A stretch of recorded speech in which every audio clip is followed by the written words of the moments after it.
We selected November 1st because it was not a committee week. We felt that perhaps we would have more access to the legislators because they would not be tied up in their committee meetings. And so that was the reason that we chose today. I'm not sure I would choose the day after Halloween again. That's probably not the best day to do it, but it is midweek, and we're delighted that we were able to fill our schedule with legislators who wanted to come and speak with you. As a reminder, the legislators represent both political parties. We have some from the House of Representatives and some from the Florida Senate. And just a few of them have asked if their legislative aides can come and speak because they wanted to be here, but their schedules were already full. And so you will meet some of them this afternoon. So let me tell you a little bit about Senator Perry. He is a member of the Appropriations Committee on Education, and actually he is the chair of this committee. So this is someone that would be very important as the bills are being discussed once the session starts, and they determine how much money each one of these new laws will cost in tax dollars. But he also, of course, has to make sure that education would be funded appropriately. So again, a very, very important member of the Florida Senate that we are certainly hoping to talk with. He also serves on the Education Post-Secondary Committee. So this is similar to what Lindsay Cross just talked with us about, that she has committee responsibilities for post-secondary education. But Senator Perry is also on the Education Pre-K-12 Committee.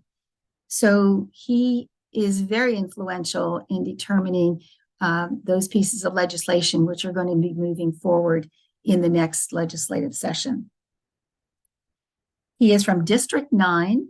His district consists of Levy, Marion counties, and part of Alachua County.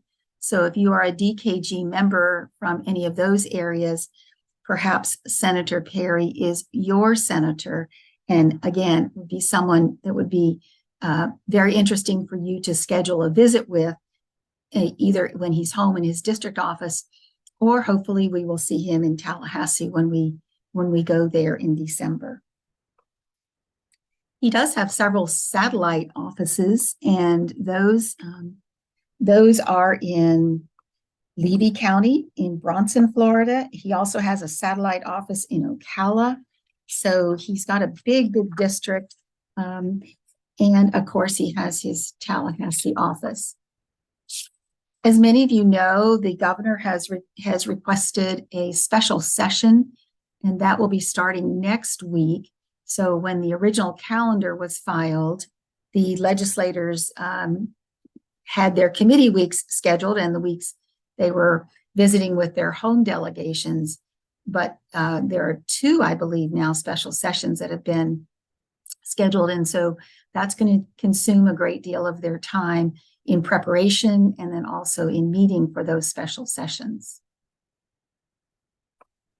So I'll give you a moment if you have any questions that you want to put in the chat.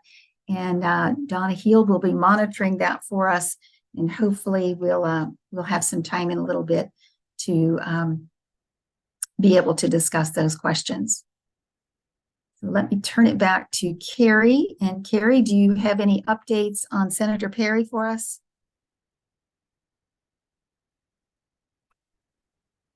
Carrie, I think, is still on mute, so she may be on the phone.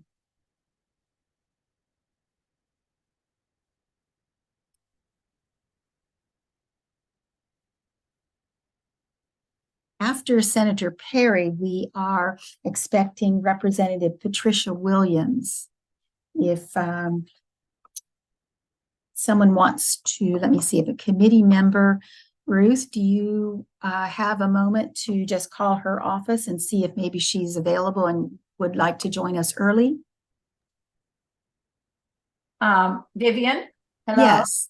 I have just gotten off the phone with Senator Perry's office, and he's coming on in a couple of minutes, hopefully.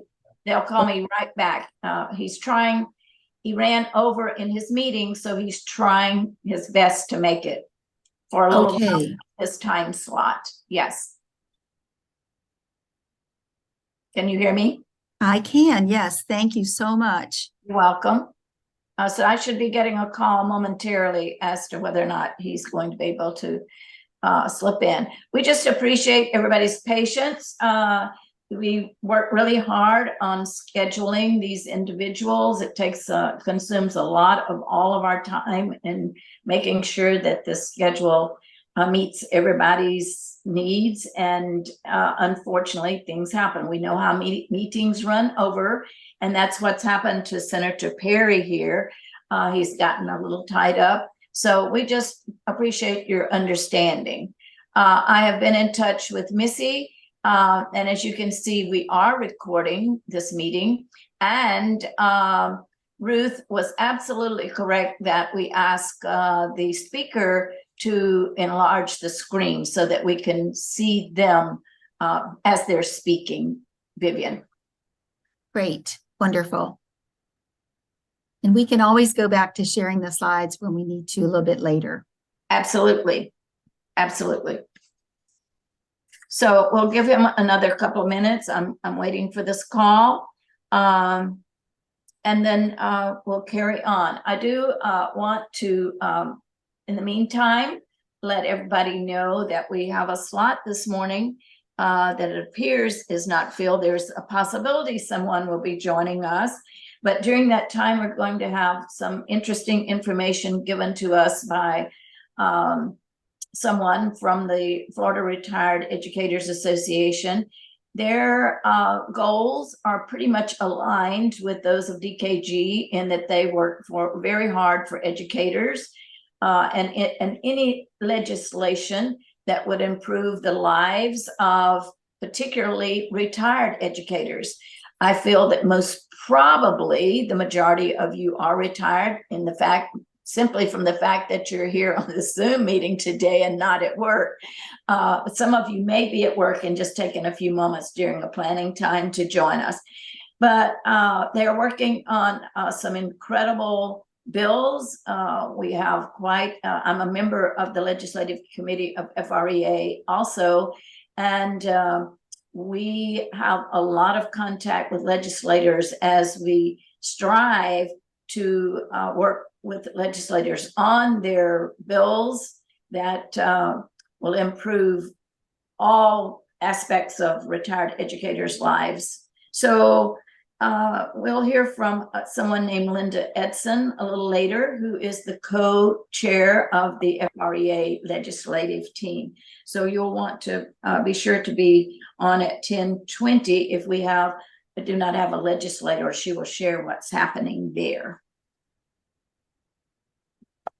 Thank you, Carrie. I'm very grateful to you for asking Linda to join us this morning, and I think her information will be most helpful to us. So looking forward to it.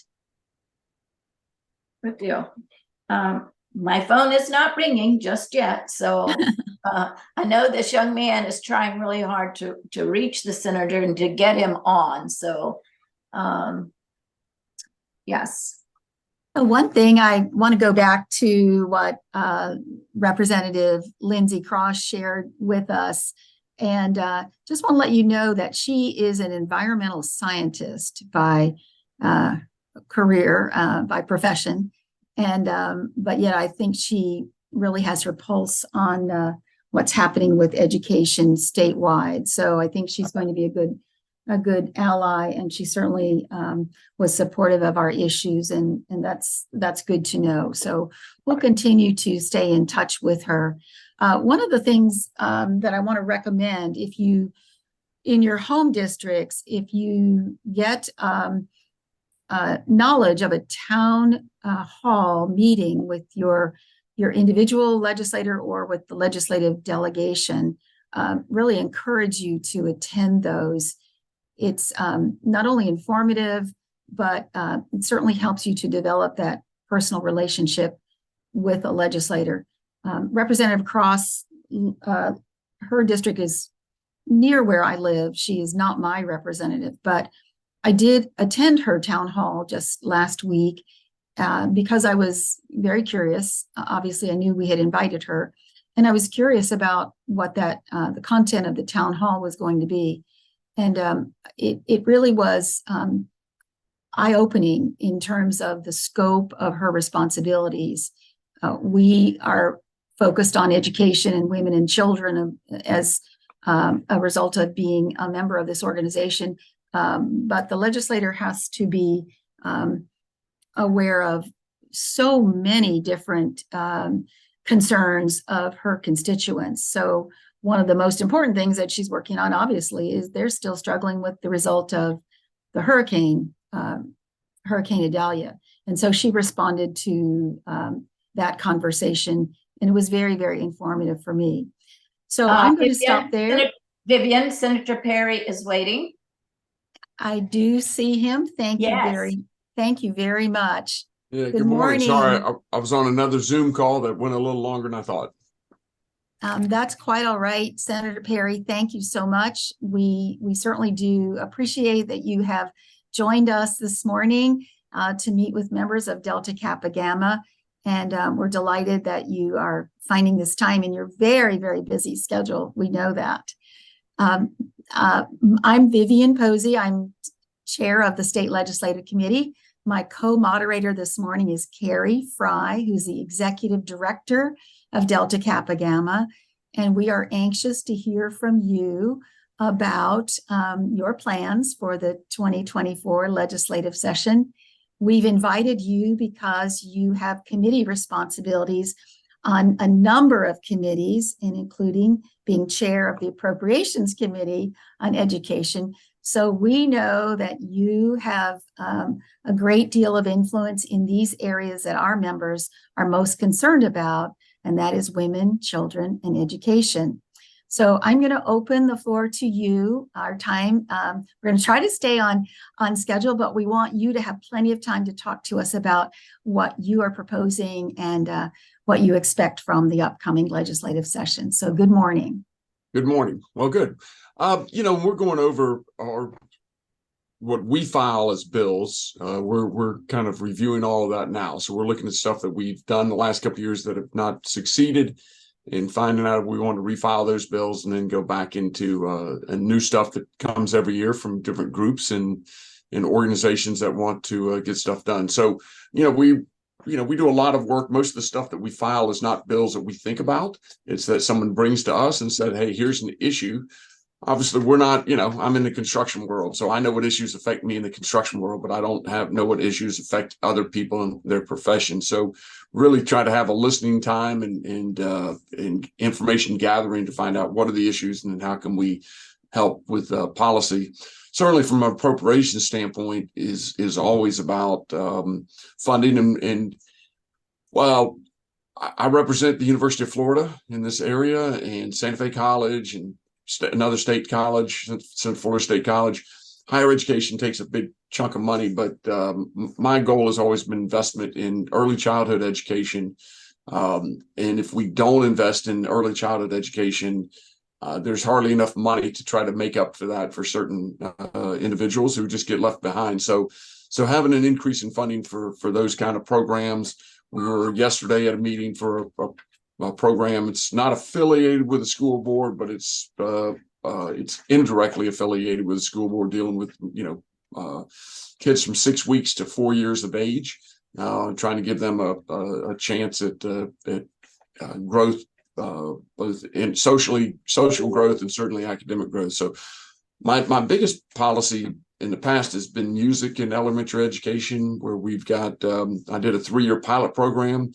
That was a study. We had about 2,000 children in that program. We had the University of Florida do a study. That study was both a qualitative and quantitative study. We wanted to look at both academic gains, and we also wanted to look at the social interaction of children that come in so far behind. Or do they assimilate into the classroom and become part of that team? So that was encouraging to get that. Last year, I was able to get $10 million appropriated for that. So that's going to serve somewhere around 150,000 kids. This is kindergarten, first, second grade.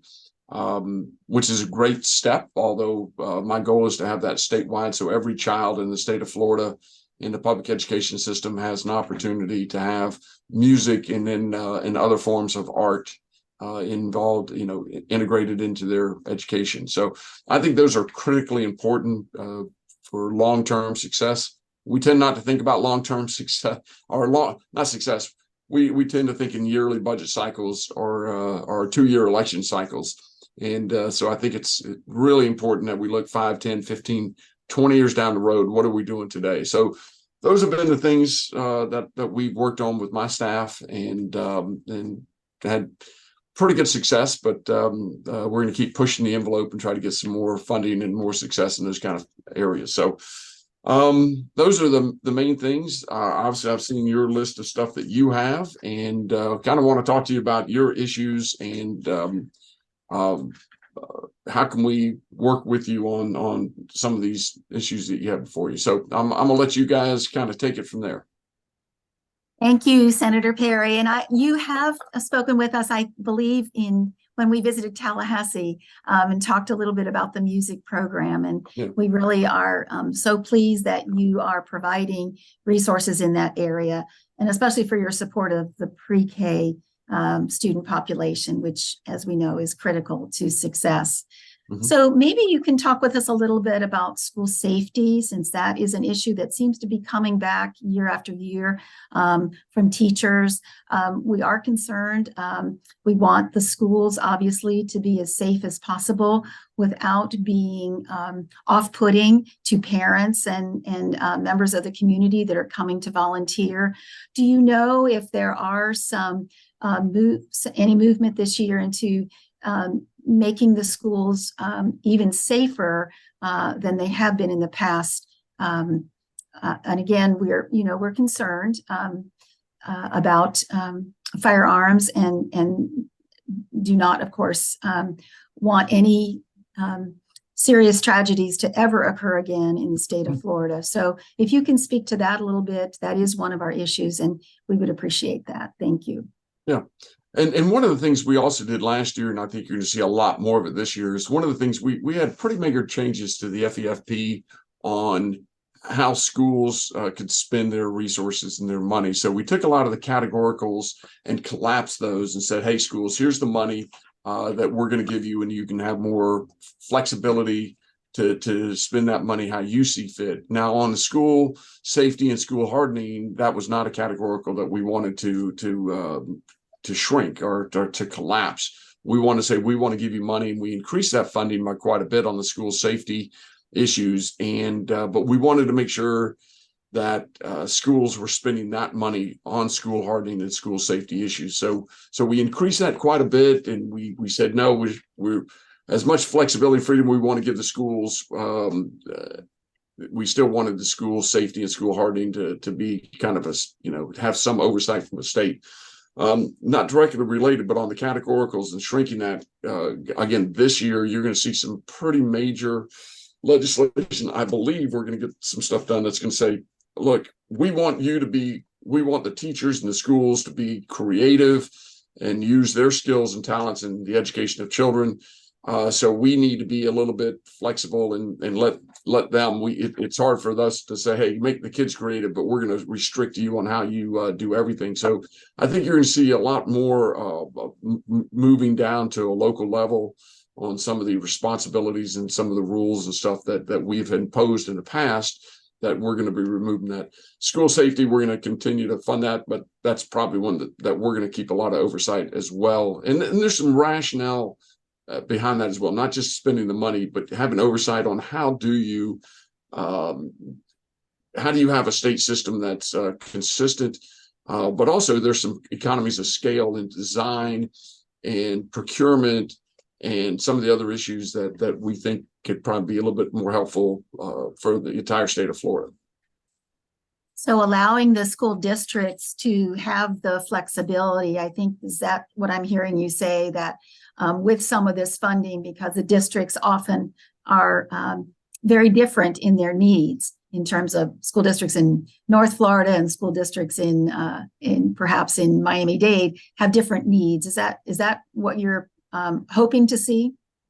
Well, part of that, and part is just a bureaucracy of how much energy and time is spent following certain rules and guidelines and filling out forms to do it all, the kind of bureaucracy instead of educating children. So what we want to do is just let more flexibility in the school districts themselves. And so that's where, again, last year collapsing some of those categoricals, and next year will be a bigger step in taking some of the burdensome bureaucracies that's antiquated or redundant and saying, why would we need a school board to do all this work, school district, and then report that to Tallahassee? And really a lot of those things, we're not making substantive changes anyway. So we get a lot of data, they do a lot of work, but we're not really taking that to account from a policy standpoint. So really just letting schools focus on what they think is important in education, and leaving some of the bureaucracy out of that. Thank you so much. That sounds very promising. We appreciate that. That's great. One of the things we're hearing from teachers, I'm going to just ask you to give me your thoughts on this. One of the things we're hearing from teachers, and this directly relates to our other issue, which is the state of mental health of our students, is that in the sphere of school safety, we are preparing children for the possibility of someone who's coming into the school to harm them. And one of the things that I have heard from our school board is that they're asking for, and this sounds like we are being less prepared, but to have fewer of the active shooter preparation drills than students are having now. That it is something that is potentially very, very impactful to their sense of security and safety in a school. Would you be in favor of reducing the requirement of those throughout the school year? Is that something you would consider? What was the question? The question is about the active shooter drills that students and school staff conduct throughout the school year, and the fact that this has an impact on students' mental health in terms of their feeling of safety. Would you be in favor of reducing the requirement for the number of those throughout the school year? Oh, well, look, I think whatever makes whatever makes the most sense, that we would do. I remember, and some of y'all, we had to drop, get under the desk in case of an atomic bomb, back in when I was in elementary school 50 years ago. I think that there's certainly a role in how we do things and process to make things. Matter of fact, we had a bill last year. I don't even know if it passed, that Senator Collins did, on how we can take law enforcement and make sure they have information that they need about the layout of the schools and stuff. But I think you bring up two points, and one is short term, and then one is long term. So short term, what are we doing, and how do we harden a school without making it feel like you're walking into some kind of prison, and with barbed wire fencing and metal detectors and stuff. And now we do have some school areas that I would consider extremely safe, and then we have some school areas that would be certainly not as safe as some of the other ones. And so we don't want to have the same plan for each necessarily. I think that gets back to some of the school districts having flexibility. But if you think about from a bigger picture and a longer, and certainly more complex and more difficult to grasp, but one that we have to focus on, and that is the mental health.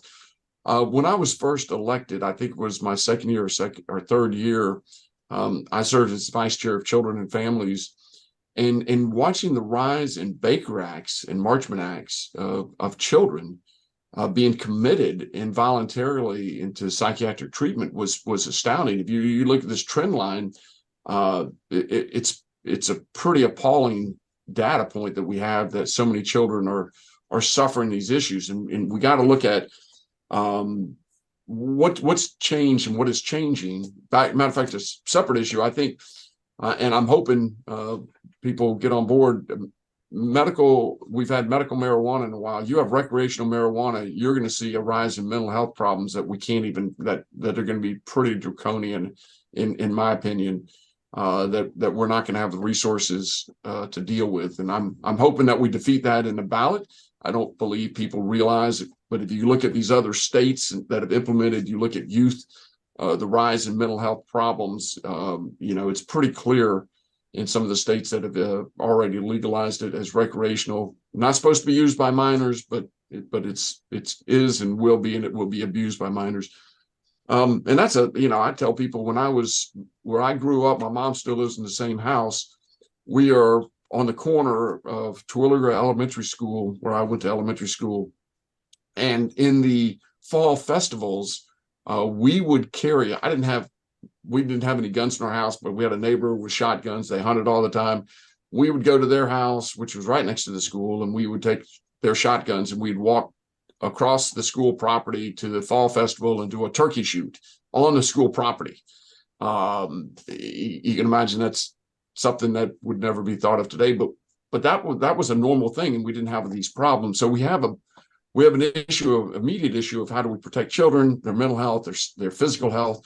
But then we also got to look at what are the environmental factors that are leading to some really serious mental and physical safety issues that we have. So those are bigger issues that we have to look at, but we can't ignore and say we're just going to treat symptoms and not look at some of these underlying causes that we've seen such dramatic increases. So to think about mental health counselors, you think about all the other things that we have.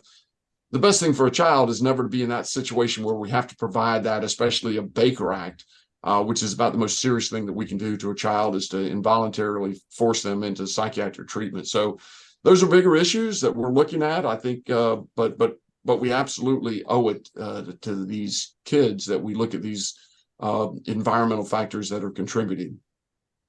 Senator Perry, I really hate to stop you there because you've given us so much wonderful information and we're so grateful. I hope that you will continue to think about our issues as you move into the 2024 legislative session. I got them right here. So much. And we are very, very grateful to you for all the hard work that you are doing on behalf of Florida's children. We hope to see you in December when we come up to Tallahassee. It would be nice to visit with you again. Thank you so much. Yeah, I look forward to it. And thank you for your work and your passion and diligence. It's groups like you that make a difference. So look forward to seeing you in December. Excellent. Have a wonderful day. Thank you. Okay. All right, Vivian, our next speaker is on board already. She's been patiently waiting. Wonderful. So I'll open it for Representative Williams now. Thank you so much, Carrie. Good morning, everyone. Good morning. Good morning, Representative Williams. It looks like you are in your car and driving. Is that correct? I am in the car. I'm pulled on the side of the road because I know I had a time slot set aside for me to actually be on. Well, we know you are very, very hardworking, and this is another example of you trying to fit everything in, and we're delighted. So thank you so much.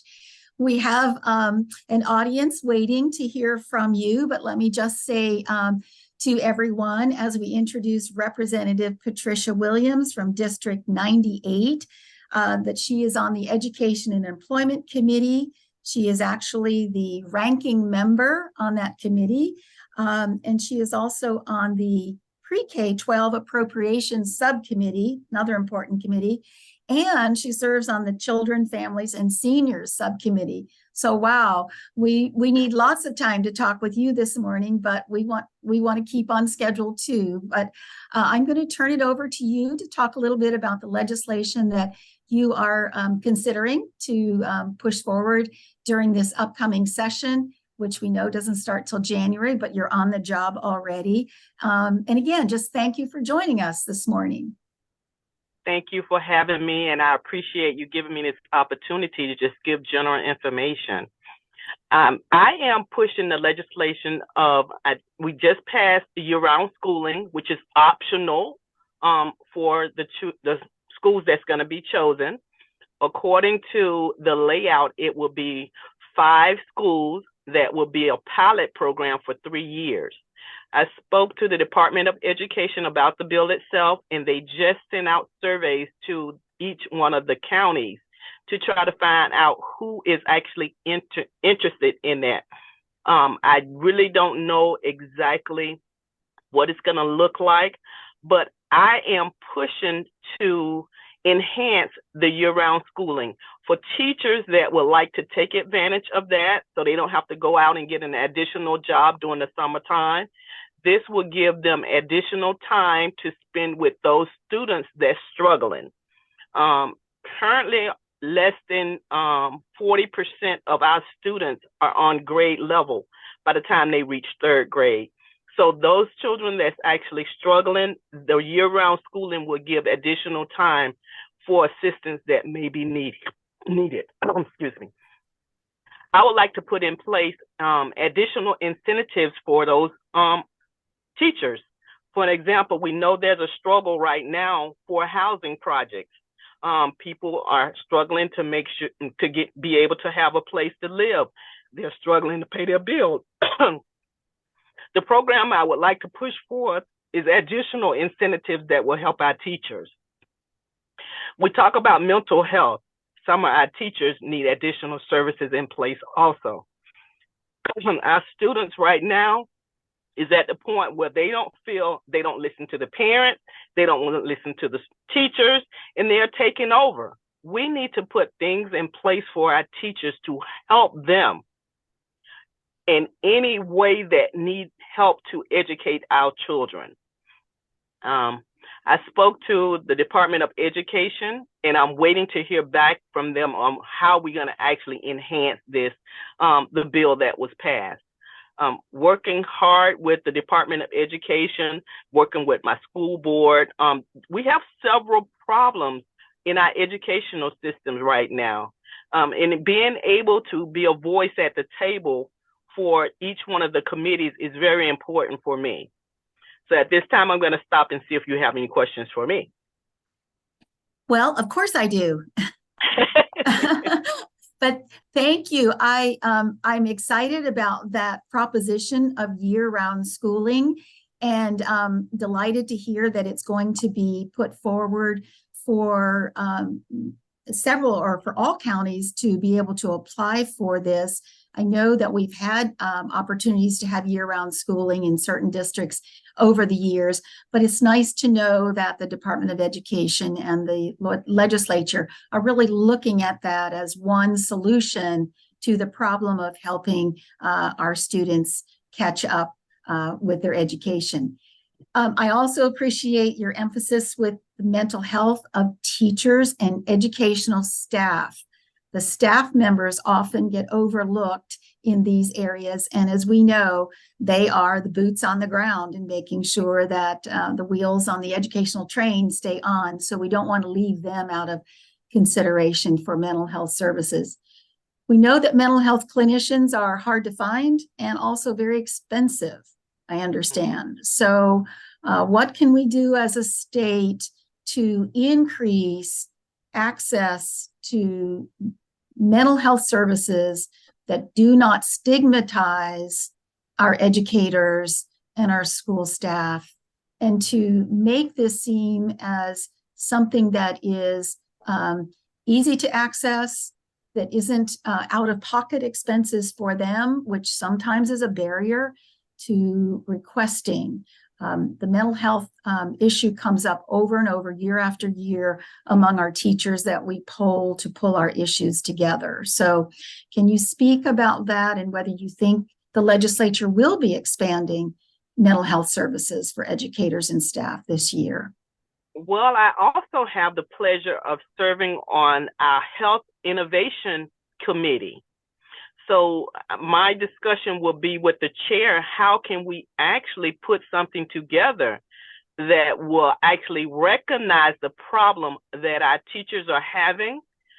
Maybe it could be a pilot program also, and not be identified as something that will actually force them out of a career that they actually love to do.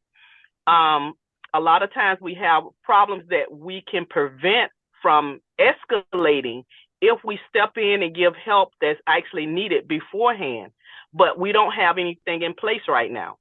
A lot of times we as society, we don't want to actually recognize or identify a problem that's in place. So being on this committee will actually help and, give me the opportunity to be able to speak on certain things. Thank you, Representative Williams. I neglected to ask you, and maybe if just as a point of information, I mentioned that you are in District 90. Do you want to just describe for everyone very quickly, just kind of the parameters of your district so we get a geographical idea of what communities you serve? Okay, it's District 98. Oh, 98, and thank you. Yes, it's in Broward County, parts of Deerfield, Pompano, Fort Lauderdale, Oakland Park, Lauderdale Lakes, North Lauderdale, Tamarack, and Margate. Great, thank you. The Dixie Highway to 441. It's just the most neediest area in the Broward County area there is. So you have many challenges from your community members, I'm sure, that they want you to fix right away. Yeah, and I'm the only representative that actually have 4 high schools in my district. 4 high schools and several middle and elementary schools that's struggling right now. And not just because of the education we have, and structural, there's the buildings, the school itself need help. And, we just at a point where the money needs to be in place. And I feel that we need to have watchful eye as our taxpayers' money are actually being spent. We need to be able to make sure we're doing what's right by the people.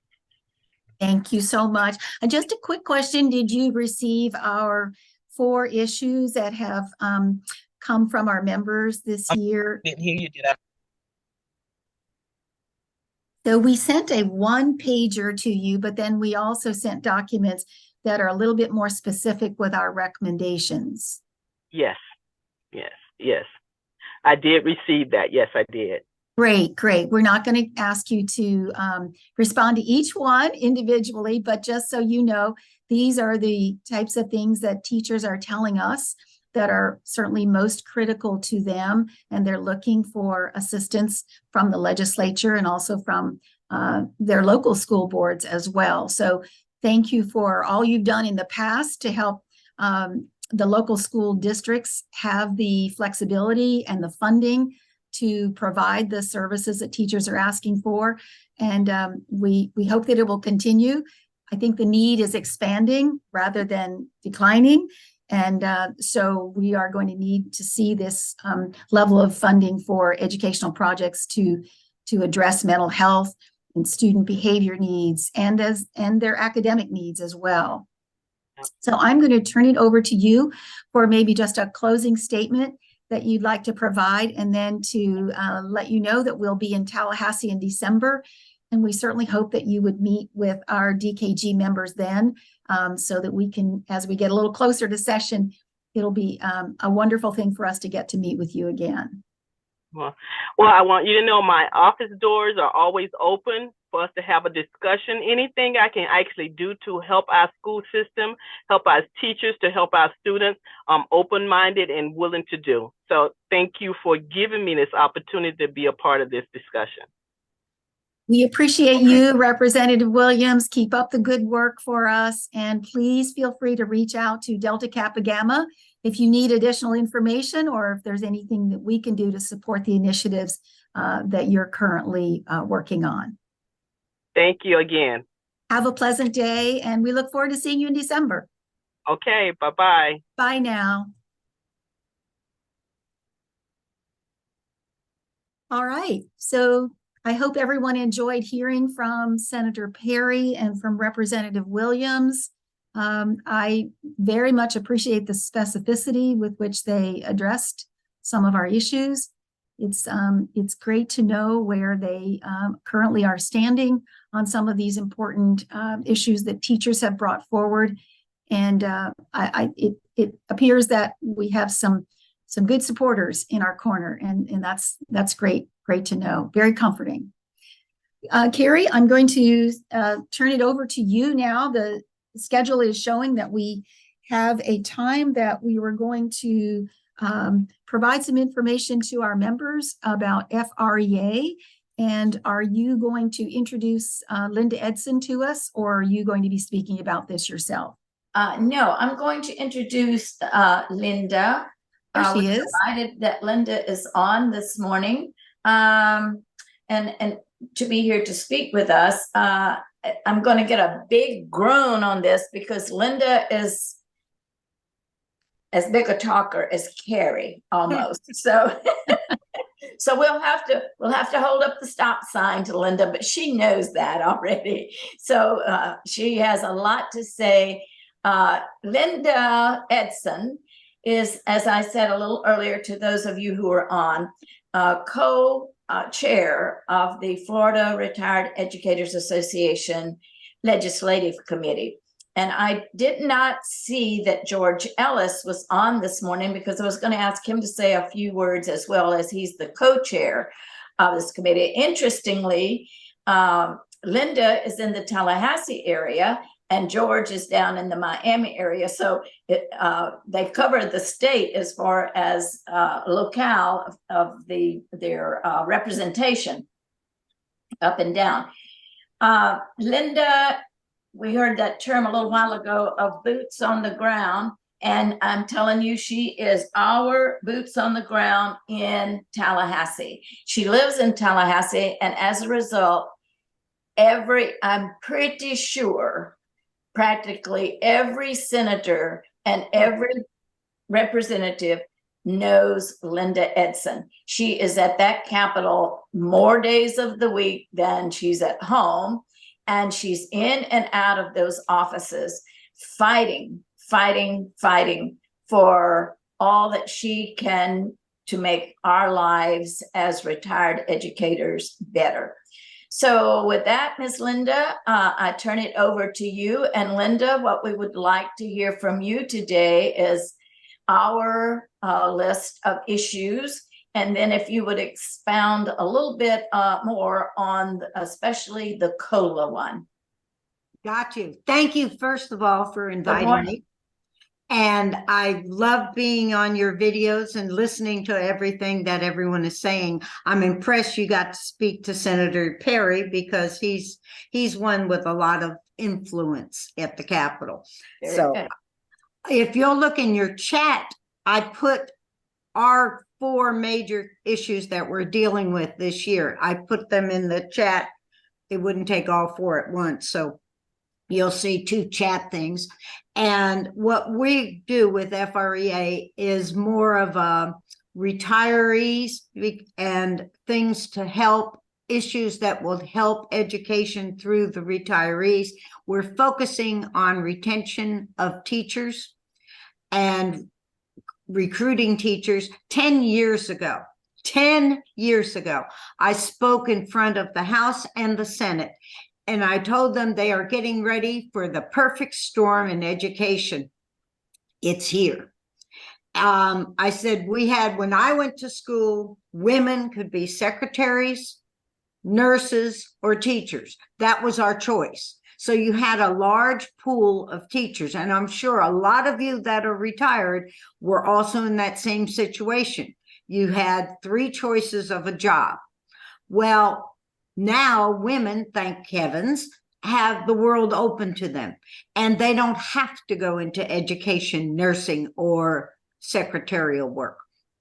So we're going to see a shortage in general. Then on top of that shortage, we were also cutting all the benefits for teachers. When I was working, I said, I'm not making a lot of money, but I know I have good benefits and I will have a comfortable retirement.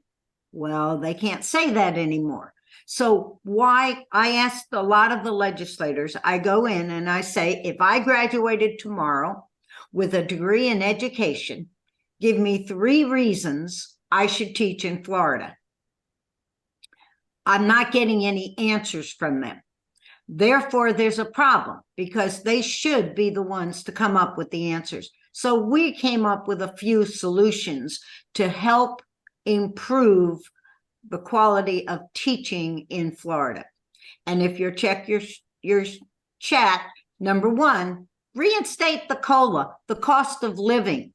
That was taken out in 2011, which means right now, if you are retired and you worked 30 years, you are receiving a full cost of living. If you retired after 2011, you receive a percentage based on the number of years you taught prior to 2011. If you started teaching in 2011 and you retired tomorrow, you would not have any cost of living, which means nothing for the adjustment of inflation. I had a friend before they installed COLA, and she retired with no COLA. Her pension every month was $600. Well, that was really a nice pension when she retired, but $600 a month gets you hardly anywhere now. So that's the importance of the COLA. The second thing we are talking about right now, teachers and everyone can extend DROP, the deferred retirement option plan. They can defer DROP for 8 years, and then you retire. You have to sit out for 1 full year. You can't substitute, you can't teach, you can't do anything, or you lose your pension. I don't understand why. It used to be that you could sit out a month. So my personal story, I retired in June. They called me on a Wednesday afternoon in August and said, we have open house starting tomorrow, and we need a person to greet the 3rd grade class. Now, that person might be the teacher for the year, might be the teacher for a week, and might be the teacher only for the day. Would you be interested in coming in and greeting our parents? So I did, but I had that option because I had sat out a month. If I had to sit out a year, I could not have done that. As it turned out, I ended up teaching for the full year. The third thing, and if you go up to the second chat, is change the default. Right now, if you do not declare if you want pension or investment, you are automatically put into the investment plan. This encourages people to leave the state and take their money with them. If in Leon County, there's a package about 2 inches thick for new teachers. 1 page tells them, do you want to be on the pension plan or the investment plan? You're 22 years old. You are overwhelmed with everything. You don't care. Well, if more people are on the investment plan than the pension plan, that's eventually going to have an impact on our pension.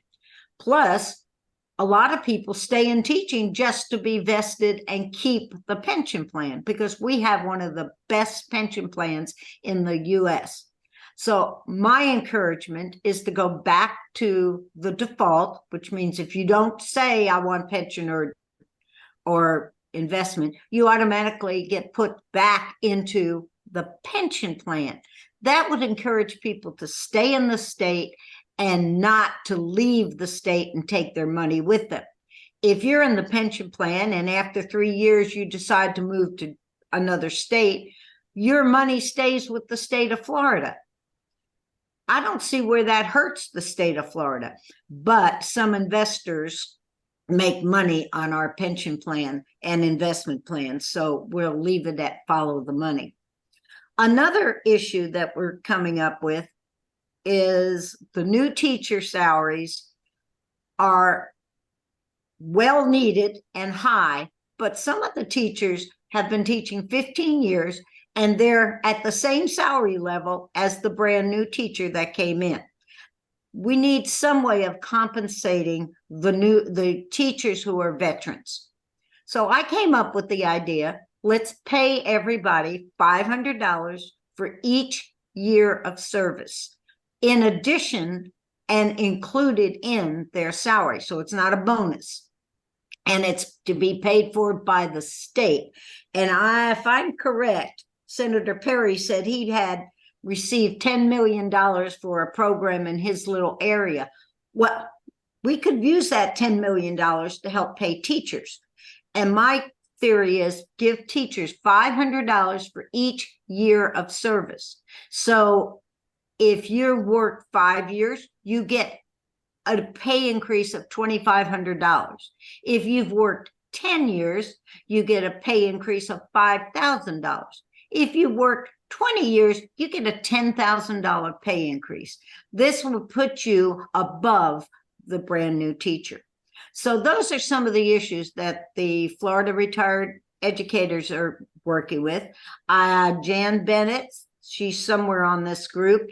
Jan and I met with Allison Tant, who's my representative, last week, and Jan sat in on our visit. It was a very informal at a coffee shop, but Allison Tant enjoyed some of these. She clued in on some of these issues, because right now they're having a very difficult time recruiting teachers, and it's a big issue. Walking the Senate one day, I almost ran over Commissioner Diaz, the Commissioner of Education. He literally was walking next to me on the street and totally ignored me until I said, I have this paper about some suggestions on retention and recruitment of teachers. He stopped to listen to me. So I knew that was a key word right there. If you got he's now Commissioner of Education, Diaz, to stop and listen. Are there any questions or comments or anything? If you unmute. No, Linda, we're not going to open it up for questions if you don't. Okay. However, I want to just say that all of these issues, ladies, are very important to retirees. I'm sure each of you who is retired would concur with what we're doing in FREA. And I'm on that legislative team as well. So working with FREA is some tough work, some hard work. We have some tough issues, and most of them are attached, of course, to budgetary situations. So they're all important, but what I'd like to say is, in addition to the 4 issues of concern that Delta Kappa Gamma has, there are many, many others. We recognize that, but we can only really research and be well prepared for 3 to 4 when we speak to legislators. We want to be extremely informed. We want our facts to be on target. We don't want to misstep, because then that would reflect on us and what we're attempting to do. So when you are meeting with your legislators in your district, or whether you're communicating with them by email or whatever, you can include some of these things that Linda has addressed today, in addition to what the Delta Kappa Gamma women have done. There are many issues for all of us, and you do not have to limit them to what we're doing with what we're stressing right now with Delta Kappa Gamma, or to what FREA is stressing. We do have to be very cautious, as we are nonpartisan, to make sure that when we're speaking, we present in the nonpartisan light. So, Linda, we really appreciate you and all of the work that you personally do on the behalf of every one of us in Tallahassee. You're just amazing. I cannot believe the hours that you spend there. And it seems like you want to make one additional point. I do. You mentioned it's when you go to talk to your legislators, it's important that you have some kind of facts to back you up. Mm-hmm. And if you go on to the FREA website, under their legislative session, we have several sheets that you can run off and bring with you as facts that qualify some of these issues that I've brought up. Mm-hmm. And that's important to show them too. One of the issues that I know that Allison Tant kind of looked at was how much money the retirees generate for each county, because as retirees, we spend our money locally, and that brings up the economy. So don't just poo-poo the teachers and say, oh, they want money. It does become an issue for the whole community. Also, try to work with other people. It seems the police and the firemen get better benefits than the teachers, although for FRS, teachers are the majority. So the police and the firemen are better off if the teachers have better benefits. So it kind of joins in. And I noticed several of the people on your list of participants today are from our local unit, LWREA.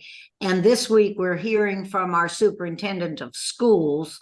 He'll be speaking to us on the 7th, and he's going to discuss the legislation and how it's affecting our local schools. So if you're one of our local people on there, Sharon Simmons and Emily and Jan, come and join us for our meeting with Rocky Hanna this week.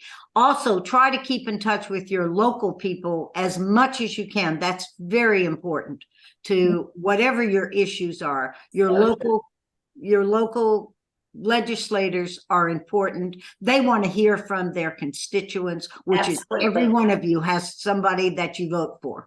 So make sure you contact them.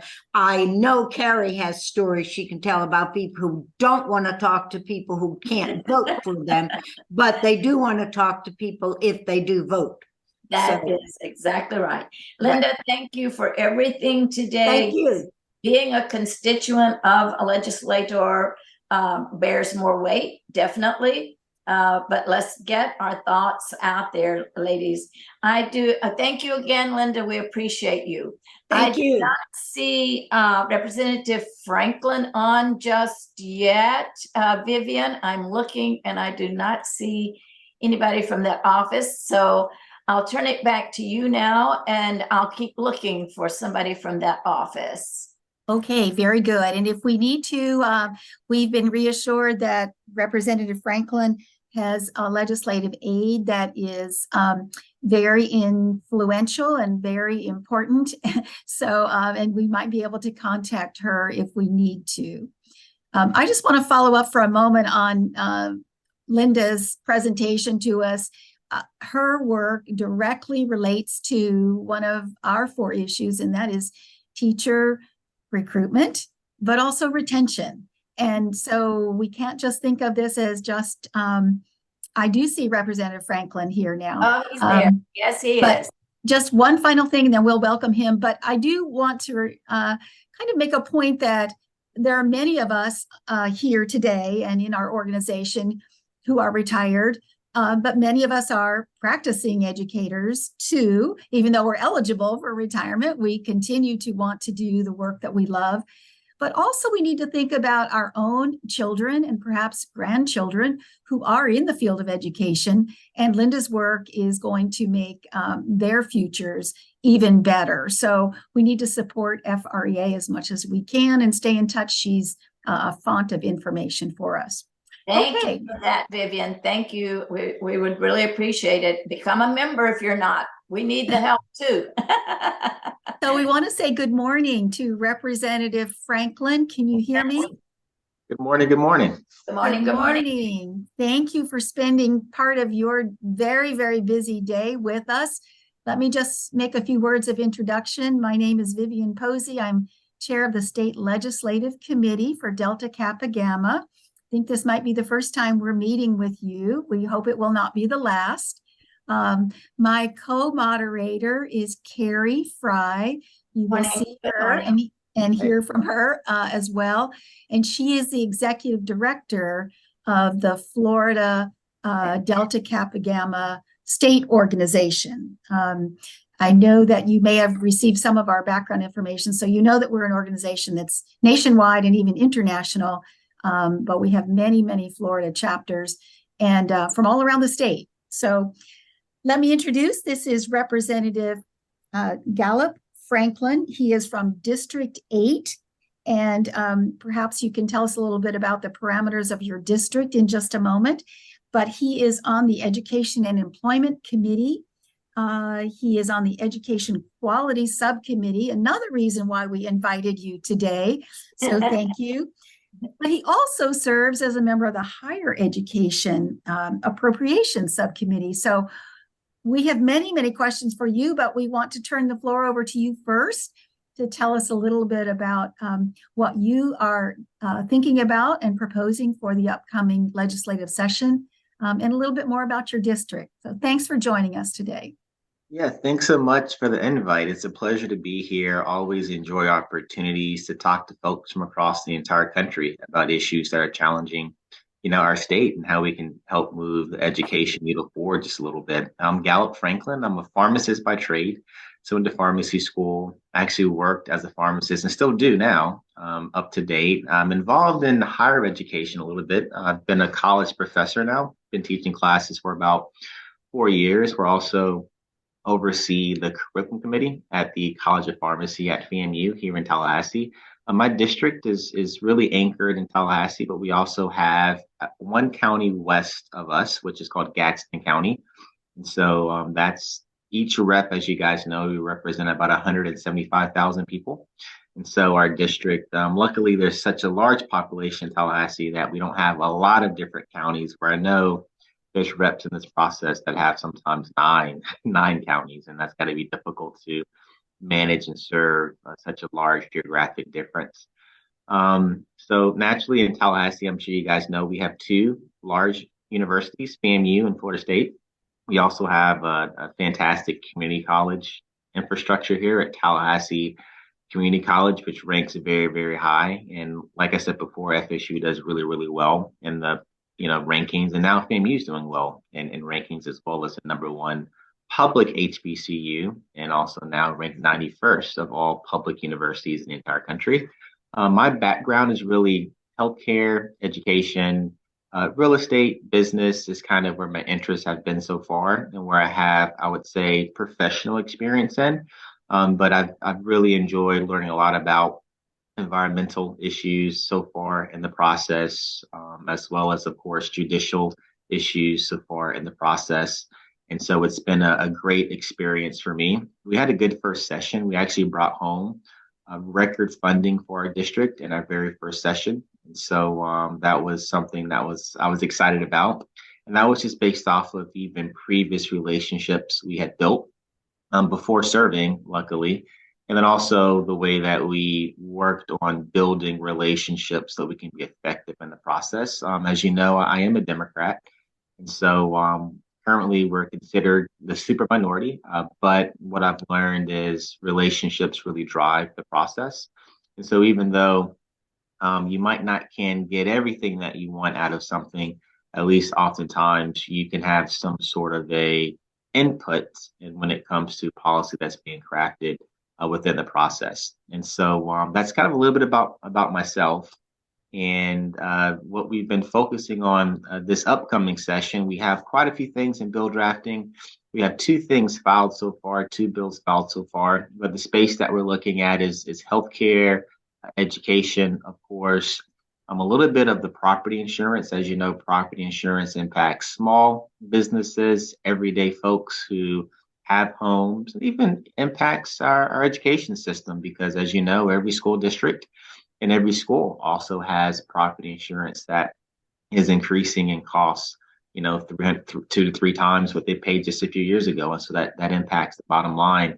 And so that's really where we've been. A little bit in gun safety as well. We do have something in drafting right now. We're looking at trying to be helpful in the gun safety space. And that's kind of where we've been. I can, of course, go into more detail of that as well, but not sure how this is structured for today, but didn't want to take up all the time just talking, where there might be questions or areas you might want to try to point me into. But thanks for allowing me to be here. Sure, thank you, Representative Franklin. So we do have a couple of questions for you. Just wanted to check first to be sure that you received a copy of our one-pager of the 4 top issues that our members have put forward for our work this year.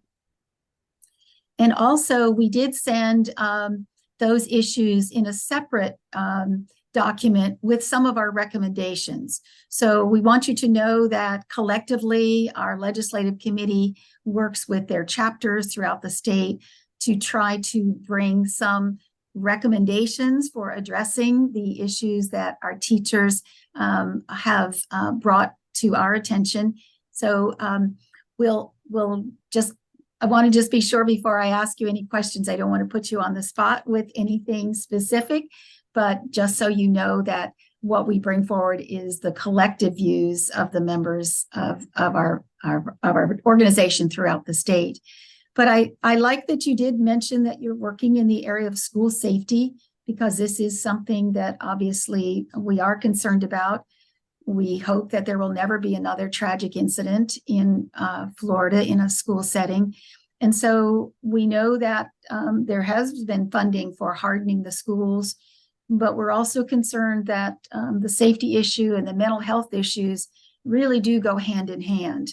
And we're hoping that there will be some additional funding toward providing mental health access for staff and educators and staff members, but also for students and families, that doesn't destigmatize and that is reasonably or even free for them to access.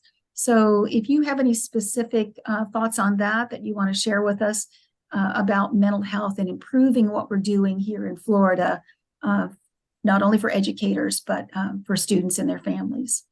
No, those are all great points, and especially within school safety, of course, primarily we want to try to prevent anything from happening. And then once we get beyond preventing, then it's mitigating what's happening. And that's how the hardening of schools and those resources we're trying to provide is in the mitigation space. And as you mentioned, mental health has been on the decline, it seems like, as a country for a while now. This isn't something new. This is something that's been happening over the last, as I've seen, 10 to 15 years. So actually something that we're looking into right now is, at one point in time, you do know within the curriculum, we had the social, emotional, behavioral content being woven into the fabric of the curriculum, which, as we know, for some reason was kind of seen as, I guess some people use the word woke or something to do in that space. And so what I'm trying to do now is see if we can bring back and not the parts that obviously maybe the government wasn't so fond of, but who's teaching a 6-year-old about how to manage anxiety? Who's teaching an 8-year-old about what the signs and symptoms of depression are, and at what point in time do you reach out and look for help? Who's teaching folks in the K through 12 system about healthy coping mechanisms as you're trying to be resilient, where you might have maybe failed a class, or maybe your girlfriend broke up with you? How do you cope with that? And so, luckily, I grew up doing martial arts. And so all of my mental health, I guess you could say, insight, and I don't want to use the word training, but exposure to being able to manage mental health really came from karate, right? And so, the truth is, every child is not going to be involved in those type of activities to be helpful. And every child doesn't have, I would even say, parents who are professionals in that space to really help drive, mental stability for our youth. And so I'm looking at us doing a study and pulling experts together for us to be able to bring in these tools within the K through 12 curriculum. Just like I remember back in the day, we would learn how to cook in home ec or maybe change diapers. But we've got to have a focus, I believe, at the school level. And some private schools do this already, right? So I do know it exists in some private schools already, but our public school systems, obviously, it's not there. And so we're not at least giving and teaching children the tools and that are necessary to be able to understand how to cope and be resilient, and what symptoms look like, and when do we ask for help. Then we're already behind the 8 ball. Now, at the same time, I do know some districts currently have some short-term contracts, organizations like BetterHelp, right? Where you're able to have the system called, it's a company called BetterHelp that gives you access to mental health counselors, of course, and there's so many that you receive. But I'm not aware of something like that statewide, where obviously people have access to BetterHelp in every single school district that exists in Florida. And so what I'm wanting to try to do is, I know right now, in the private marketplace, it already exists in some counties. But how do we ensure that we have, like you mentioned before, easier access to mental health counselors. And as the reason why companies like BetterHelp work fairly well is because, psychologists and psychiatrists in the local healthcare marketplace are already typically filled up and oftentimes don't even accept insurance. And so we also have a workforce issue within mental health providers. And so even now, I have a colleague in the House that has filed a bill already to try to help with like loan repayment and try to incentivize folks to go into the mental health space and to be a mental health provider. Because as you all know, the compensation in that space typically isn't really high, right? And so there's other, commercial industries that are attracting people to them. We were looking into a few things that we just ironed out just yesterday. We wanted to make sure that we were removing any barriers for people having access to mental health providers. And so what I did find out is that there aren't any insurance companies right now that are requiring a referral. So I'd heard from a few constituents that there were within the Medicaid HMO space, they were requiring a referral to see like a psychiatrist per se. But I went back and confirmed it sounds like that psychiatrist was just out of network and not that the plan requires you to get a referral. So that way, of course, just ensuring that folks can go directly to a mental health provider to receive services and not have to go to a primary care physician in order to get a referral.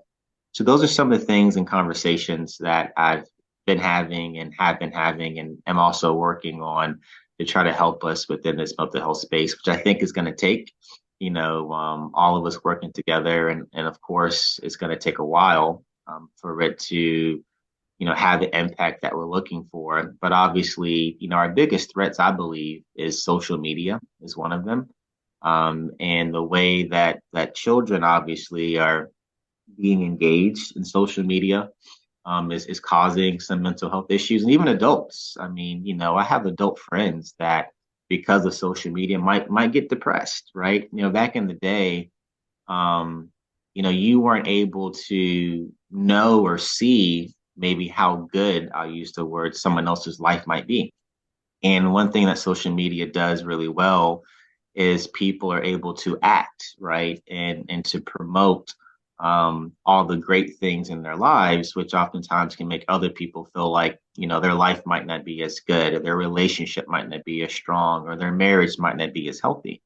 And so unfortunately, humans compare themselves and look at other humans to try to see and have a proximity of where they are, how they're doing in life.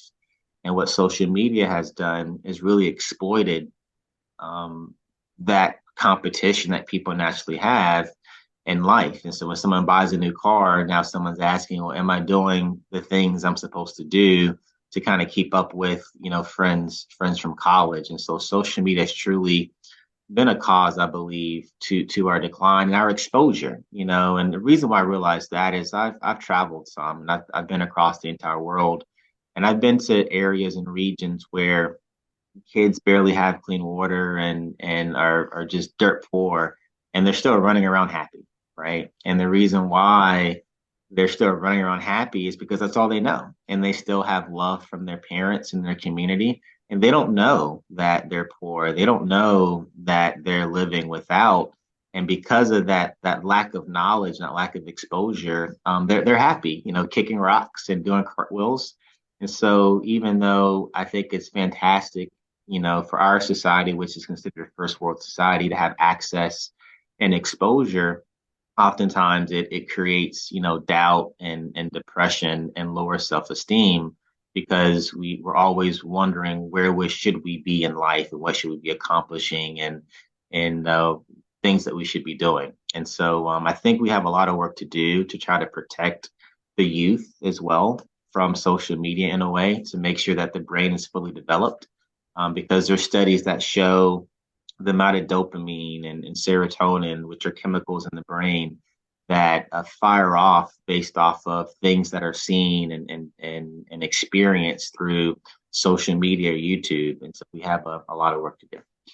Thank you, Representative Franklin. Some very, very important points that you made for us to consider, and we really, really do appreciate that.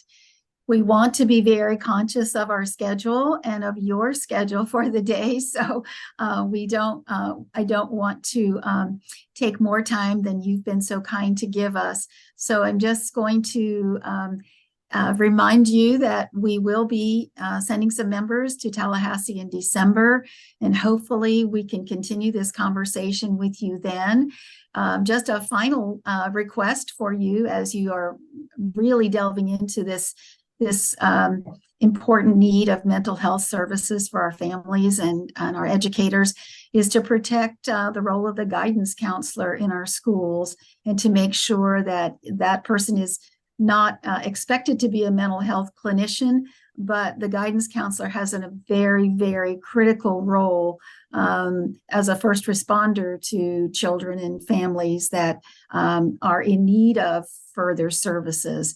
And so that's something that our teachers and our members continue to remind us of, that the guidance counselor is an important member of that team at the school. And so whatever you can do to help protect that person's time so it's devoted to students and families will be most appreciated. So thank you so much for joining us. If we have some specific questions in the chat for you, we're going to make sure that you get those. And again, we appreciate your time and just so grateful for all the hard work you're doing on behalf of Florida's children and teachers. Carrie, anything following up that you'd like to mention to Representative Franklin before we let him go?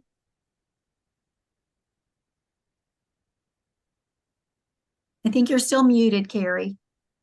All right, I'm just chattering away and I'm muted. We might like to get him to give us just a closing statement today of some thoughts of his. We would appreciate that, Representative Franklin. Okay, absolutely. Thanks again for having me, and I do look forward to speaking with all of you, hopefully in December, and maybe we can hop onto the call as well, so that I can also understand, what are some of the ideas that you might have, and what you're seeing on the front lines with your families. It's like you mentioned before, somebody mentioned guidance counselors, and I'm not an expert within what the defined role of guidance counselors have been traditionally. And so, I like to conduct myself as I've been born, 2 ears and one mouth. So I do enjoy listening. That actually helps me to be more successful. So looking forward to building a relationship with this group, looking forward to engaging all of you, more often. Feel free to reach out anytime, and hopefully I can hop on another Zoom soon or see you in Tallahassee, and looking forward to working together to build a brighter future for Florida. Thank you so much. We will be in Tallahassee on December 12th. It's a Tuesday. We will be there all day, and we definitely will contact you and your staff to set up a time to meet with you. Okay, awesome. Sounds great. We're looking forward to it, and I will see you guys, some of you in Tallahassee, and maybe some in another meeting. Absolutely. Thank you again for your time. Thank you. Have a good day. Thank you. Thank you very much. And Vivian, our next speaker, was very, very prompt today. He's been waiting in the wings. And that is Michael Bryan, who is representing Senator Thompson today. So if you'll be so kind as to welcome Michael, we'll get going. Thank you, Carrie, and thank you, Michael, for your patience. We really do appreciate that. Senator Thompson has met with us in Tallahassee previously, and we always enjoy the good words that she brings to us. That doesn't mean that we are not happy to have you here with us today as well, because we know that you are so kind to come and speak on her behalf. So I think you heard a little bit of Representative Franklin. You know what our issues are. Senator Thompson has always been a champion for educators and for Florida's students and their families. So I don't want to take any of your time further. I want to turn it over to you right away so you can talk a little bit about Senator Thompson's plans for the upcoming legislative session. And just to remind everyone that Senator Thompson is from District 15, and that is part of Orange County. Welcome, Michael. Thank you for being here. Thank you, Vivian. Yeah, everyone, my name is Mike Bryan. I've been with Senator Thompson. I've been her legislative aide for about 2 years now, going back to the House side as well. I had a chance to look over the Delta goals, and there seemed to be a couple common themes of education and child safety. So, in our goals, that's kind of where I want to start. And our top priority for this legislative session is working on the medical term is PVH, which is pediatric vehicular heat stroke. It is the medical term for when children are left in cars. And as you know, here in Florida, it can get very hot and it doesn't take very long for something to go catastrophically wrong when it's just an accident. So it's something that is 100% avoidable. And we are looking at different ways that we can set up safety systems either in cars or wherever the child would be in the destination to. And then, you know, then the car would either warn you or we would have Bluetooth warnings that go to your phone and make it to where if a child's left in a car, they're not there for an amount of time that it can't be corrected and immediately resolved. That's been our top priority. We've been working with a foundation called Love Like Jace, and that's where we get a lot of our priorities for legislation is from the community. And Makia Wallace is who started Love Like Jace. She had a son who was in childcare and was left in a car and ended up passing away. So we are working with Makia hands-on to make sure that we can avoid these situations in the future.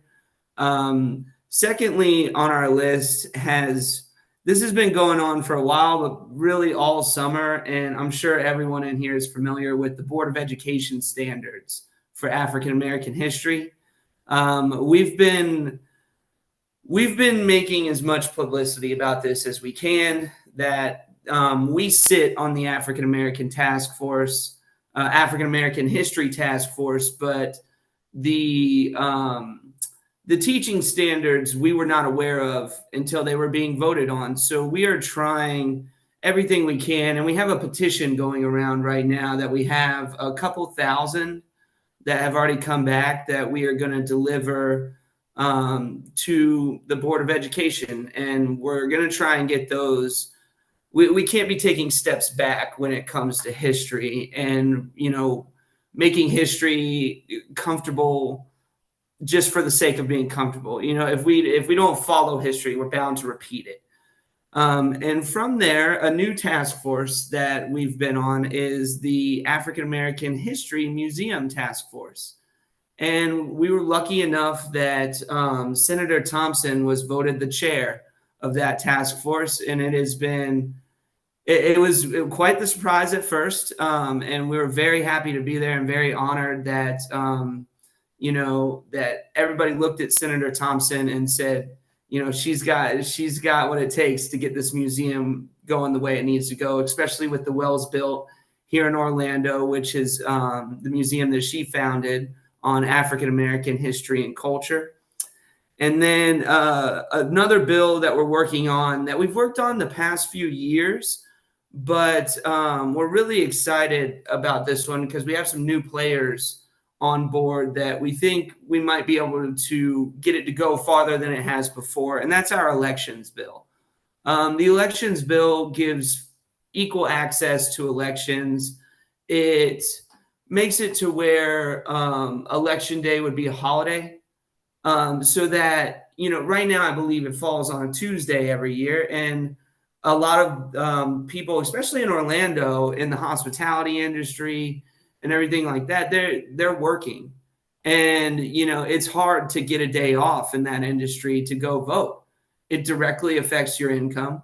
And we're trying to get amongst, you know, making it a holiday. There's a handful of things in the election bill that would just make it equal and open access to all elections. And yeah, so the museum task force, we have a meeting coming up. I know you're going to be in town on December 12th. I think it's just at the end of November, but we're going to be choosing a location for, or at least presenting ideas to choose a location for the state-funded African American History Museum. Excuse me. And so those have been the main things that we're focusing on. Now, our deadline falls a little bit later than the House. So we still have a few things that we were looking at. One of those things that we worked on last year, and I believe that we're going to work on again this year, is AC air conditioning in prisons. I was blown away to see the statistics that only 33% of Florida prisons have air conditioning, and it like Rev Gallup was saying, it can affect mental health when you're basically in a hot box. You know, not only are you dealing with your punishment, you're dealing with an unsafe condition that just seems cruel. And we've been working with an advocate that comes up and down to Tallahassee. And if there's any other members in, I'm sure you guys know Connie, and she has been just on board and doing everything she can. She comes up, she stays in Tallahassee. You know, y'all know the travel up there and how it can be coming up and down. And yeah, so those are the, 4 or 5 things that we're looking at so far that are pretty solid. There's a handful of other things that are on the table, but I don't want to jump the gun on anything. Understand. Well, it doesn't sound like Senator Thompson is slowing down at all. No. Yeah, we're rolling through. We've, I've been with the senator for 2 years, and Anika, her chief legislative aide, has been with her 5 or 6 years now. So, we're a pretty veteran staff. Last year, we were able to get major pieces of legislation passed in the super minority. So that's our plan for this year too, is to pick items that we can get passed that directly benefit our constituents. Great. Thank you. Vivian, Yes, before Carrie, you go ahead. Some comments and questions to Michael. I just want to quickly ask the survey that you mentioned, that you have the 2,000 signatures. Mhm. Are you needing more signatures, and can anybody sign that? And how, if so, how do we access that survey? Yeah, Carrie. So I will get you an electronic version of the petition. And what that does is it's a link. So if anybody's worried about where it should go, what you should write, you click on the link and it auto drafts everything for you directly to Manny Diaz, who is the he is the commissioner. Is it commissioner of education? Is that how they pronounce that one? Yeah. Yes, you have it right. Okay. Thank you very much. Yeah, absolutely. Michael, in the few minutes that we have left, I'm checking my schedule. We don't even have a few minutes, but oh, yes, we do. We do have a few minutes. Okay, great. Yeah, we have 10 minutes.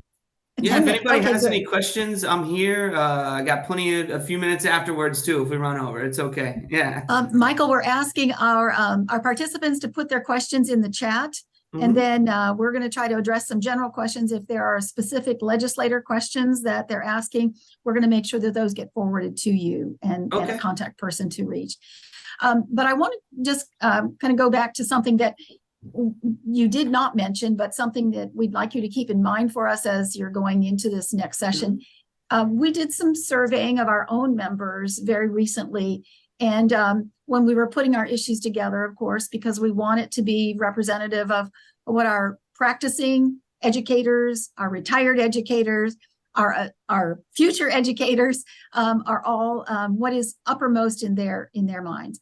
We were surprised a bit. We didn't expect this issue to come forward, but the top issue that teachers feel is adding undue stress and diminishing the profession of education is this attempt to censor books, instructional materials, resources, and to take away that professional judgment from teachers and turn it over to folks who may not even be in the education space.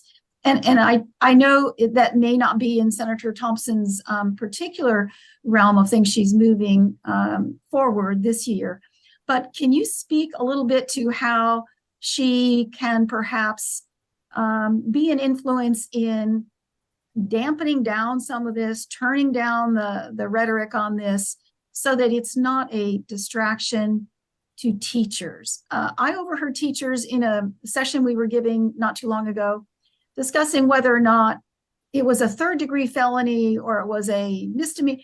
I mean, this is language that teachers have never, ever had to worry about, but they are now worried about making a mistake, doing the wrong thing, losing their jobs, and perhaps being just struck with consequences that are highly punitive. So how can we improve the environment for our teachers and our educational staff so they can focus on what they need to do, which is to create that effective educational space for their children, their students, and not have to deal with all of these distractions?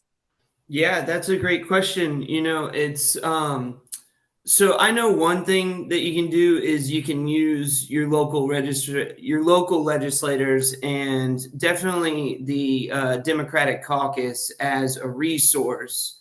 If you're ever wondering, can I talk about this? Can I bring this into my classroom?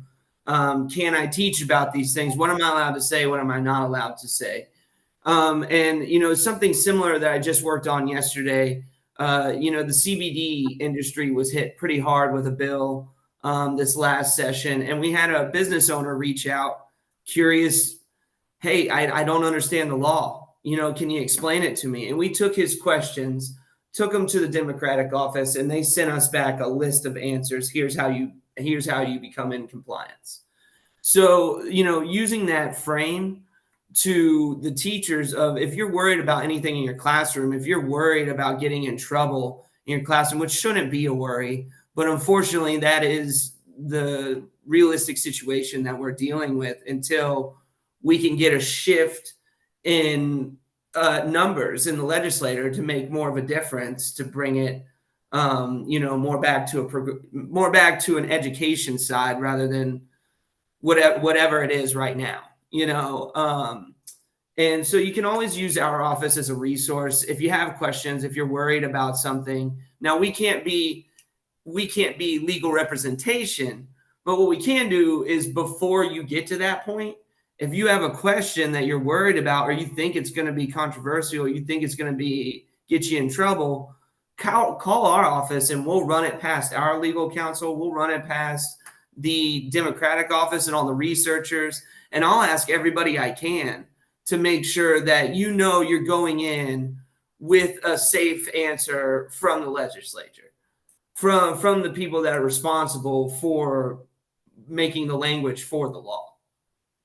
And that's the best answer I can give on that, because it's tough to give a solution to this problem when it seems like we've been fighting it for years now. And one solution I know is getting more people out to vote, getting the numbers to sway, turning a few seats in our favor so that we can maybe just not even move it one way or another, but just more compromise and more room for compromise.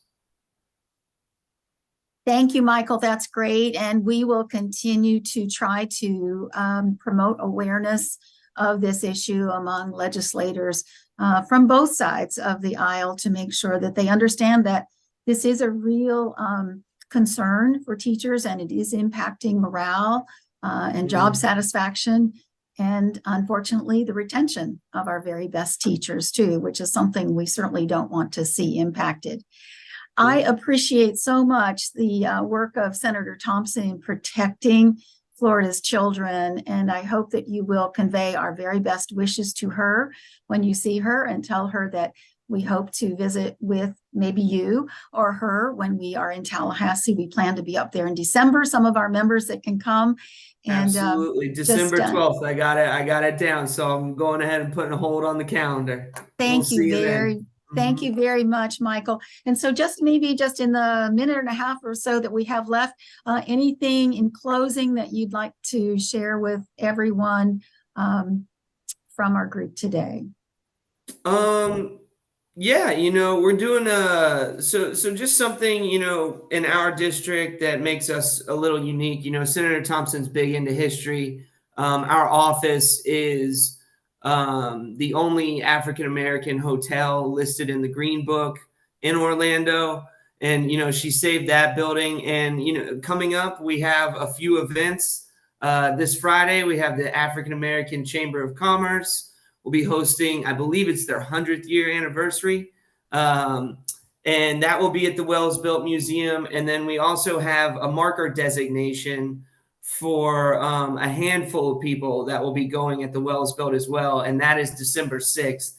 And anybody in the Orlando area, you're more than welcome to drop by, come celebrate with us. And you can see firsthand, some of the work she's done in Orlando. And it's physical. You can touch it. It's a historical building. We have a room that looks just like it did back in 1940. So, it's a real treat to work for Senator Thompson and to get to witness some of these things actually come to fruition. So, we want to share it with everyone. And if you can make it, please come out. And that's November 3rd and December 6th. Thank you, Michael. Thank you for your time. Carrie, any last minute questions for Michael before we let him go? We really appreciate your involvement with us today, for participating, and a special note of thanks for the resources you gave us. It's good to know that we have access to a lawyer through your office if we need some advice. Well, we can't be legal representation, but we'll get you all the answers we can. Yeah. That sounds great, Michael. So thank you. It's been just wonderful to have you. And I want to say to you, we had some students on today and they are very impressed. So thank you. Well, I appreciate you all having me, and, keep up the good work. It's, it's people like yourselves, as well as, the elected officials, that we can't do it alone. So everybody's got to be in this fight together. And, we can't give up. Can't give up. If we're not going to do it, who else will? Thank you, Michael. Absolutely. Have a great day. We have to keep going. Yes. Thank you so much. Have a wonderful day. All right, Carrie, I'm looking at the schedule and it looks as if we are waiting for Representative Waldron. Does anyone notice if she has come in yet? I was just looking and didn't see her. Let me see. We might be seeing Spencer. Oh, she is here. She is here. Okay. Okay, great. Just a moment. Let me. I believe I just did see her clicking in. I see it. Yes. Okay, got it. Thank you very much. Representative Waldron, can you hear me? She's on mute, I think, but I think she's joined us. I was on mute, sorry. That's quite all right. You are right on time. Thank you so much. Yes. Yeah, I apologize in advance because I'm just stepped out of a meeting and I may have to go back in. So, but it's great to be here. Thank you so much. Well, we will enjoy having you with us for as long as you can stay. If you are called back quickly, that is certainly fine. We'll make arrangements to meet with you sometime in the future if that should happen. Yeah, I don't know if you're coming to Tallahassee, but definitely stop by my office when you do, if you do. Great. Well, that's why Zoom is so wonderful for us these days. So let me introduce you to the members of Delta Kappa Gamma. This is Representative Catherine Waldron. She is from District 93. Am I correct That's about correct. that? Yeah. Okay. And so she serves on the Education and Employment Committee and the Choice and Innovation Subcommittee. So these were primarily the reasons why we invited you to spend some time with us today. Our members, as you know, are retired or practicing educators. We even have some future educators, some high school students from Pasco County who are joining us today. So you may be heard, your good words are going to be heard by those future educators. So again, a wide scope of folks here, all very interested in improving Florida's educational services for students but also improving the environment for our teachers and our educational staff. Did you receive a copy of our 4 issues? I apologize. I do not have it with me. That's quite all right. That's quite all right. So Representative Alderman, tell us a little bit about your district, perhaps, and some of the legislation. Yeah, but I did read the issues, so I should be able to give you a semi-coherent response to them. But my district's 93, which is here in Palm Beach County. And it's, as you know, everything's been redistricted recently. So this district is now Wellington, Western Lake Worth, and probably half of Green Acres. So it's kind of a wide spectrum of demographics. You have the equestrian preserve people who are pretty well off, and then we have some parts of Western Lake Worth and Green Acres that are struggling, families, single families, or lower income. So it's the whole gamut. You want to talk a little bit about the legislation that you are considering to put forward for the 2024 session? Sure. So in terms of the education piece, as you know, last year we passed some legislation I didn't necessarily agree with, one of them being the voucher program, which I think is showing that it's not, and not just our state, and other states that implemented took off the limits. Income limits for voucher programs. I think it's not helping the public school system, and it's not going to the people that really need it. There may be some tweaking on that, but whether that gets passed, I don't know. Some of the issues that we see in education is teacher pay. So there's some legislation out there to continue to increase teacher pay.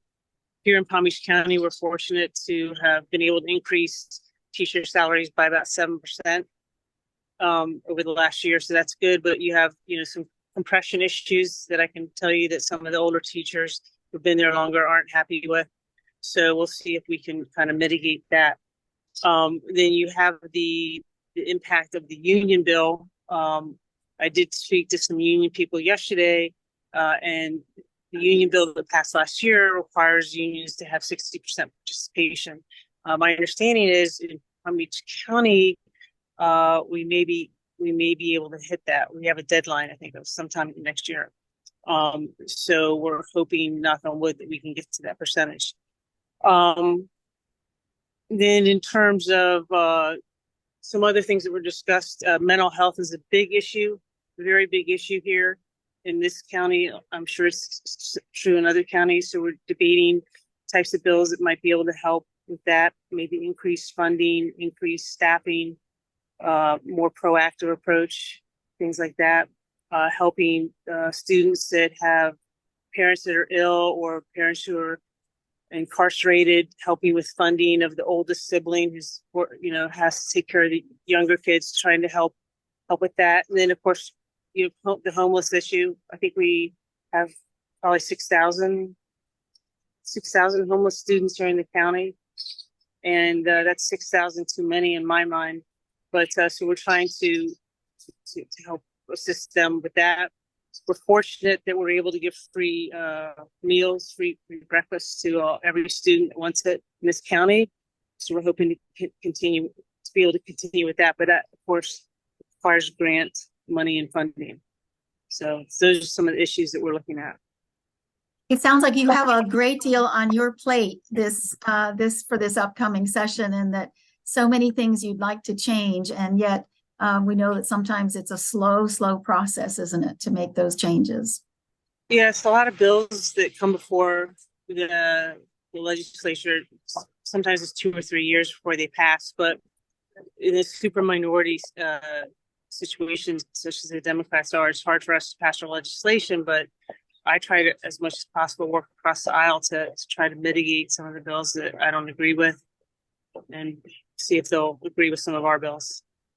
So, do you see any possibility that there will be legislation moving forward to make schools safer, given that the permitless carry is now law? Do you see that there will be a focus on protecting schools to a greater degree in the future?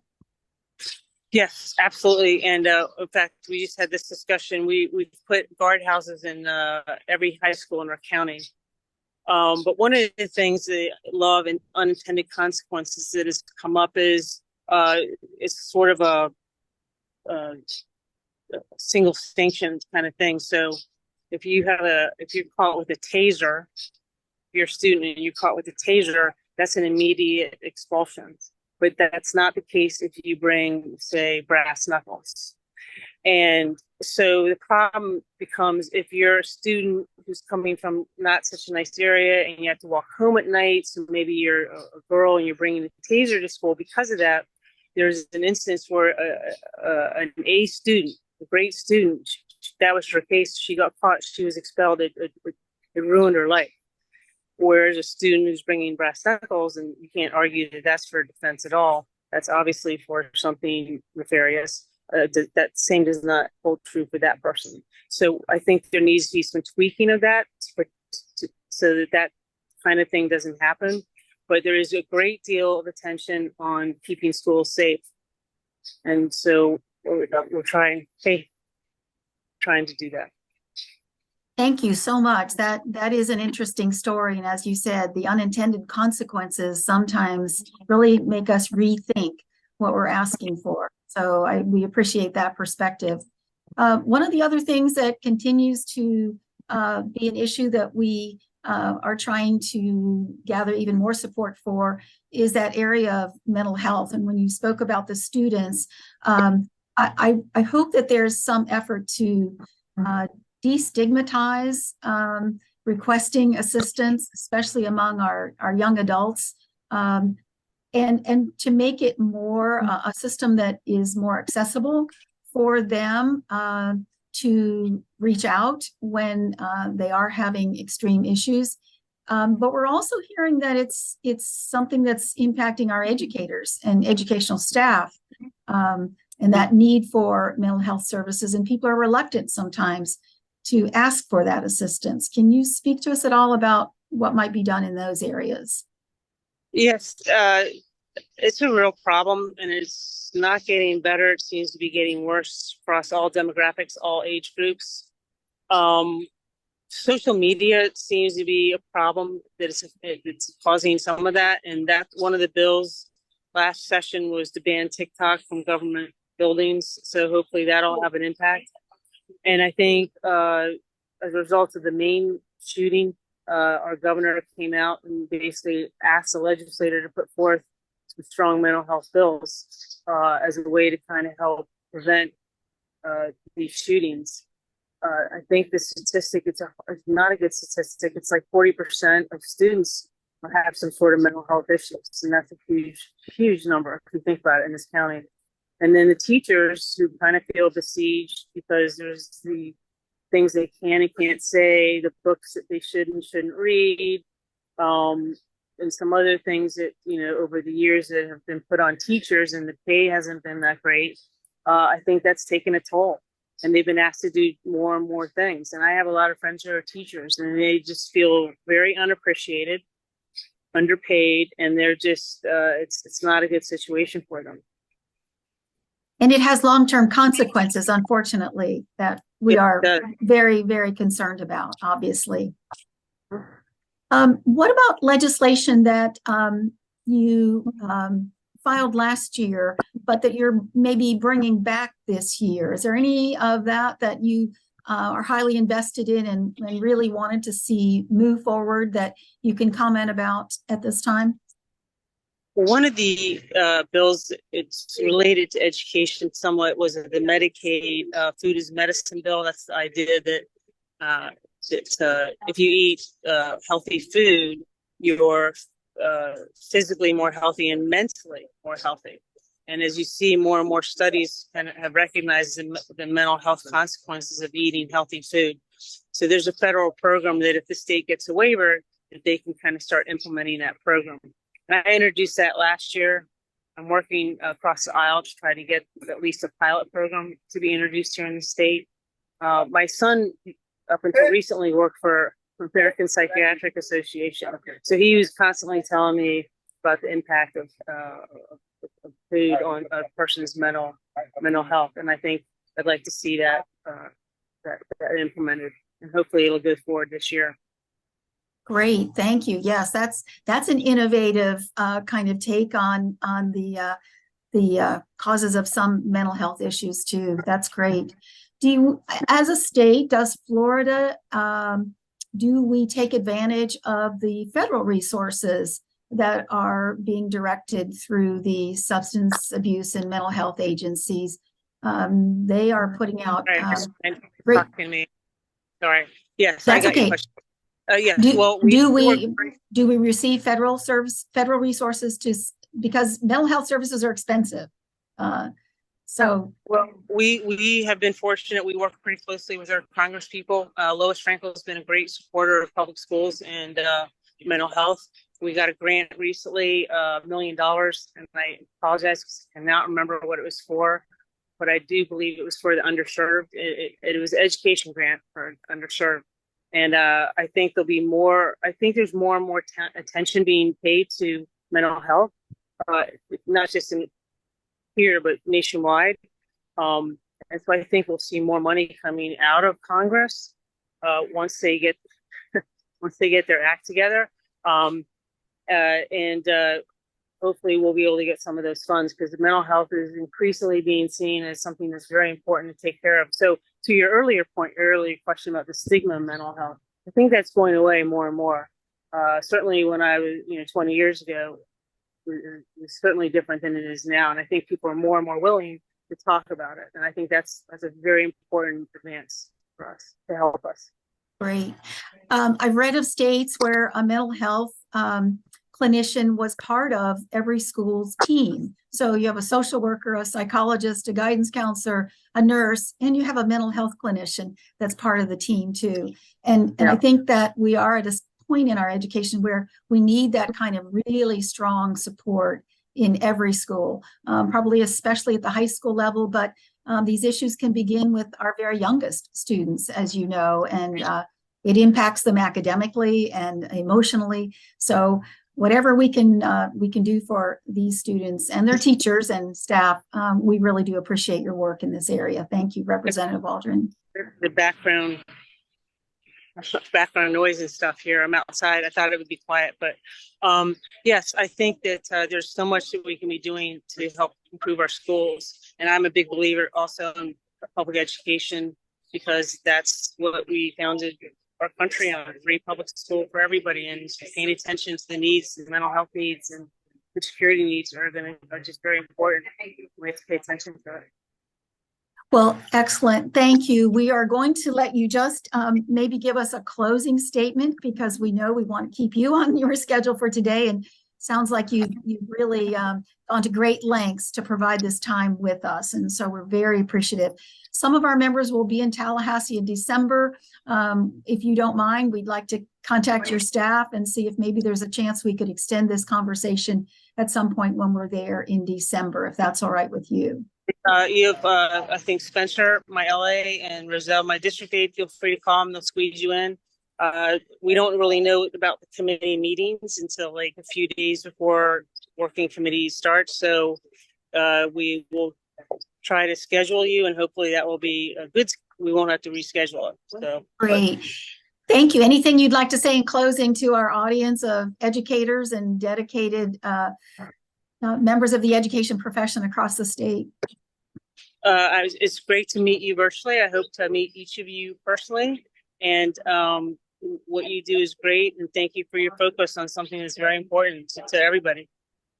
Before you go, let me just turn it over to my co-moderator. This is Carrie Fry, our executive director. Carrie, anything you want to just quickly ask Catherine Waldron, our representative from District 93?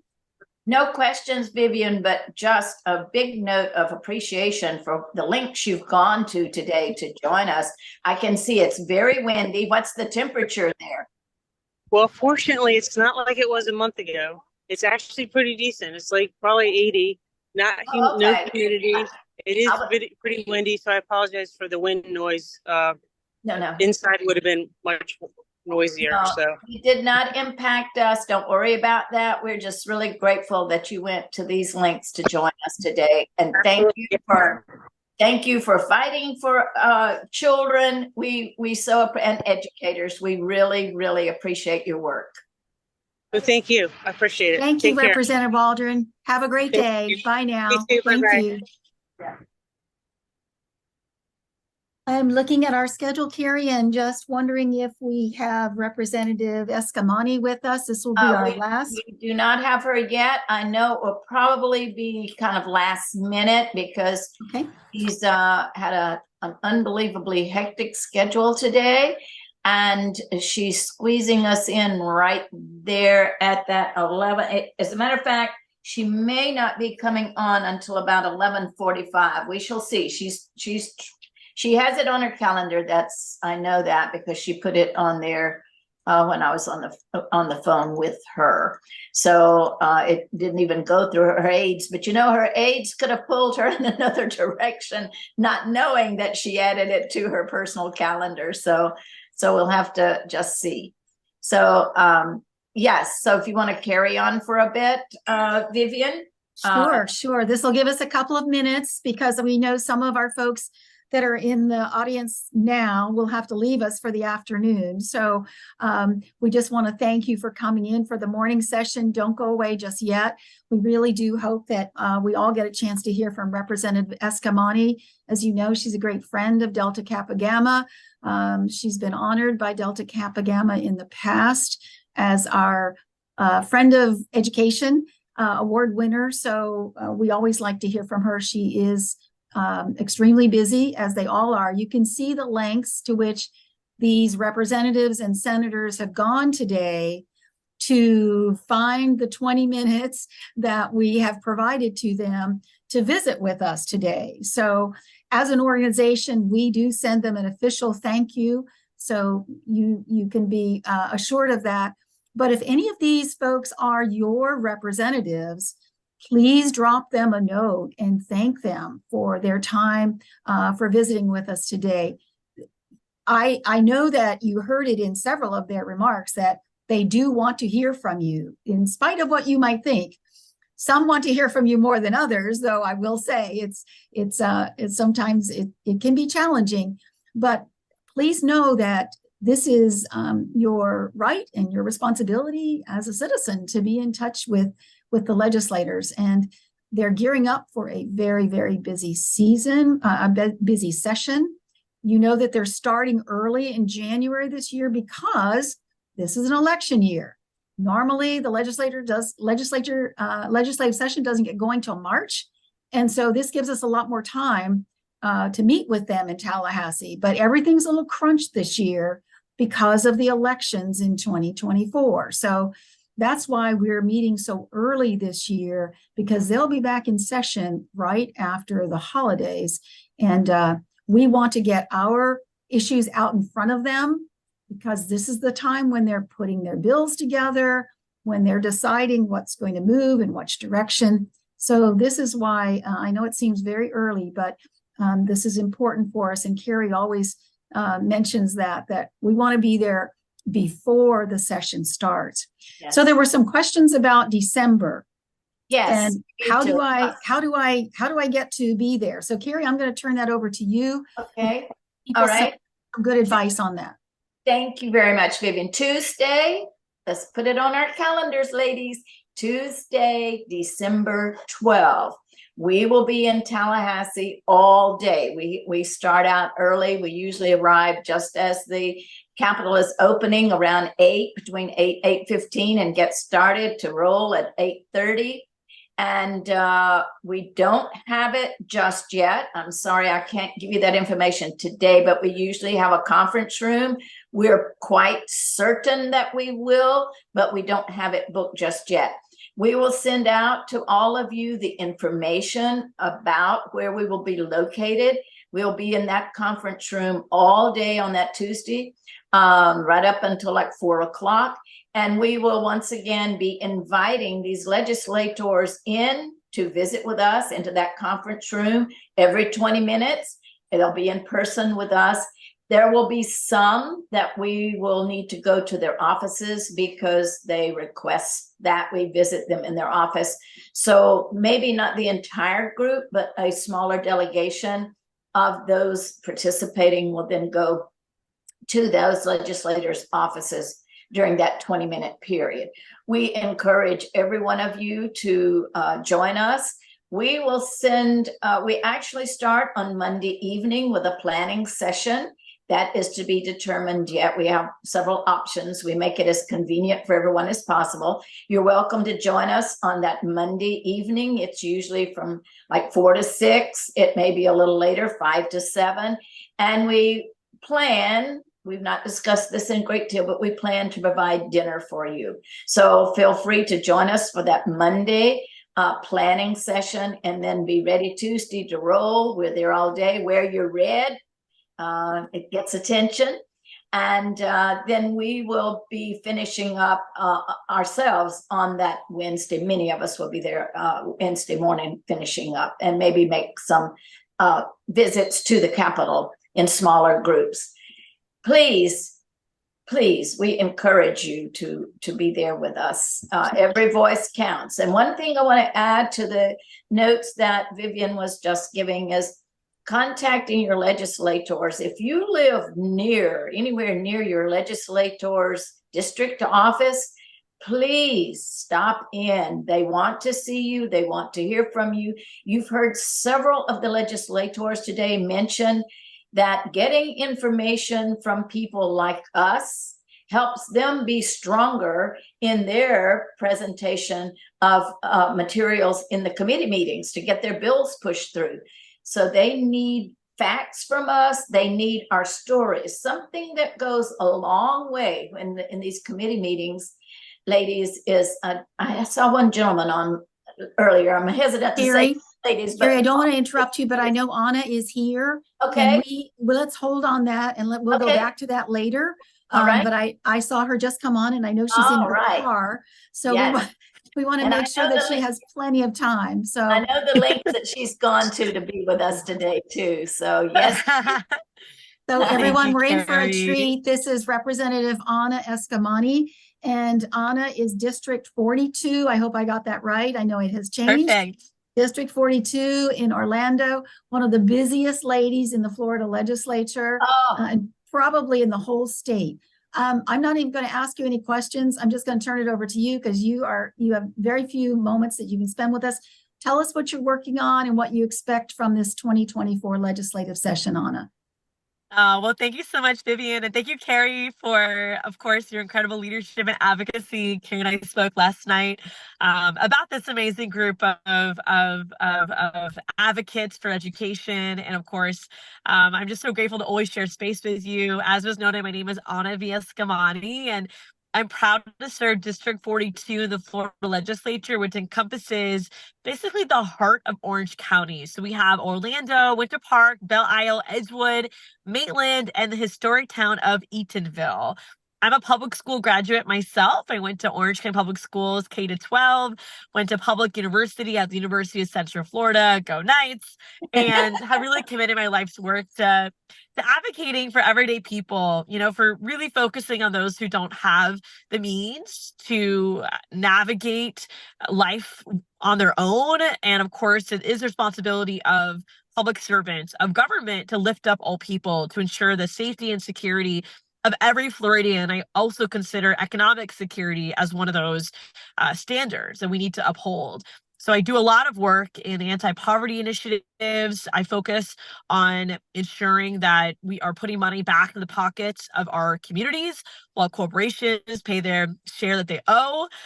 We also, of course, are protecting our environment. We are actively pushing back on some of the tax on equality, and want to make sure that regardless of where you come from or who you love or the color of your skin or who you worship, that you are respected and loved in this state. And on top of all of that, we also do a lot of arena in public safety. We are ensuring that we are reducing gun violence in America, in Florida. We're also, of course, pushing for reform of the criminal legal system so that we're actually helping with rights restoration and giving folks second chances. And addressing some of the disparities we see in the criminal system, especially the juvenile system, and helping to keep our kids out of situations like the juvenile justice system, but also giving them the interventions they need to be healthy, safe, and strong. I know that many of your priorities are focused on important current issues when it comes to teacher retention, when it comes to teacher recruitment and teacher pay, mental health support for students, alongside what we are seeing as a heavy politicization of public education through restrictions of books, history, and curriculum. And so I wanted to say thank you so much for your focus on these issues, because we need you. I mean, these are issues that transpire not just the state legislature, but of course our local school boards, where we see school board meetings going out of control with folks who are uninformed and unfortunately spurred by extremism, to try to restrict access to different literature. I'll tell y'all, I'm just happy to see kids read. And it does not make sense to take away books that inspire kids to read. And one of the books that changed my life, I was about 12, 13 years old, and it was my very last Scholastic book fair. Everyone remembers, our book fairs that we would have. And candidly, because my family did not have a lot of money, when we would take the class trip to the book fair, I usually could never actually afford to buy a book. And I tended to just gravitate towards things like Eraserheads or a pencil, because I didn't want to leave empty-handed, but I knew I couldn't afford actually buying a book. I was a big public library and just public school kid in general. So fortunately, I had access to books through my public library, but the book fair is, you don't want to feel different. So I would try to buy something there. Fast forward to 8th grade, and my mom is unfortunately very, very sick. She was diagnosed with cancer when I was in 5th grade, and by that time, she was approaching what would become the end of her life. She passed away in January of 2004. So this was the previous fall semester in 2003. And I walk into this book fair in my 8th grade class, and there's actually a bargain bin. And I never seen a bargain bin before at a book fair. So I'm excited. I'm digging through. I find this book that was 99 cents, and it was titled Girl Hearts. So I looked interesting. It was a chapter book. I got this book and I read it. And the first chapter, the main protagonist is a young girl, and her mother passes away. And for some, you might think that that type of content is difficult for young people to read. You might think it's inappropriate for a young person to read about these types of sensitive issues. But for me, it was so important that I had the ability to read this story. It was not just foreshadowing as a young woman, but it prepared me for what would be one of the most devastating losses of my life. And I'm grateful that that book was there for me at that moment, at that time. And to this day, I keep that book next to me on my end table in my bedroom. And I have had the honor of actually connecting with the author's family. The author has since passed away. They actually sent me a box of this book that I could share with others. And so I share that story because those are the type of experiences that there's an unfortunate minority of people who don't want girls like me to have, who don't want kids like me to have. They don't want me to see myself in books. They don't want me to have the ability to learn and grow from literature. They want to only put what they feel like is appropriate in front of others. And if they are true proponents of parents' rights, they would respect the rights of all parents to decide what books their kids can and cannot read. So we have a big fight ahead of us, and I want to take a step back and hear what questions or thoughts that everyone here has, but we don't know yet what the next legislative session holds because there's so much uncertainty in Florida. We do have a special session next week. This special session is well timed for the governor's presidential ambitions. In fact, he has another debate on the primary stage for the Republican nomination. And most of this special session is targeted on international issues, which I would argue is not the responsibility of the state. We should be focused on the issues that you are championing, like public education. But unfortunately, I don't set the agenda. So, I have to inherit the situation that is passed down to me. But with that said, as we look towards the 2024 legislative session, it is so important for us to be ready for attacks on public education, for privatization, furthering of public education, for more attempts to censor books, target kids of different backgrounds. So I really do appreciate you being so forward thinking and intentional in coming together during the committee week process, because this is when we really need folks to be focused, to spread the word, get involved, contact your state representatives and senators in advance of session. And of course, come to Tallahassee if you can. So let me step back and see what questions you have, but just thank you again for the opportunity and for everything you do. Anna, thank you so much. I've heard you tell stories before that have been very inspiring, but I did not know the one about the book. And that's one that I'm going to keep in my back pocket and remind as many people as I can about the importance of it. When we take a book away from a child, we do not know what we are, what damage we might be doing. Right. I know that there's a lot of emphasis on protecting Florida's children. And I understand that, there are many who feel it is their responsibility to do this. But I love what you said about making sure that every parent has a voice in this process. And just because or maybe not even a parent, maybe a member of the community that doesn't even have a child in the school, is influential in taking a book away, that restricts the rights of all parents. And I think our job as educators is to just keep reminding our legislators that rights have to be rights for everyone and not just for a very vocal minority. So thank you so much. When we surveyed our members just a few weeks ago, we were surprised that this issue bubbled to the top of everything. Now, we've been advocating for teacher recruitment and retention for years, and access to mental health services and school safety. But we were surprised at how very quickly the educators in the room said, this is impacting my ability to do my best in the classroom. I'm worried about, I'm going to say the wrong thing or do the wrong thing. And these are things that teachers have never had to deal with before. So we appreciate that you're reminding your colleagues of this. I'm not sure that everyone realizes how deep this is cutting into our educators' ability to do their jobs, though. So we're going to keep pushing that forward and let them know. Well, and just to add to that too, Vivian, the reality is that we've seen less and less young people go into education because of these challenges, whether it's the low pay, the challenges in just increasing your pay over time, even with advanced degrees or trainings. But I think this politicization has made a bad situation worse when teachers are so worried, to your point, about saying the wrong thing or showing the wrong video.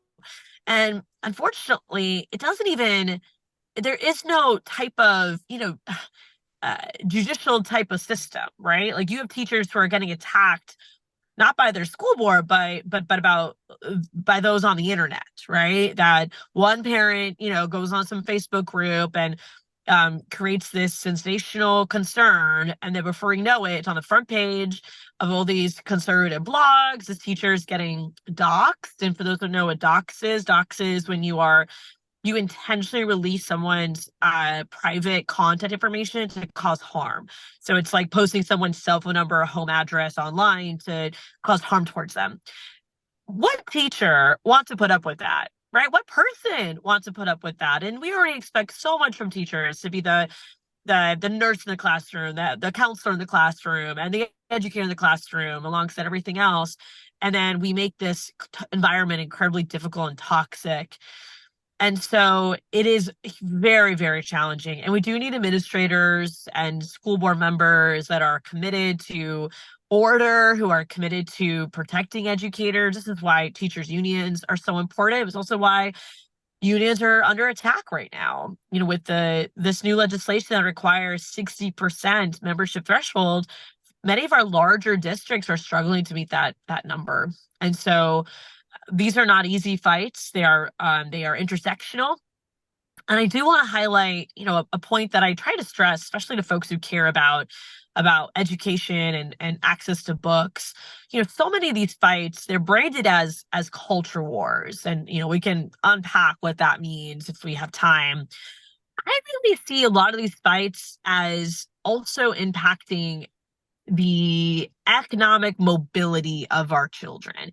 Because when you think about it, public education is the ultimate equalizer. Every student in Florida has a constitutional right, to strong education. That is in our state constitution. And the reason why that's there is because we realize that knowledge is power, and children, regardless of how much money they are raised with, or what zip code they are, or what kind of roof is over their head, that they need to have access to a good education to the betterment of society as a whole. There's a collective good here. But at the same time, being able to go to a high standard public school means that your ability to grow from your economic class to somewhere else, to break the cycle of poverty, is more likely, right? Compared to going to an underfunded public school that doesn't have enough teachers, doesn't have the right textbooks, and so forth. So when you go after public education, when you defund it, when you ban books, you're also further the divide between the haves and have-nots, because you're creating a scenario where children with means will go to the best private school. So they're going to talk about diversity, where they're going to prepare you for a global competitive marketplace where you're competing with kids of all backgrounds, right? Of all educational experiences. And the rest of us who don't have those means are going to be left in underfunded and degraded and censored public schools.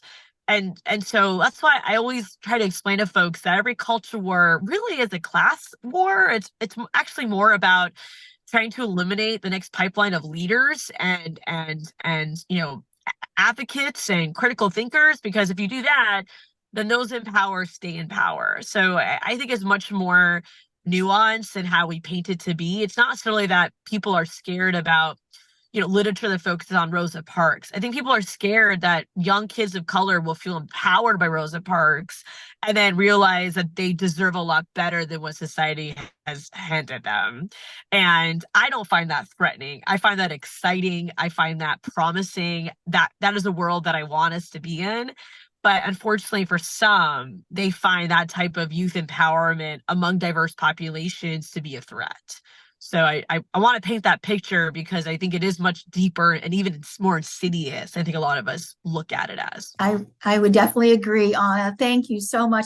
Just wanted to let you know too, I don't know if they're still with us, but we did have some students earlier from the New Teacher Academy in Pasco County, and their teacher is Beth Hess, who's a member of our legislative committee. So she was making this available to them. I just hope that many of them were able to hear your wonderful words, because they are very committed to becoming teachers. And we want them to know that you are working very, very hard to restore this joy in the education profession that we all were so privileged to have many years ago when we first started as teachers. And we thank you for all you do. Keep pushing, keep fighting for our teachers and our children in our state. We look forward to seeing you again. I know we will during this legislative session. If not in December, then we'll make some time to get up to see you when it's convenient for you. But keep up the good fight. I'm going to turn it back to Carrie for any closing question. Then we want to let you go, because I know you were really good about providing this time for us. Carrie, anything you want to say to Carrie before we let her get back to the other things that she's working so hard on today? I think you're muted, Carrie. I think Carrie's muted. That doesn't happen very often, does it? Yeah, it's better I stay muted. Anna, your words are always so refreshing and incredibly validating to public educators, and they provide hope. So thank you. Thank you. Thank you. Thank you, Carrie. Thank you, Anna. Have a great rest of your day. We look forward to seeing you, and all the best for the 24 legislative session. Thank you. I know I'll see everyone very soon. Take care. Are you on your way home or to another meeting or to Tallahassee? Where? I am actually going to my office right now. I just left an event, so heading to my office right now. Okay. Well, the link you go to join us. I think many of our meetings you've been in the car, headed somewhere to some meeting.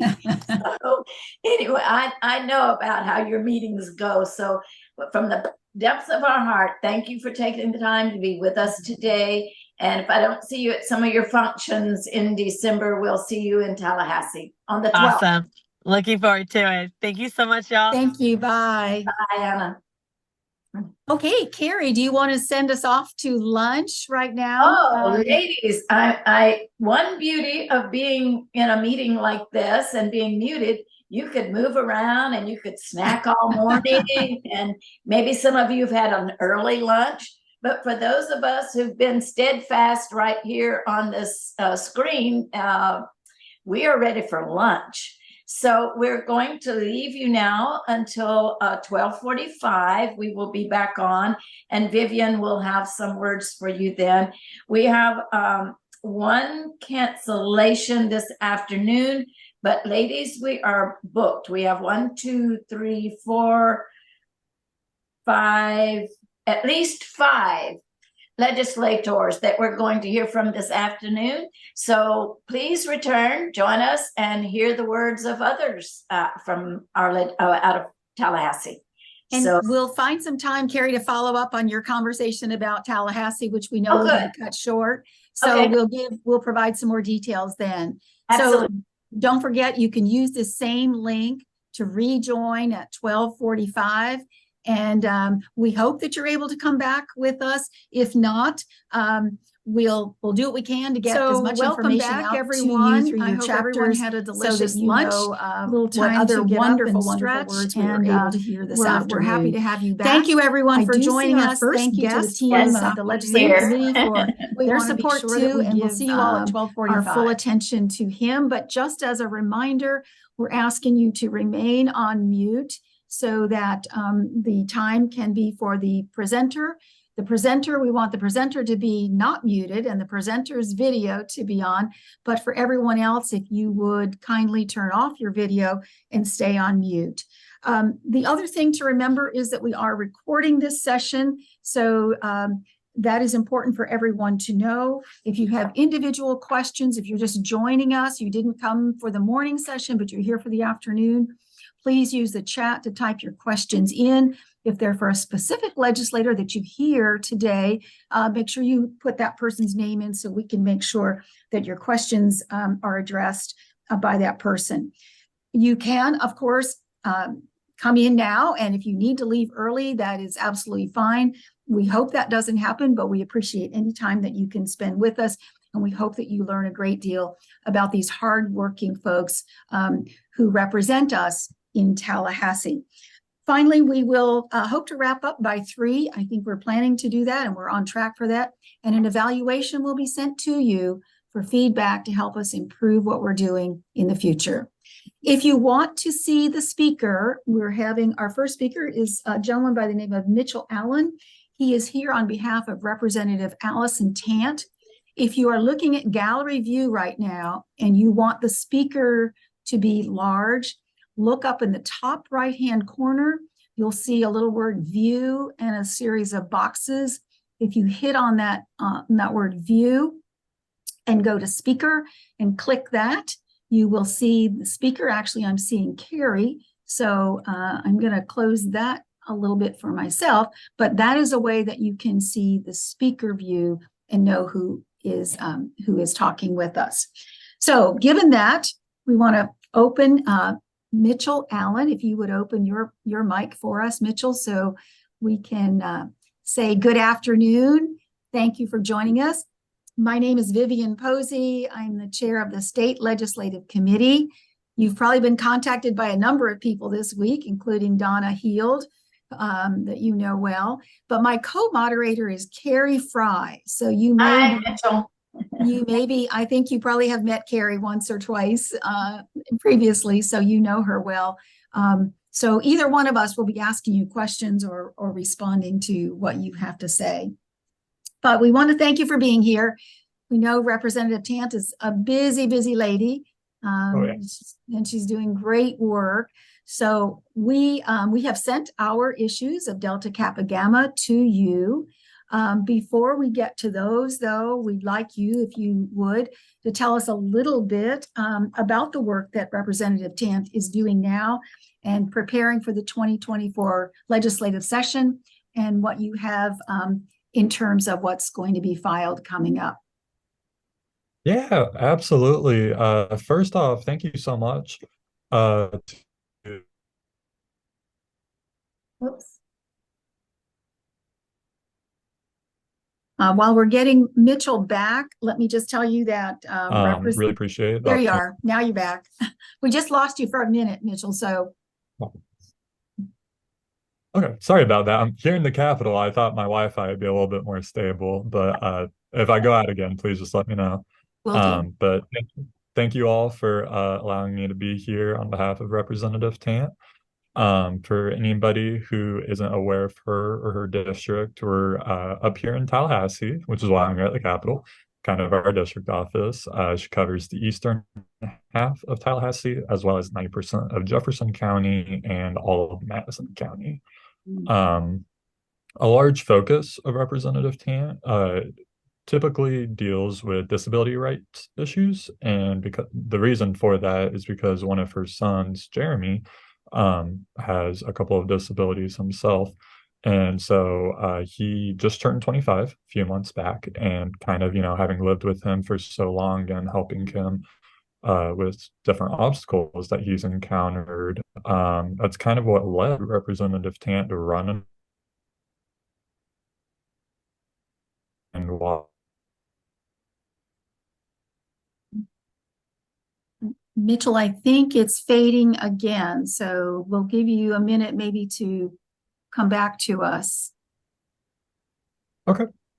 Would you like me to try a different device to log on? Or I know sometimes. That's up to you. Okay. I know sometimes stopping the video can also help, but I don't want to limit that at all. Okay. But sorry about that. But of her, but disability rights is always a big one. And this is House Bill 73, Supported Decision-Making Authority. It's pretty similar to a bill about supported decision-making she ran a couple sessions ago back in 2022. But this year we're hoping we all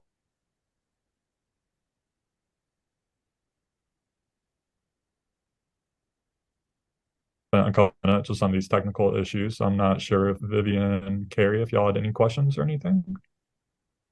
Mitchell, just as a reminder, before we go any further, if you are on, we're going to ask you to turn off your video and but keep yourself on mute.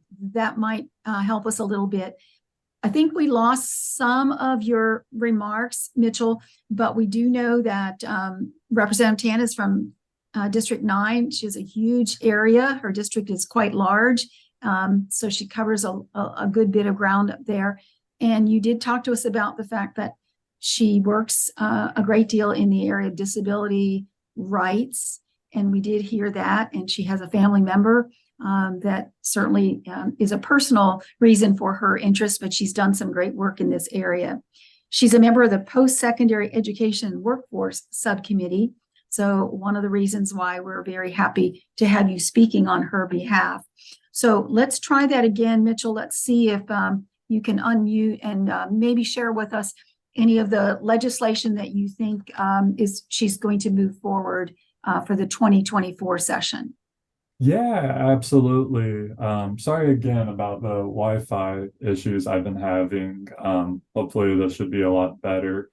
Do you mind repeating that last bit one more time, Vivian?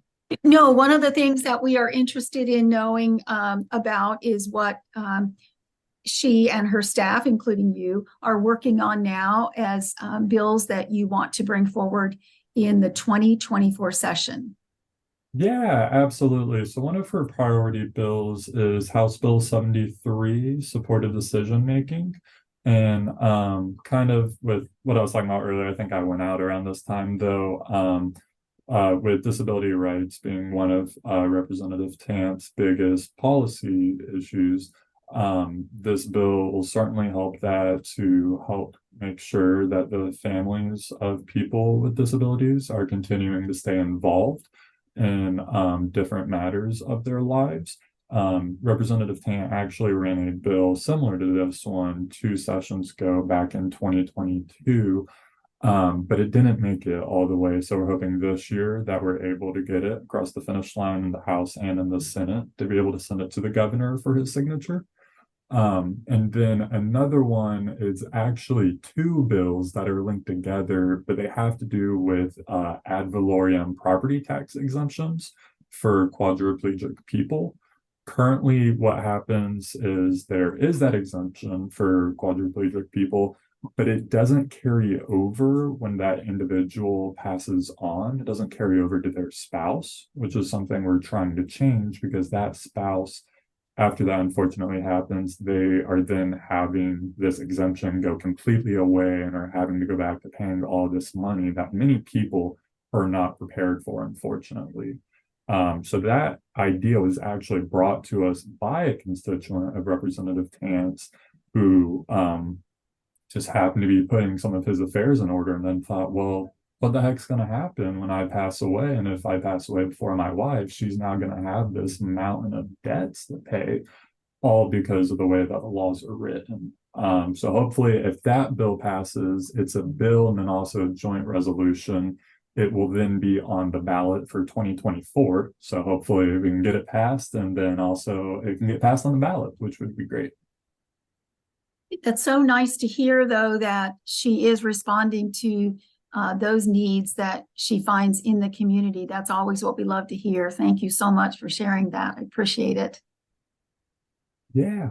Absolutely. So Mitchell, did you receive a copy of the issues that our members are wanting us to bring to the legislators' attention this year?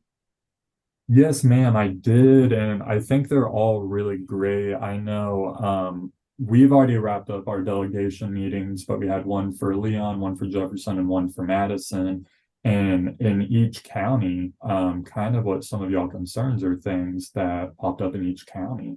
I know one of the biggest ones is always teacher recruitment, but also keeping teachers. You know, it's one thing to hire them, but you also need to make sure that you're retaining them. So I thought that was great, that that's something that Delta Kappa Gamma is specifically advocating for. We've had teachers tell us this, we've had superintendents tell us this, we've had principals tell us this. Everybody's very concerned about teachers, and rightfully so. There is a shortage here in Florida, and trying to do everything we can to make sure we address that. And certainly in the rural areas, many of the rural areas that are in Representative Tant's district, I would imagine it's probably maybe an even more difficult task to find high quality certified teachers to fill those positions. Would you say that that's probably correct? Probably, yeah. I think it would definitely depend on the rural area to rural area, but I know when it comes to Madison County specifically, because it's so close to the border with Georgia and it's so close to Valdosta State University, we've actually heard from quite a number of people who will get educated up there, who will then teach in Georgia. They still live in Madison County, but it's because the education there, they're able to still get scholarships, and so it's that close. But the teacher pay just across the state line is just that much better, which, as far as Madison County specifically goes, is one of the obstacles that they've been facing on how to try to attract more teachers here in Madison County. So that's very interesting for us to learn about, and certainly a good reminder to our legislators. We know that the most recent budget, really did provide some huge increases to be directed toward teacher salaries, but we're still not where we need to be in Florida. And the issue of compression of salaries continues to be a big issue among veteran teachers, that we seem to be pouring all of our resources toward attracting beginning teachers, which is very valuable, but then we're losing our veteran teachers because they don't feel valued, and often their salaries don't receive the same level of increase that we're seeing at the earlier years. So that's something I hope that I'm sure that you're aware of, but we'll continue to remind all of the legislators about the importance of that. Please do. Yes, that is something we hear a lot, but it's something that you can never talk enough about. Mitchell, can you, I'm going to move on to another one of our issues, and probably because of Representative Tant's experience in working with individuals with disabilities, is she working at all in the area of providing additional mental health services for students who are in need of that service, especially so that they are provided at no charge, and also we're concerned about the stigmatization of students and individuals who reach out for mental health services. Do you know if she's planning to do anything in that area? I'm not aware of any statutory changes or anything like that, but we are constantly trying to make sure that we're connecting as many resources with the individuals who need them as much as we can. I know with Hurricane Idalia, we had heard quite a bit about the mental health impacts that the hurricane had on some folks in Jefferson and Madison counties, which I know for me at least, that's something I never really would have thought of is, how would a hurricane impact the mental state of some people? But there, unfortunately, are some children who it affected very deeply, who weren't quite able to comprehend what was happening to them, and now are just in such a state that it's pretty terrible to think about what happened. But we are working very hard to make sure that, again, coming back to some rural areas, that students in these schools are making sure that they're getting the resources that they need in order to get past this obstacle. Great, thank you. We know that mental health clinicians are hard to find and very expensive, and so we understand that, and we know that legislators are working to fill that need. It's not just in Florida, of course, but it's nationwide, and as you said, it can come from some very unexpected ways too, that people are feeling anxious and to the point where they really do need this service. So appreciate all that you're doing in that realm for us as well. Yeah. So we talked about teacher recruitment and retention. We've talked a little bit about the mental health needs. Let me ask you about school safety then. Representative Tant obviously works on legislation for students with disabilities, and yet that's a key for thinking about how do we make schools safer for all kids. Is that an issue that she is also concerned about in terms of providing a high quality education for all kids? Definitely one she thinks about. Absolutely. I mean, she's her children, she has 3, are no longer in K through 12 school, of course, but they were at one time. And, as a parent, I think that's something that a parent has to think about, unfortunately. Her youngest is now 20, I believe. So, had to grow up through the era of lockdown drills, school safety drills, all that types of things. Similar though to mental health, unfortunately, she's not working on anything statutory wise. For anybody who isn't aware, each representative is only given 7 bill slots each session with which to talk about or to try to change anything that they would like. And unfortunately, she's already filled all 7 of hers. One thing I always try to remind people of is, the Senate can have as many as they want for every single senator, but over here we're a little strapped at that 7 number.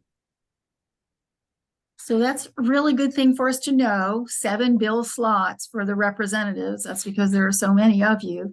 But everybody votes on issues too. So I appreciate her work in this area of working with students with disabilities. It touches all of our issues actually. So we're happy to hear about the work that she's doing. Mitchell, I see that Carrie is back on. Carrie is the co-moderator. Carrie, do you have any questions for Mitchell at this time? Yes, I do. Mitchell, during our years of advocacy work in Tallahassee, we've sort of kept a beam on Jefferson County schools and what is happening there. We know there have been changes and transitioning. Are you aware of anything that's happening in Jefferson County right now that have been legislative efforts that have improved those circumstances there? Yeah, great question. Really glad you asked about this. So for anybody who isn't aware, Jefferson K through 12 is a community partnership school between many different organizations. But this was helped started by Representative Tant in the 22 session, I believe. And so they get a lot of help from they get a lot of help from FSU and FAMU because they're the closest universities in the area. But it's called a community partnership school because of all the partners involved, and there's so many. The county's also involved in it, the state's also involved in it. And I believe there's not many in the state. I want to say it's, gosh, maybe 12 in the state total of these models. They're still relatively new. But they changed to this because the old schools called Somerset had been a charter school, but wasn't meeting the needs of the children there. But thankfully, so far, Jefferson K through 12, it hasn't been around long, just a year, and they just had their ribbon cutting ceremony, which was great. We were able to have our office be there present at it. But I would say that's the closest thing that you're kind of asking about, Carrie, but they've been doing great and we love working with them. So Mitchell, how would you classify that school situation in Jefferson? Are you calling a public school? Are you calling it a private school?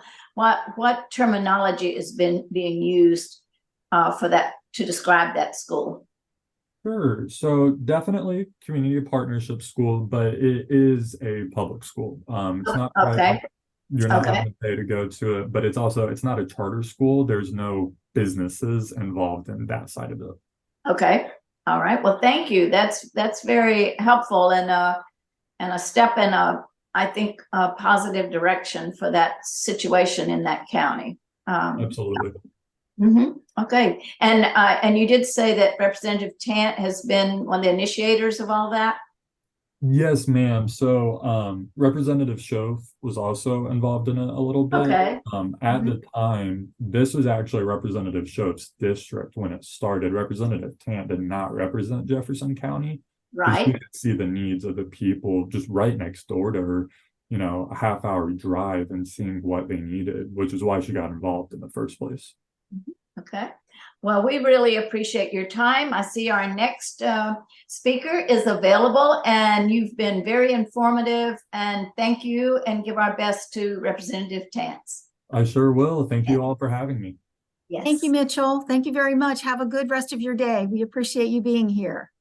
Vivian, before we go on, I'd like to give a friendly reminder to all of our participants this afternoon that we really appreciate you for muting yourself. If we could also ask each of you to stop your video, we would appreciate that as well. So see, a couple of people still have not done so, so that would be helpful. So our next speaker, I believe, is here, Vivian. Yes, thank you. Let me see if we can, we are welcoming Bruce Suarez. Bruce, are you here, and can you unmute and let us know that you're available? I see you. Yes, absolutely. How are you? Good afternoon, everyone. I'm here on behalf of Representative Dan Daly. I am his current legislative aide, and I'm excited to hear everything that we'll be discussing today. Bruce, are you able to open your video so we can see you? At this very moment, no, but in a few, maybe like around 10 minutes, I will be. Okay, that's understandable. It sounds like you're having a busy day too, though. Yes, I'm across the district running around. I just left the meeting right now with the representative, and now I'm headed back to the office right now. All right, excellent. Well, we will carry on, and whenever you are available to speak to us by view, we'll welcome you then. Let me just tell our audience very quickly that Bruce Suarez is representing Dan Daly. He is a representative from District 96. So in just a few minutes, Bruce, I'm going to ask you to tell us a little bit about the boundaries of that for any of our participants who may be constituents of yours. He serves on the Pre-K-12 Appropriations Committee. And as a reminder to people who joined us just for this afternoon session, all of our representatives and senators that we've invited to speak today do have committee responsibilities in the area of education. So they have direct connection with the issues of Delta Kappa Gamma members. And this is primarily why we have asked them to be with us today. So Bruce, if you want to just respond a little bit and tell us a little bit about District 96 and where that is. And so our members know where you are and what the Representative Daly's district looks like. Yes, absolutely. So this is actually Representative Dan Daly's second term in the Florida House. Prior to that, he served as a city commissioner for the city of Coral Springs, which is a part of District 96, including Coral Springs, Sunrise, Tamarack, and parts of the Florida Everglades, just a small sliver towards the northwest of Broward County. And that's pretty much what encompasses District 96. He is currently also a assistant state attorney. That is why, unfortunately, he can't be here today. He just went into court right now, actually. But yeah, if you have any questions, I'm here for any of those as well. So he is working full-time as an assistant district attorney. We reminded everyone that the 2024 legislative session begins in January this year, so it's a little bit earlier. So he really does, I'm sure, rely on you and his staff to do many of the speaking engagements for him, and of course we understand that and we appreciate you being here. Can you tell me if you received a copy of our issues from Delta Kappa Gamma members? I did receive it. I can't pull it up right now, unfortunately. I apologize again, as I am on the road right now, but I did receive it, yes. That is understandable. Bruce, are you able to talk to us a little bit about the representative's plans for legislation that he will be forwarding and working on for the 2024 session? Yes. So right now we have currently filed already 2 bills that are in that already have bill numbers. The first one is Jamie's Law, which has to do with the sales of ammunition in regards to putting an increase on gun prevention, safer gun ownership, and that's the one that he's been filing now. This is the 4th time he's filing it. It's commemorating Jamie Gutenberg, which she unfortunately lost her life at the Marjorie Stoneman Douglas shooting, and he has been working with her father as well as Senator Tina Polsky to draft and submit this legislation every single year because it is something that is very important to him. The second one that we've already filed has to do with workers' compensation. I'm not too familiar with on it, but I can definitely provide more information once I am situated and can definitely look into it a little bit more. But he has a few issues that he's very excited to pass on to this new 2024 legislative session. Some things that he has never brought into in the past, but that's pretty much a kind of like a oversight of what we have so far. That's great. Well, we are anxious to learn more about the bill titled Jamie's Law, because obviously that is one of our issues and has been for several years, the issue of school safety. So that's exciting. Thank you for mentioning that. What would you say would be some of the legislation work that Representative Daly did in 2023 that he was most proud of? Absolutely. So one of the ones that he was very vocal about was actually through a high school bill contest where students in our district submitted through Democracy in Action, which is a program that they submitted a bill of their school through their guidance counselor. And so they had the opportunity to create a piece of legislation that would be able to see the opportunity to be seen in the legislature. And this past year, he was able to pass the one that it provides schools with the Heimlich maneuver instructions in all the school cafeterias to promote choking safety hazards in all of the schools in Florida. And so that's one that he's very proud of, and we're going to be doing this. That's actually what I met with him this past couple hours for is the high school bill contest that we are going to be introducing for this legislative session as well, deciding what bill is going to be going up for that this year. That's excellent. Thank you for informing us of this. Do other districts do something similar, or is this unique to your district? I can't speak on other districts. I know that this is something that Dan has been doing, Representative Daly has been doing for a while now.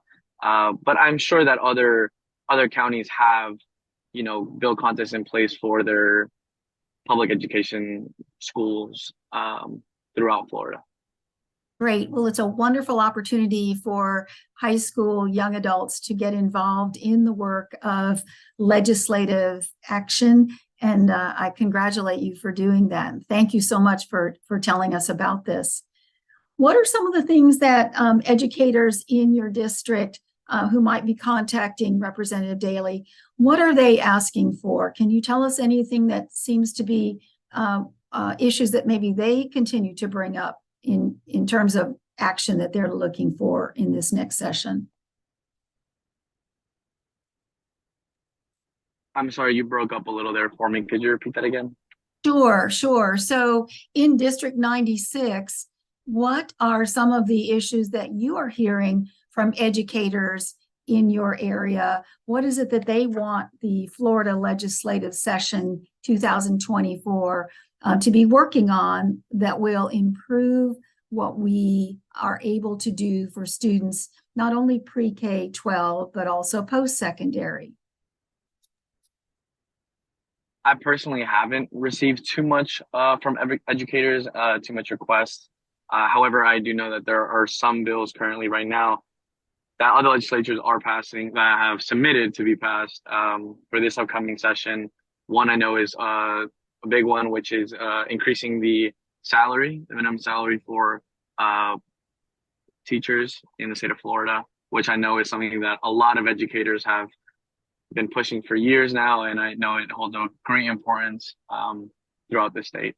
And so, unfortunately, I haven't heard too much on our side in our office about educators reaching out to us. But that is an issue that I know is going to be coming up for the 2024 session.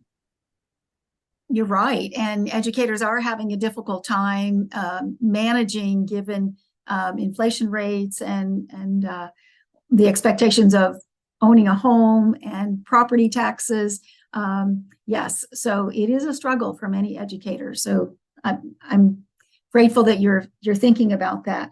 One other thing I want to ask you, because Representative Daly is on the Appropriations Committee for Pre-K-12, does that committee does their workload become more intense at the end of the session as the bills are moving toward passage and we have to start considering how to fund them? Is that what his role is as a member of the Appropriations Committee, perhaps?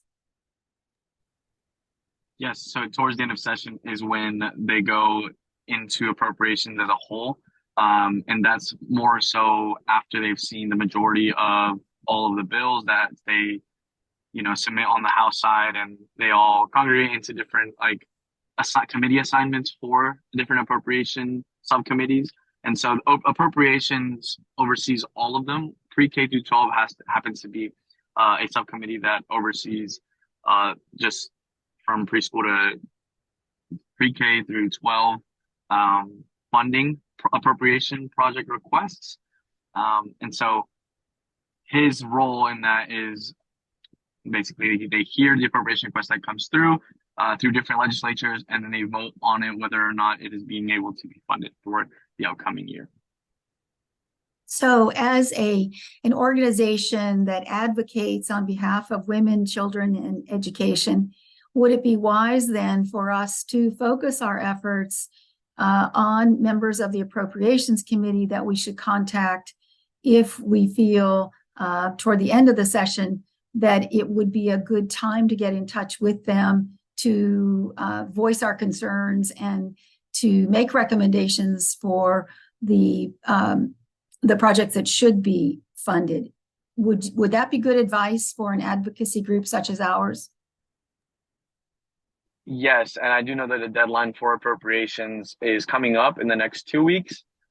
So I would definitely recommend reaching out to legislators that you know are on those committees, because if you're reaching out to a legislature that is serving on a completely different committee that doesn't really pertain to the project request that you want to be looking to get money for, it doesn't really allow for there to be a voice and for them to have advocacy on your behalf in that said committee, a specific committee.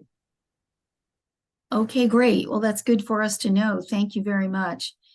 We understand that there is a good chance that additional funding for mental health services for educators and staff and students is a possibility in the 2024 legislative session. Are you able to comment on any of that, or is it still pretty early in the process? I unfortunately can't speak on that. That is something the representative speaks on. So I apologize. Once again, there's certain limitations that I do have on being able to speak on certain topics, but I can't speak on that, unfortunately. I think you've done a great job of speaking to all the questions that we've asked you so far. So no apology needed at all. We appreciate all the good information you've given us so far. I'm going to let our co-moderator, Carrie Fry, ask her to turn on her video perhaps and just see if she has any final questions for you before we let you go, Bruce. Thank you very much, Vivian. We really appreciate all that he has shared with us at this stage. And I'm on the phone trying to reach a couple of legislators at this moment. So if you want to carry on for a bit more, we have a couple more minutes with him. Okay. And then we'll go from there. Thank you. Okay, great. So Bruce, one of the things that we are planning in December is to send some of our members to Tallahassee. We'll be there December 12th. Is it possible that perhaps we could meet with Representative Daly at that time? Yes, if I believe you guys have my email on file, but if not, I'll put it in the chat right now. You all can reach out to me maybe like a week or so, 2 weeks before is when we start scheduling for the committee weeks in December, and we can definitely find a slot for you all there. That would be wonderful. It'd be our pleasure to meet you as well. Absolutely. So thank you. So Bruce, I'm not sure where you're traveling to, but I'm going to wish you a safe trip to get to where you are. And thank you for meeting with us in the middle of your busy day. Is there anything finally that you'd like to share with us as an organization that advocates on behalf of women, children, and education that we can take with us into the next few weeks and as we monitor the session this year? Absolutely. Well, on behalf of Representative Dan Daly, we really appreciate the opportunity to be here with you all today. Thank you so much for the questions, and hopefully I've been able to provide some insight about our office and the representative.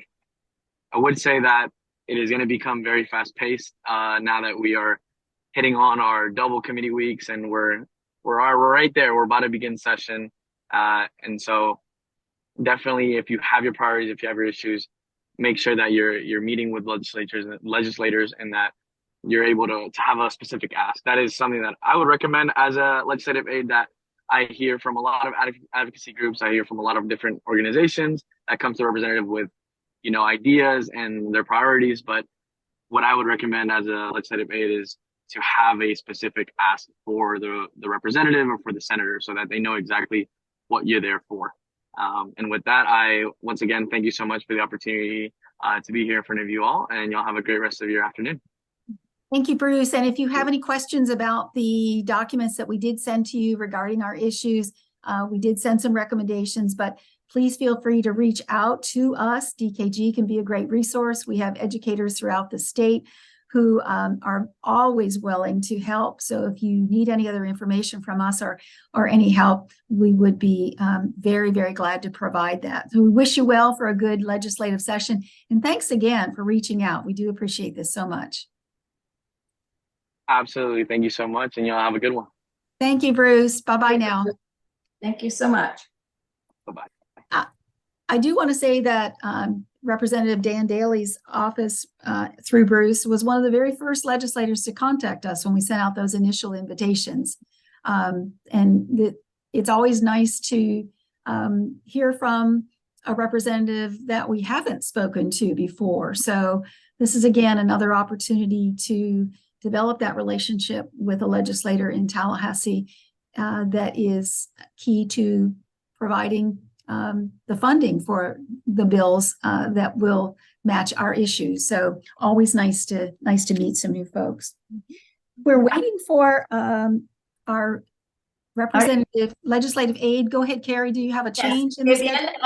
Vivian, unfortunately, the young man, Trotter Deuce, who was to represent Representative Yeager, is experiencing a very bad migraine and sends his apologies. So our 140 is not here. So at this time, I feel it would be appropriate for us to move into advocacy, what it is, and give some tips on some advocacy, some ways that our members could start to become, if they haven't already, advocates in the state of Florida. We've done several sessions on advocacy at state meetings as well as on Zoom meetings, but it never hurts to hear some tips on what to do or how to do advocacy work. And we need more members doing such. As you've heard these legislators today, I think, ladies, that you can certainly see how personable they are, how welcoming they are, and how eager they are to hear from us, because our points of view only make them stronger in what they're saying as they as they write their bills and go to defend those bills. So Vivian, if you want to put up that slide on advocacy, I think we could, and maybe some of our other committee members would like to chime in with some of the points on that advocacy work as we go through that slide. So I'm seeing it on my monitor, but are you seeing the effective advocacy slide at all? I am not. All right, so let me take a few moments. I'm going to close out and try to find that for you again. And I'll let you know when it's available. Okay, and just one there, never mind. Okay. Once again, ladies, we appreciate all of those of you who are spending your afternoon with us, and we are so sorry that Representative Yeager from District 56, that his office will not be represented this afternoon. But I've never personally had a migraine, but I understand it's very debilitating. So I feel for this young man who is unable to join us because of that. He actually used the word suffering. He was suffering from a migraine, so it must be pretty bad. All right. Do you want to go ahead and start off, and then we'll chime in as we can, or? So I think Legislative Committee, we would encourage you to unmute at this time if you wish to speak to any of these points, so that some of the participants can hear your voices today as well. How to become an effective advocate for education, women, and children. Sometimes we fear going in front of legislators. We found that people did not realize how familiar you can be once you do it. We have to remember that we pay the salaries of these legislators, and for the most part, they are very welcoming. When we visit Tallahassee, their doors are open to us. of course, unless they're in another meeting, but they always welcome us in. They're happy to listen. So keep that in the back of your mind. It's nothing to fear. It's just like talking to your next door neighbor in many cases. So as you can see, the first one we have up here, I'll take that one, and then someone else can take the next one. Identifying the issues that we're passionate about, and you've heard Vivian today review how we arrived at our 4 key issues that best represent our members in the state of Florida. We sent out surveys, we had them available at state meetings, so that we hear from you as to what is most concerning to you. So once that we hear those passionate voices, and then we put them out there and vote on which ones are indeed common with the most members throughout the state, we began to do our research. As I stressed earlier, it takes a lot of time and a lot of energy because we want to make sure that every fact, every statistic that we use is indeed true and a fact. So it can be very involved.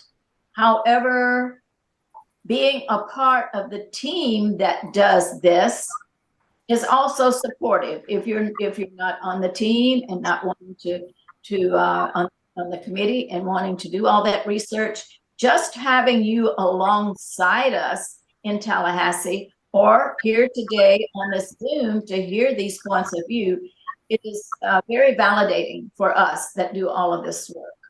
So Vivian, would somebody else like to take the next one? So I think Maria, would you like to, Maria's chapter does a great deal of work in the area of legislative advocacy on their own and in their own chapter area. So Maria, would you talk a little bit about this next one where the history of legislation and how you have used that when you've met with local legislators with your DKG members? Yeah, well, one thing we have to always know is what happened before and what's going to happen. So we have, through our newsletters, talked about what's going on currently and where that came from, and then giving as much information to our members as possible. So it does involve a little bit of research. And it involves kind of like what Carrie said, you kind of have to just kind of keep at it. Some things that, for instance, might be very important to me is not real important to somebody else. So we have to keep that in mind. I think going kind of along with that are things, and this will probably be mentioned when the legislators have their delegations come and speak to you in your county. It's important to go to those and listen. And if you want to speak as just a personal person, you don't go as a DKG representative. So I think that's important. And then we've always stressed writing letters and writing letters to the editor. I love to write letters, so I always try to write a letter to the editor every once in a while. And as Carrie said, it's helpful to be passionate about it. Maria, didn't you just recently have school board members come and speak with your chapter as well? We did. We tend to have for our chapter meetings, once a year, we do have one devoted to legislation. And that might be having somebody from League of Women Voters come and talk to us. It might be having just members of the community that are involved in legislative activities. This time we had school board members. We wanted to have the superintendent, but he was unable to come. But so it was good to hear their take on things. They gave a pretty, I felt, pretty rosy view of things for our county. But perhaps that's true. We don't have in our county, for instance, as much of a difficulty with retention and recruitment because they have raised salaries. They are working on mental health issues. They mentioned that's what's difficult is finding mental health clinicians because of the cost. So with the tax referendum that was passed last year and will continue for the next few years, they've hired more social workers and psychologists to help bolster that up.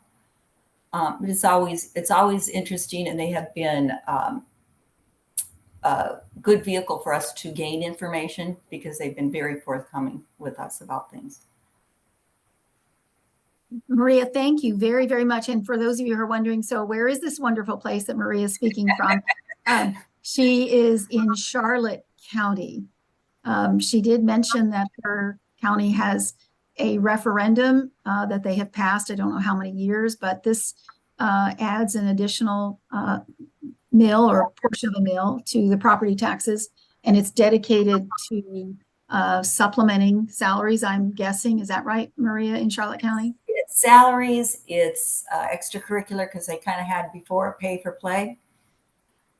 So it helped eliminate that so kids could participate in sports and other activities without having to pay a lot of fees.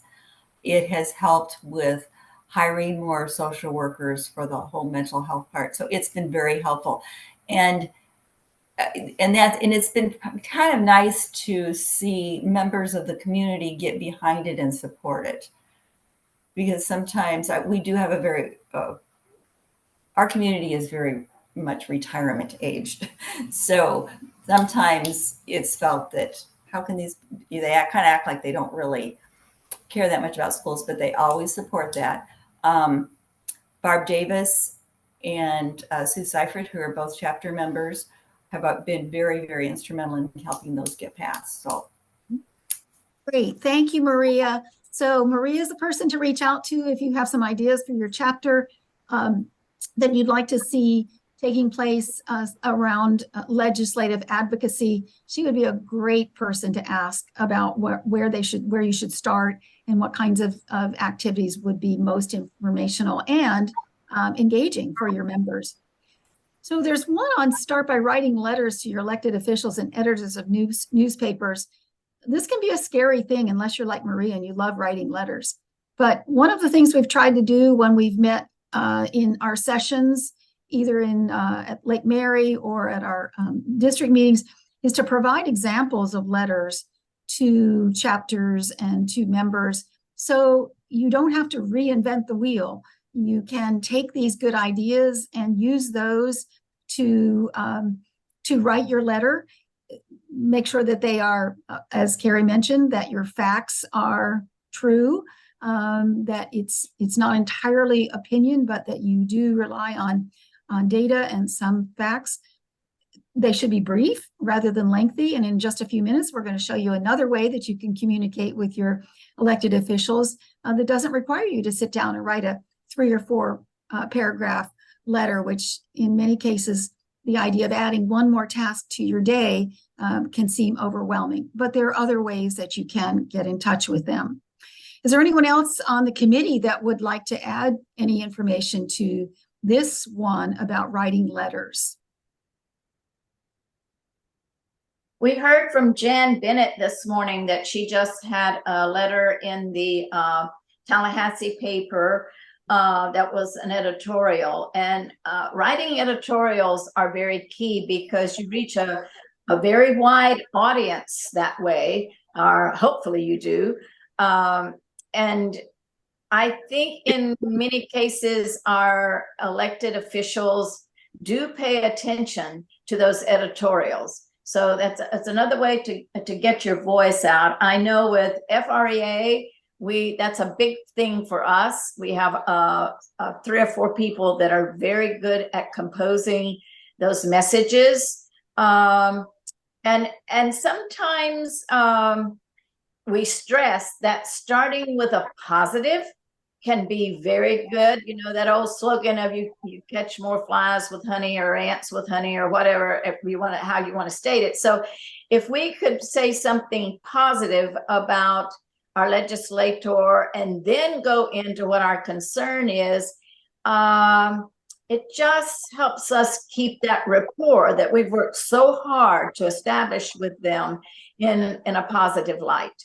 So I know some editorials can be very bitter sounding, very negative sounding. So yes, so I see Donna, Donna Hills is on our committee and from the Tallahassee area, and I see her hand is up. So Donna.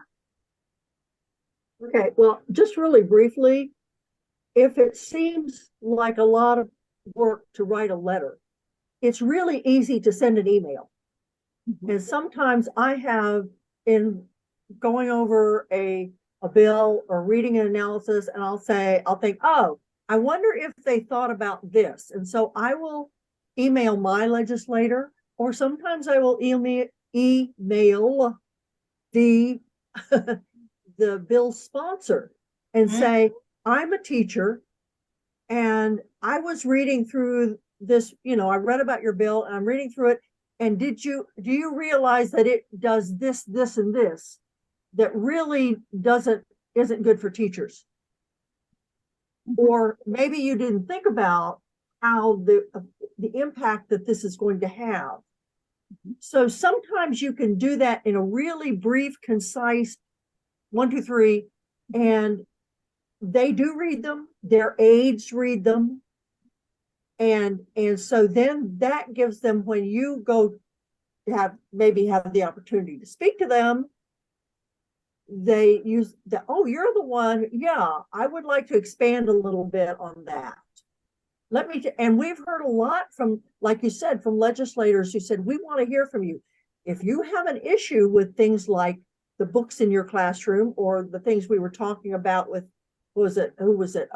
Brian, about asking for their lawyer's opinion. I'm not going to ask for I'm going to call my legislator and I'm going to say, this is how this bill is affecting the people that I know in the classroom. This is what it is doing to them. This is why they are leaving. And you need to be aware of the fact that it is because whatever. And, I don't make it a personal attack. I just say, this is how it is in the real world. And then I remind them that I vote, and this is a good year for that, because 2024, a lot of legislators are up for re-election. Now, some of them are term limited and they're not running again, but a lot of them are up for re-election and they want your vote. So they're gonna, you have that little lever of saying, anyway, that's what I think. Thank you, Donna, very much. And that brings to point something I would like to stress in attending committee meetings in Tallahassee. And I know some of you heard Linda Edson this morning, who attends so many committee meetings. What we found that is very important and can really sway a legislator is a personal testimony. So we need to encourage educators, especially those that are on the job right now, or if you have witnessed a situation that you would like to share with them, of how things do impact them and the repercussions that they experienced on the job. Telling those, and you have a time limit when you stand before those legislators in a committee meeting, there is a time limit for speaking. So if you have your actual experience ready, and they will sit up and listen if it is a really important one, or one that will possibly have an impact on the way they're thinking. Let them know about the situation with teachers, what has happened in your school. If you are an administrator, I had 5 teachers walk in the last 2 weeks and just say, I'm done. Those stories are important for legislators to hear. And if you write them, you let the newspaper know, and you go to Tallahassee and speak in front of the committee and say, this is what's happening in my school. Any real story is powerful. Thank you, Carrie. I was thinking of the story that Anna shared this morning about the book that she accidentally purchased, and it turned out to be a life-changing book for her. So that kind of story is inspiring, and it appeals to the emotion, but it's also true. And it's I would think that I'm sure that she has shared that with others of her colleagues, but that's the kind of story that legislators need to hear because it's real. Mm-hmm. I really do appreciate everybody jumping in with these messages. So thank you, Donna and Maria and Carrie. Let's see if there are any other committee members that are would like to add any other tips and ideas that you perhaps have used with your chapters, or that you feel our audience would appreciate knowing about this work that we do. I believe, Diana, are you there? Do you have something to share on this? I think she's on. She may have had to leave. I know she has stories that she could share with us. While we're waiting for someone else to come forth, I would just like to jump on to the next point on our slide, Vivian, if you're okay with that, and talk about absolutely. relationships with the legislators and their aides. I think this is something that DKG members have done a beautiful job with. We are in contact with them. We send messages that we'd like to meet with them. They respond promptly. And always, when they know their schedules, they do get back with us. But we always follow that up with thank you notes, our phone calls, our texts, to stay in contact with these legislators and their aides. Usually it's aides we're working with. And once you build that rapport, they do not forget you. We're now known as here come the DKG ladies, or here come the ladies in red in Tallahassee. And that's very important. They have taken note of us, and they are, I think, realizing that we are knowledgeable and we're passionate about fighting for the rights of women and children and educators and education. And we've built this beautiful respect with them. As new ones come aboard, we have to start at the bottom rung and go up the ladder and building it with them. But you saw today we had on at least two, if not three, that we've not met with before. And they were very gracious and very inviting. So we look forward now to seeing them in town. We've made our first impression with them. So now we'll make another when we go in person and continue to build this relationship. So that we have their ear. Having their ear is very, very important. Whether they're in agreement with us or not, having their ear is important because they all vote on these bills. And maybe something that we say will certainly impress them enough that we can sway. We know of several legislators that it took a couple of years, and one it took almost 4 years. But we were able to get that person to really consider some of the points that he was making in his bills that were negatively impacting education. And eventually, 4 years later, he did come around. And we're very proud of making those strides. So we need all of you to use your voice and to join us in our initiatives. Mary, I'm going to stop you there and just ask if we are seeing Zachary Metz joining the meeting yet. Don't see him yet. And okay. Diana's microphone, unfortunately, is not working, or she would have spoken with us, but her microphone is not working, sadly. Okay, all right. Well, just wanted to check. I didn't want us to have anyone waiting in the waiting room, but we are looking for Zachary Metz, who is the legislative aide for Representative Kevin Chambliss. So if you see him coming on, let me know, and we'll turn the mic over to him. Okay, who was the contact, who contacted that individual? Which of our legislative committee members? Actually, I was Okay. the point of contact for him. Okay, If someone is able to use either one of those phone numbers, perhaps I will to do that. check Mhm. with them and see if they're coming on, and I'll keep going then. Right, I'll check in with him now. Thank you, Carrie. So as Carrie mentioned, this ability to have a relationship with legislators or their aides is so important. I will tell you that when I first came on this committee and traveled with Carrie to Tallahassee, I was very impressed that she was on a first name basis. I shouldn't have been surprised at all, I guess, that she was on a first name basis with many of the legislative aides and even with the legislators themselves. So it doesn't happen right away. It takes time, many years of meeting with them and reaching out to them and putting our issues in front of them. It does take a great deal of time, but it certainly is worth it. The last piece there is to share the work you're doing to advocate on an issue with others. So one of the reasons why we're grateful that we had members from other organizations joining us today is that we often have similar issues. And so there's power in numbers. As Carrie mentioned, when we are in Tallahassee and there's a large group of DKG members, it really does make an impression. So if you are inviting a legislator to your chapter meeting, consider having more than one chapter to get together. So it is a larger audience for them to see. And I think that really does make a difference.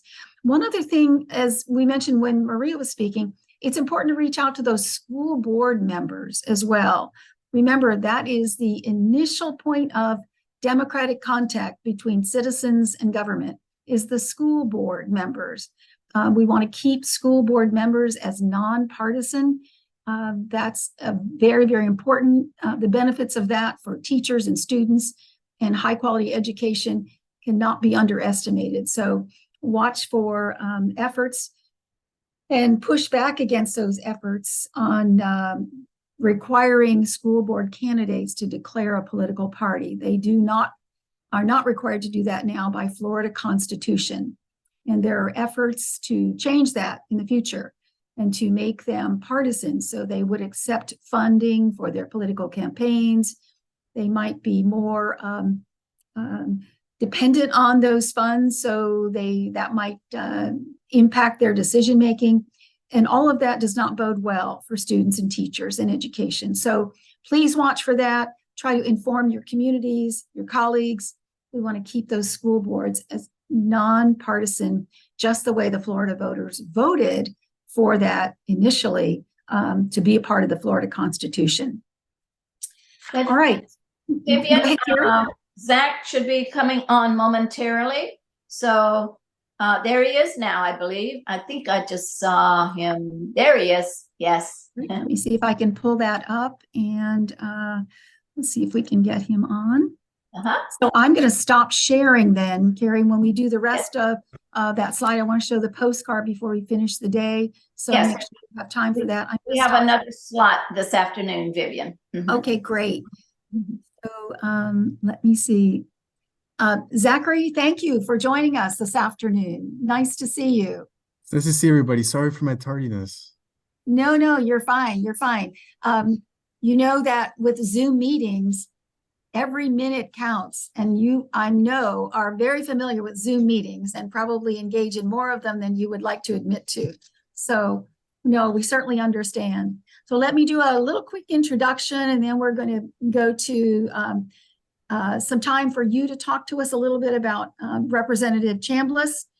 Again, this is the first time we've spoken with you or with someone from his staff. So we want to know as much as we can about the representative and the work that he does. So just to let everyone know, he represents District 117. We're going to rely on you to talk to us a little bit about where District 117 is. But let me tell our audience that Representative Kevin Chambliss is a member of the Choice and Innovation Subcommittee. So that is dealing directly with education issues. He's also a member of the Higher Education Appropriations Subcommittee. So that appropriations issue, the responsibilities of members of appropriations committees we talked about just a few moments ago. He has several other committee responsibilities, but these two are the ones that are directly related to the issues that we have. He is not able to be with us. Zachary, I think you told me that he works full time. Is that correct? Yes, that's correct. He actually just got a job as an educator. So right on topic. Oh my goodness. Oh my gosh. We're so excited to talk to you, Zachary. So we're going to turn it over to you. Tell us a little bit about the representative and what his interests are, what he's planning to do for the 2024. But first, tell us a little bit about the district parameters and boundaries that you serve. Absolutely. So first of all, thank you guys so much for having me. I do apologize for Representative Chambliss being unable to join us, but the District 117 where he represents is South Dade, and it's I'm looking at a map right now. It's actually pretty long. It stretches from Homestead and part of Florida City up into Cutler Bay, or just north of Cutler Bay, excuse me. So it's way down there, South Dade. Yeah, that's where it is. I mean, it's kind of by the Homestead racing track, if any of you are familiar with that. It's not in the district, but we like to say it's close by because that gives people a good frame of reference. And so moving on to his legislative priorities for the session. So far, he has filed 5 bills that we are hoping to get moving pretty soon as we head back up next week. First one is a bill relating to child water safety requirements. This bill would revise requirements for any type of summer staff or child care facilities who take the children to a water-based activity. It will require 2 things. First being that the parent can attest to the child's swimming capabilities.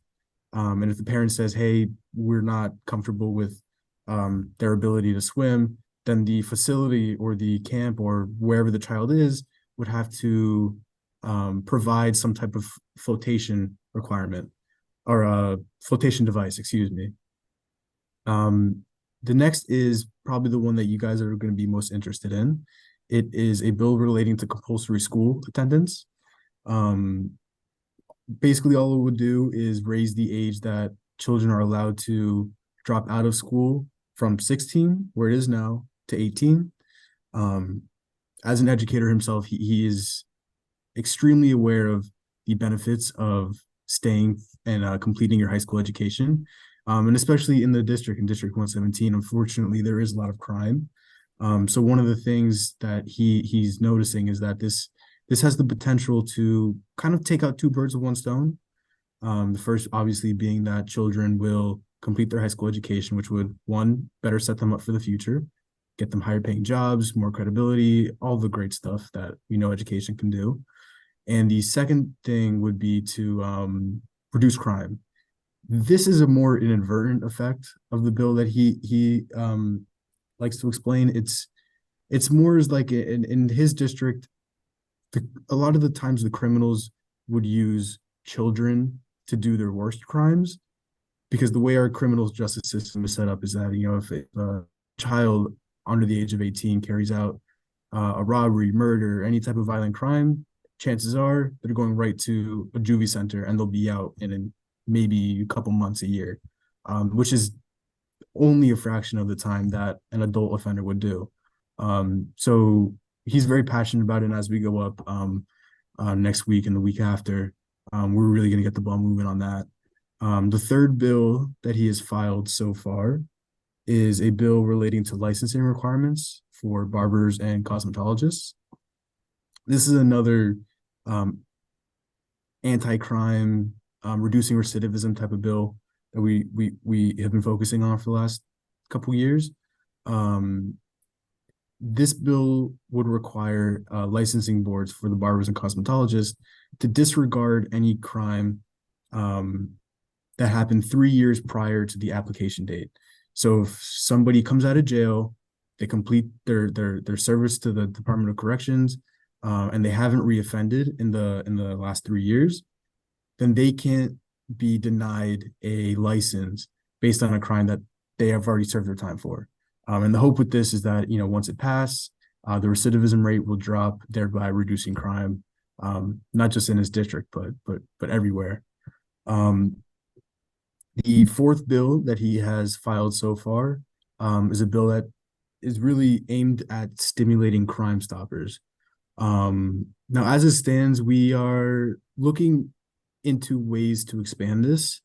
So if you look up on the Florida House website and you read the bill, it's not quite where we want it yet. But as it stands right now, all it's doing is raising the amount of court fees that courts pay to the Crime Stoppers Trust Fund from $20 to $40, just to give them more money, because they are very restricted on how they can spend their money and how much of they can spend their money. It's broken down into categories like into categories like prize money, marketing, staff. So we just want to give them more money to keep doing the good work they do. And the last bill he has filed so far is a bill relating to the mental health crisis intervention training for law enforcement officers. This is an important bill because it's police or law enforcement officers, are not properly trained to deal with calls relating to mental health. And it's hard to approach those in the same way that you would a regular crime with I don't like to use the word, I'm not going to use the word regular, but any other crime. A call relating to somebody with mental illness is a whole different beast, and it requires a whole different set of skills to deal with. So we really want to provide our law enforcement officers with the ability and tools that they need to properly respond to those crimes. But that's it. So I'm open to questions, or if there's anything else you'd like me to talk about. Thank you very much. No, that's a pretty busy agenda that you have there to be working on right now. My goodness, already. So Zachary, thank you. And thank you for kind of giving us that timeline of the legislative session. You are really moving quickly now towards session. And we talked about it a little bit ago that it is starting early. And so I know that your weeks are very, very important. Before we go on, though, could you shared with us that Representative Chambliss is an educator. I'm curious about what level of school that he is teaching. Can you be a little bit more specific without sharing too much of his personal information? I don't want you to have to do that for us. Yeah, I won't. He doesn't want anybody on his staff talking about where he works, just for the safety of the kids. Of course. But he is working with sixth graders. Sixth grade. Okay, very good. Well, thank you. Hats off to him. Now we know that we have to talk to him when we are in Tallahassee. Is that right? Yeah, no, absolutely. Yeah, reach back out to me. We can set up a meeting. Absolutely. Great. So I want to talk to you a little bit about, thanks for sharing what you are doing legislatively at this time. Just wanted to reach out and see if you were able to have a moment to review the one pager of the issues that our members throughout the state have asked us to bring to the attention of legislators. Yes, I've read it. Okay, great. And the other thing that we sent to you were those issues in a little bit more thorough context, and includes recommendations that we have. So hopefully you'll be able to keep all of those and provide opportunity for him to review those. And certainly I hope that that's a guide to him as this legislative session unfolds. So even though your bills are quite varied, but we're really, really happy to see the compulsory school attendance bill. Can you tell me a little bit more about how that would work? We have students in our high schools now that can really much complete their education before they're 18. So this is not going to impact them at all, is it? No. If it's really only geared towards students who have not finished or not going into some type of alternative school or advanced studies program. We're still working with the Department of Education and Children and Families to really hammer out the details and work on a comprehensive analysis for it. But no, you're right. It wouldn't affect those students. So in addition to making it compulsory, would there be some provisions in that bill that would provide additional support services for students that are struggling to finish high school by age 18? That's something that we are trying to work out. We noticed in our conversation with the Department of Education in particular that that is an area of concern. That it's something where, like, if I forget the exact statistic, but a lot of the school systems want to keep the kids in school so they can keep receiving the money, and it's a very delicate balance of I'm sure you guys are all aware of school funding. You guys receive or schools, excuse me, receive funding per kid.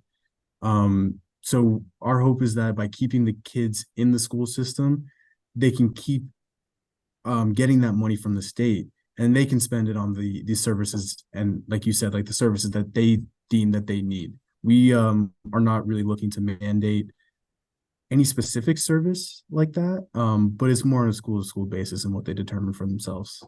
Okay, great. So it would be up to the district then to use their discretion to be able to provide this kind of support. Okay, great. That's good to know. All right, wonderful. As with anything, there are unintended consequences, of course.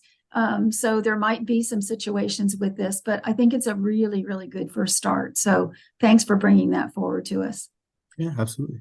Can you talk a little bit about the representative's interest in school safety at all and increasing the safety of our schools in Florida? Is he working on anything in that area? Not specifically at this time. Anything in regard to legislation anyway. As of now, we're still meeting with other legislators, and like I said, like after we go back up to Tallahassee next week. So once that happens, we'll see where the appetite is for some of those things, because I think that school safety is something that everybody in the state really wants to focus on. It's just being a Democrat and going to Tallahassee, his opinions on how to achieve those are vastly different than the majority parties. So it's a tough thing to work on, especially after last session with the concealed carry bill that passed and the lack of funding that the school systems now get. So he's exploring options, but as of right now, he has no legislation that he's going to file. So last year was his first year as a representative, is that right? No, he started in 2021. Okay, so he was reelected then. Great, great. Yes. What do you think he's most proud of during his work in the legislature so far? He's proud to go every day and do these things. I don't think he likes to hark on one thing, just because he is so passionate about helping the community, and he wears so many different hats that to focus on one would be to take off the others. You know what I mean? So he's just proud to continue serving the people of District 117 every day, and he's honored to have this opportunity. Well, it sounds like you really enjoy working with him. Is that true? Oh, absolutely. Yeah. So Zachary, some of our members will be in Tallahassee in December 12th. That's a Tuesday. Would the representative be there, and would it be appropriate for us to try to reach out to you to maybe schedule some time with him to talk about education now that we know that he's actually in that arena every day? Oh yeah, absolutely. We would love to, or I would love to set up a time to have your members come and see and talk to him. I was just checking the calendar. So yes, he will be in Tallahassee on that date. But let's wait until it gets a little bit closer to scheduling in.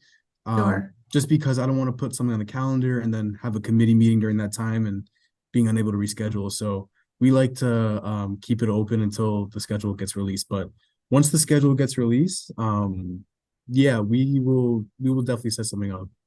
Great. Thank you very much. This is why we selected this day, because we knew it wasn't a committee week, and we were thinking that this would be a great day to meet with legislators. So we appreciate your time today. Thank you very much for speaking on his behalf. It's been very nice to meet you. Yes, likewise. And thank you guys for having me. And if you have any need for the use of our members, maybe as a resource for you or to provide information about what is happening, although he already has his pulse on education because he's in the classroom, but we have many members who are very willing to help in any way, and we certainly would appreciate it if if we could assist you or assist him in any way with his efforts on behalf of education in our state. Absolutely. Yeah, my phone is open, my email inbox is open.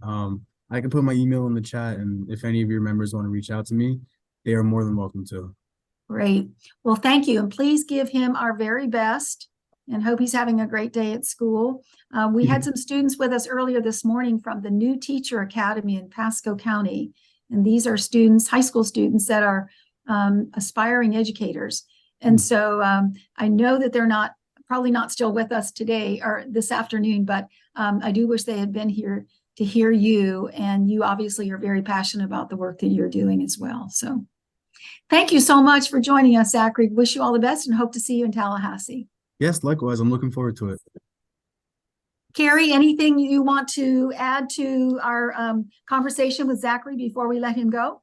I heard a lot of good things in those bills, Zach, that you're working on with Representative.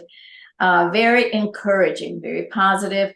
I am delighted to know that he's continuing to work on training for our officers out there on the beat to help them be able to conduct themselves in a way with the lay citizen who may have some serious mental issues.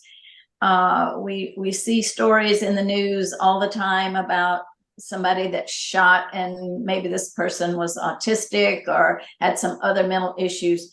So kudos to you and your office for continuing to write those bills so that those officers are better prepared to do their job. And each of those bills, I heard some really good, positive things. I want to reiterate what Vivian has offered. Our organization it consists of all levels of educators and all years. We have from the new teacher to the very, very experienced teacher. And we would be delighted if he wanted to form like a little ad hoc committee to help do research on bills to help him when he's addressing the State Department of Education. We're here. So please let him know that we're in his corner and we'll help any way that we can if he would like our services. Great. Yeah. Thank you so much. I'll pass that on to him. Absolutely. Thank you. Thank you, Carrie. And thank you, Zachary. Have a great day and please give him our best. Absolutely. Thank you all. Thank you, Bye Zach. now. Bye. All right, Vivian. Yes. Our next individual, unfortunately, was called to a meeting and she's unable to join us. So we can, I don't know if you wanted to make a few more remarks on advocacy. And if not, we need to give all of these ladies who are still on with us this afternoon the detailed information about our December meeting. I think I did most of that, but I can reiterate some of it for those that were not. There were some here this afternoon that were not here earlier. We can do that, and then we'll carry on with any other item on our agenda as a filler that you'd like to. So we have coming up at 2:40, we have Senator Osgood, and we do encourage all of you to stick around for Senator Osgood. In the meantime, we have some important information for you. Vivian? All right. Well, thank you, Carrie. So just a reminder for everybody, as Carrie mentioned, Senator Osgood is the Community Affairs Vice Chair and several education committees. So I think she is one that we really, really do need to hear from. And she is new to us as well, but I think she's going to be an impressive speaker. So I do hope that you can stay with us. We'll try to get her in a few minutes early. If she appears, let me know. Want me to talk about December? Yes, if you do that, then I'll pull up the postcard because we want to bring Jan in a little bit on that one as well. Okay, all right, good deal. So as I stated earlier, ladies, we will be in Tallahassee all day on Tuesday. December 12th. We are arriving Monday afternoon late, and we do have a planning session. And we will send information to everybody who's Zoomed in with us today as to how you can connect with us if you wish to come and join us for that planning session on Monday afternoon. We certainly would need to know, because we are planning to provide you with a dinner that evening. And then we will be all day at the Capitol on Tuesday. So if you can join us, unfortunately, we are all volunteers, and we do not have a budget to assist you with travel or with an overnight, but maybe you have some friends. We do have that with whom you could stay in Tallahassee. We do have a group of ladies who each year are so obliging and offer a bedroom or two in some cases. For those of you that will be traveling long distances, you can stay in their home, and it's just a beautiful bonding time. But to be there with us all day Tuesday is really important, to meet these individuals and many others that you've not seen today, that we always make time for on that Tuesday. And then we actually will close out probably on Wednesday morning. But if you could be with us at the Capitol on Tuesday, would be greatly appreciated. As I said, we'll get information to you in detail. If you have any questions about that, please contact anybody on the committee, Vivian or myself in particular, and we will give you all that we can ahead of time. But there will be specific messages addressed to each of you about that situation. Okay, thank you, Carrie. I'm so looking forward to being in Tallahassee when it's not freezing temperatures. I'm hoping it's not quite as cold this year when we're there. I agree. I agree. All right, so I want to ask everybody, just turn your attention to, I hope, is everyone able to see the screen? Yes, Carrie, let me know. Yes, it's perfect. Okay. Okay, great. So just want to tell you, if you were not with us in Lake Mary for the fall conference, this is one of the activities that we did with the folks who attended our session. This was a suggestion from someone on the legislative committee last spring.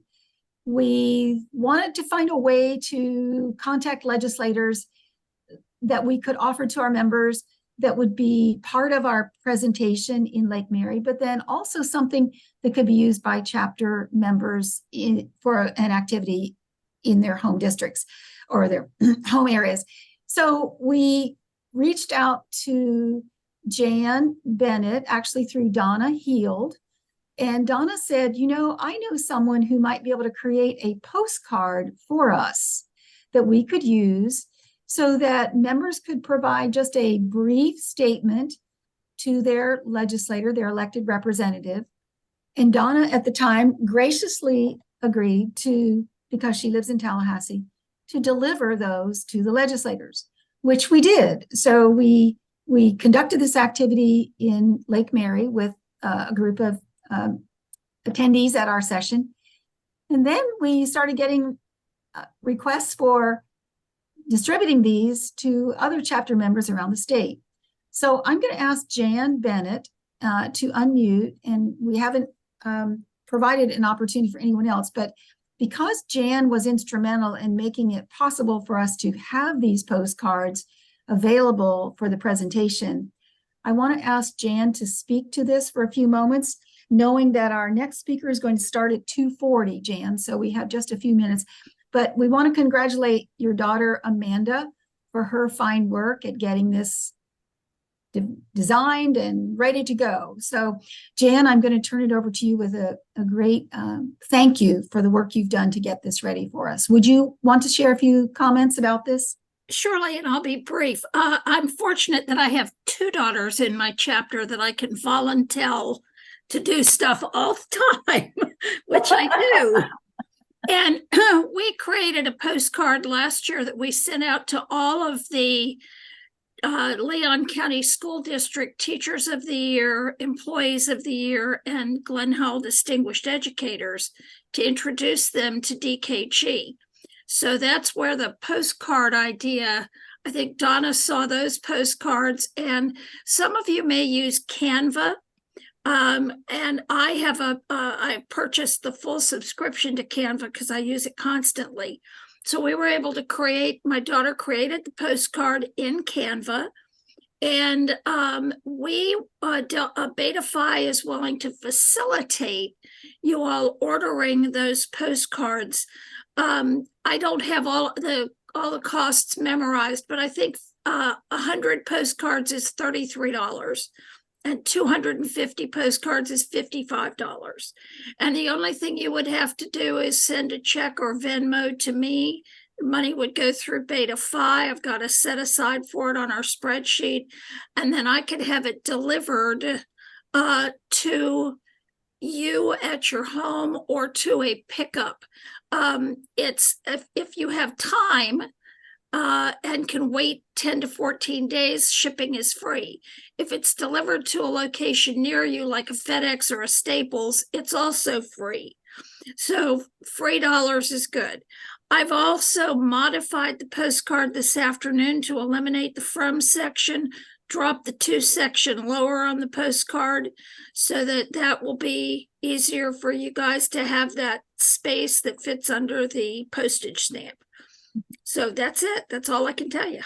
Wow, that's terrific. Thank you for doing that. We talked about that just a little bit before lunch, and she's already got that done for us. Thank you, Jan. Yes, and this is designed for you to have just a quick, brief message to a particular legislator. If you're not sure of how to find that address, we won't go through those steps now, but that's a very easy thing to be able to find.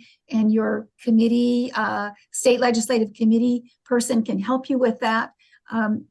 Or you can reach out to me or to Carrie. We would be happy to give you that information. But again, this is not a lengthy, long letter to an editor. We ask that you, as Carrie recommended earlier, something complimentary is always welcome. They want to know that they're doing a good job for you. It's also important that you indicate that you are a constituent. You cannot send these anonymously, so you have to put your name and obviously the from, so that they have a zip code. They know that you are in their district. That also makes it have a little even more importance because they know that you are a voter. We want to really thank Jan and her Beta-Phi chapter for doing this for us. We didn't expect this, so this is new. So we're going to do a silent cheer for Jan and for Beta-Phi. And thank you very much. And I hope you will take advantage of that offer. And if you have any other great ideas for how we can contact our legislators ahead of the session or during the session and help them to know more about DKG, please send those on. We would love to have your great ideas. Thank you so much, Jan. Anything else, Carrie, that you want to add to this? I think she might be on the phone. Yes, I was just on the phone, but I'm off. No, we just appreciate Jan and those daughters. They're so devoted, such devoted, dedicated DKG members, and always there to serve the society. So thank you, Jan, and thank your daughters very, very much. So finally, our last slide before we're going to turn it over to Senator Osgood is just a couple of last reminders to stay positive. Change is hard. It often happens in very small steps. Sometimes it's easy to get discouraged because you don't think that things are happening. But we know now, after doing this work for 3 or 4 years, that the needs aligned with mental health services in our state have definitely expanded. Not that we're the only ones that are doing this work, but it's going to take many organizations to have collective voices to be saying things are not going in the right direction in terms of what's happening with students in school and with their teachers. And if we don't take good care of our students and our teachers, we are going to reap the consequences for many years to come, and we don't want that to happen. So again, there's that date, December 12th. December 11th would probably be your travel day, unless you live right in Tallahassee, which some of our members do. And it's a joy to have them with us. Last year, when we were there, we asked one of the senators who met with us, we said, well, what can we do? There seem to be so many challenges for educators at this time. And he very wisely said, it's important that you continue to show up. So we have taken his message and we want to extend it to you and to those members of your chapter that you think might be able to spend a couple of days with us in Tallahassee. It's a huge learning experience. It's busy. The days are long, but it certainly is worthwhile. So I'm going to take this down and let's go back to Think about carpooling, ladies.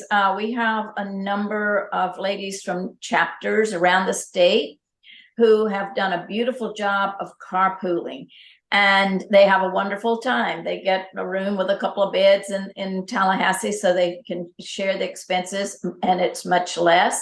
And it's really, really helpful to see all those faces show up in Tallahassee.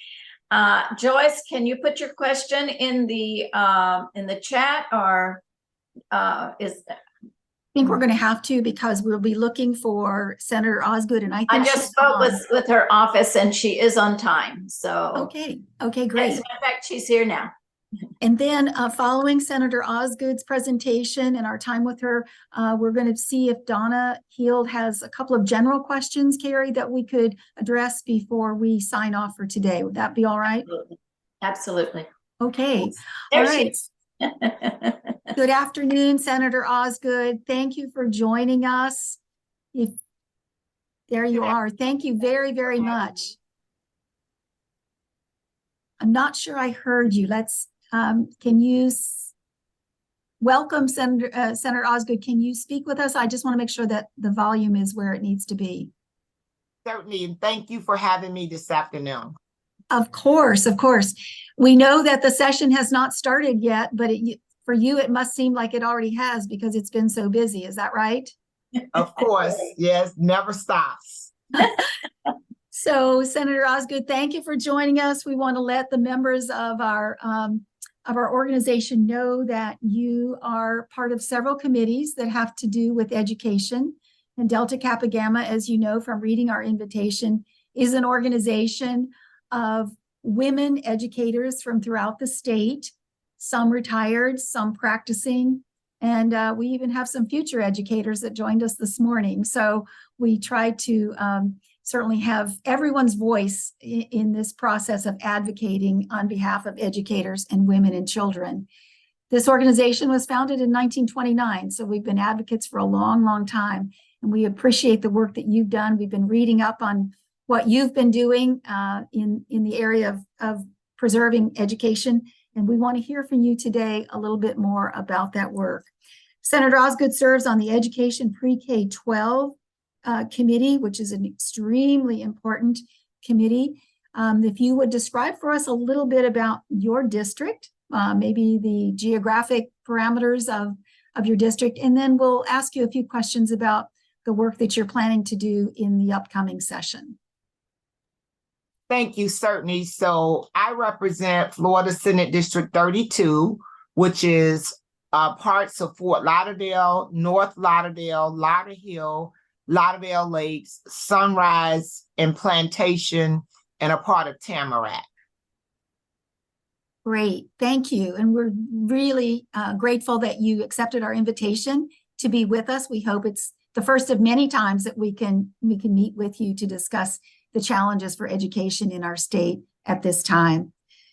Did you, or would you like to share with us first a little bit about your plans for the 2024 legislative session in terms of legislation that you are working on at this time?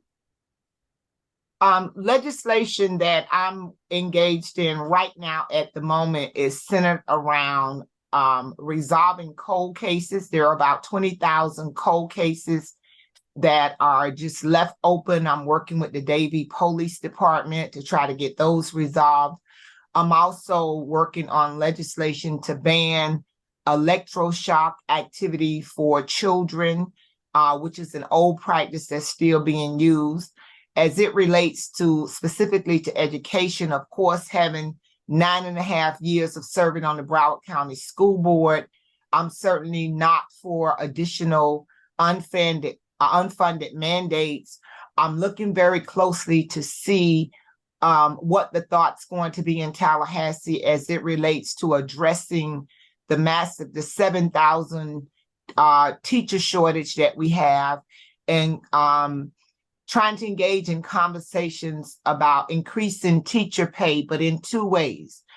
We've constantly seen this administration target new teachers to start at certain salaries, which in my opinion, oftentimes disenfranchise experienced teachers. If I've been teaching in a district for 25 years, someone just starting today shouldn't be within a $4,000 or $5,000 salary range. So I just think when it comes to education, and it's one of the reasons I left the school board to go to the state, I think the state oftentimes makes policy without engaging those in the education circle, that's the experts, to really understand what happens when you implement these harsh policies. For example, when we think about school safety, I was on the Broward School Board after the MSD shooting. So we got this mandate to put a law enforcement officer in every school, but no one considered that there was physically not enough law enforcement officers, nor was there a conversation to talk about how SROs are funded in school.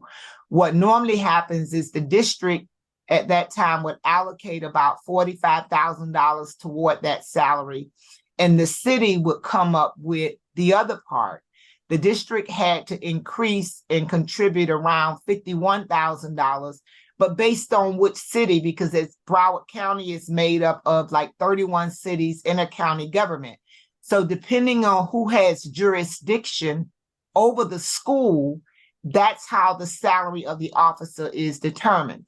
Now, we recently had a legislative delegation meeting, and there was this conversation about the school district having its own police force. Well, that's not possible unless the state appropriate funds to make that happen.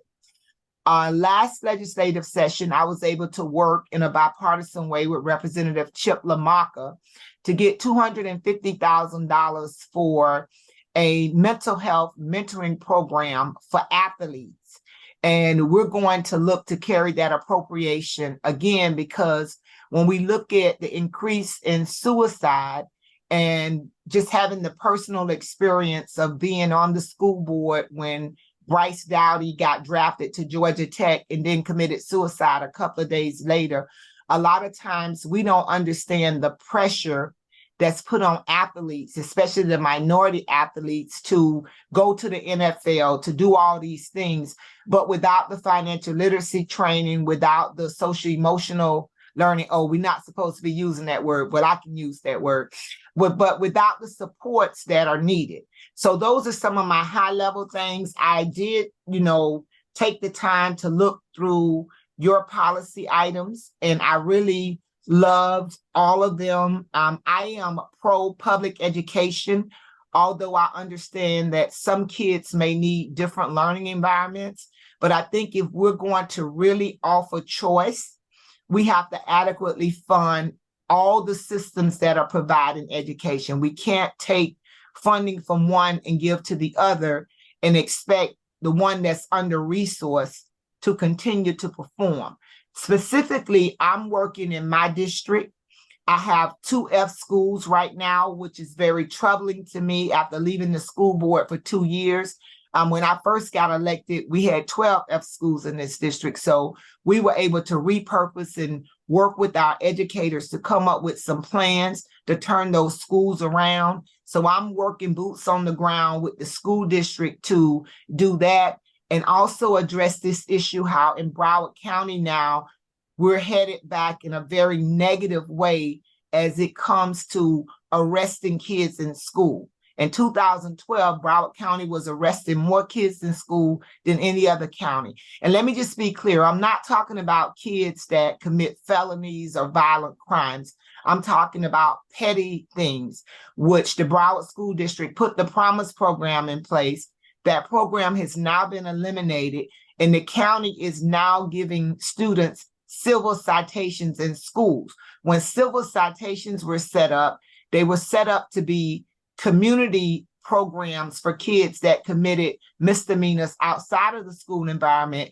And then the school system would use its discipline matrix to discipline kids in school. So now we've shifted in the county and we're giving civil citations in school, but we have 2 police departments, Coconut Creek and Coral Springs, that are choosing to arrest the students that are eligible for civil citation instead of giving them the civil citation. So those are just a high level of some things that I'm personally involved in. Certainly having a lot of conversation about HB7 and what we're teaching in our schools, trying to understand and get answers to why we're having so much discussion about African American history, and trying to understand if we can anticipate having that same discussion about Holocaust history, Asian American history. It seems like one group is kind of being singled out. And then at what point are we going to allow the educators to lead in their space? That's my biggest frustration.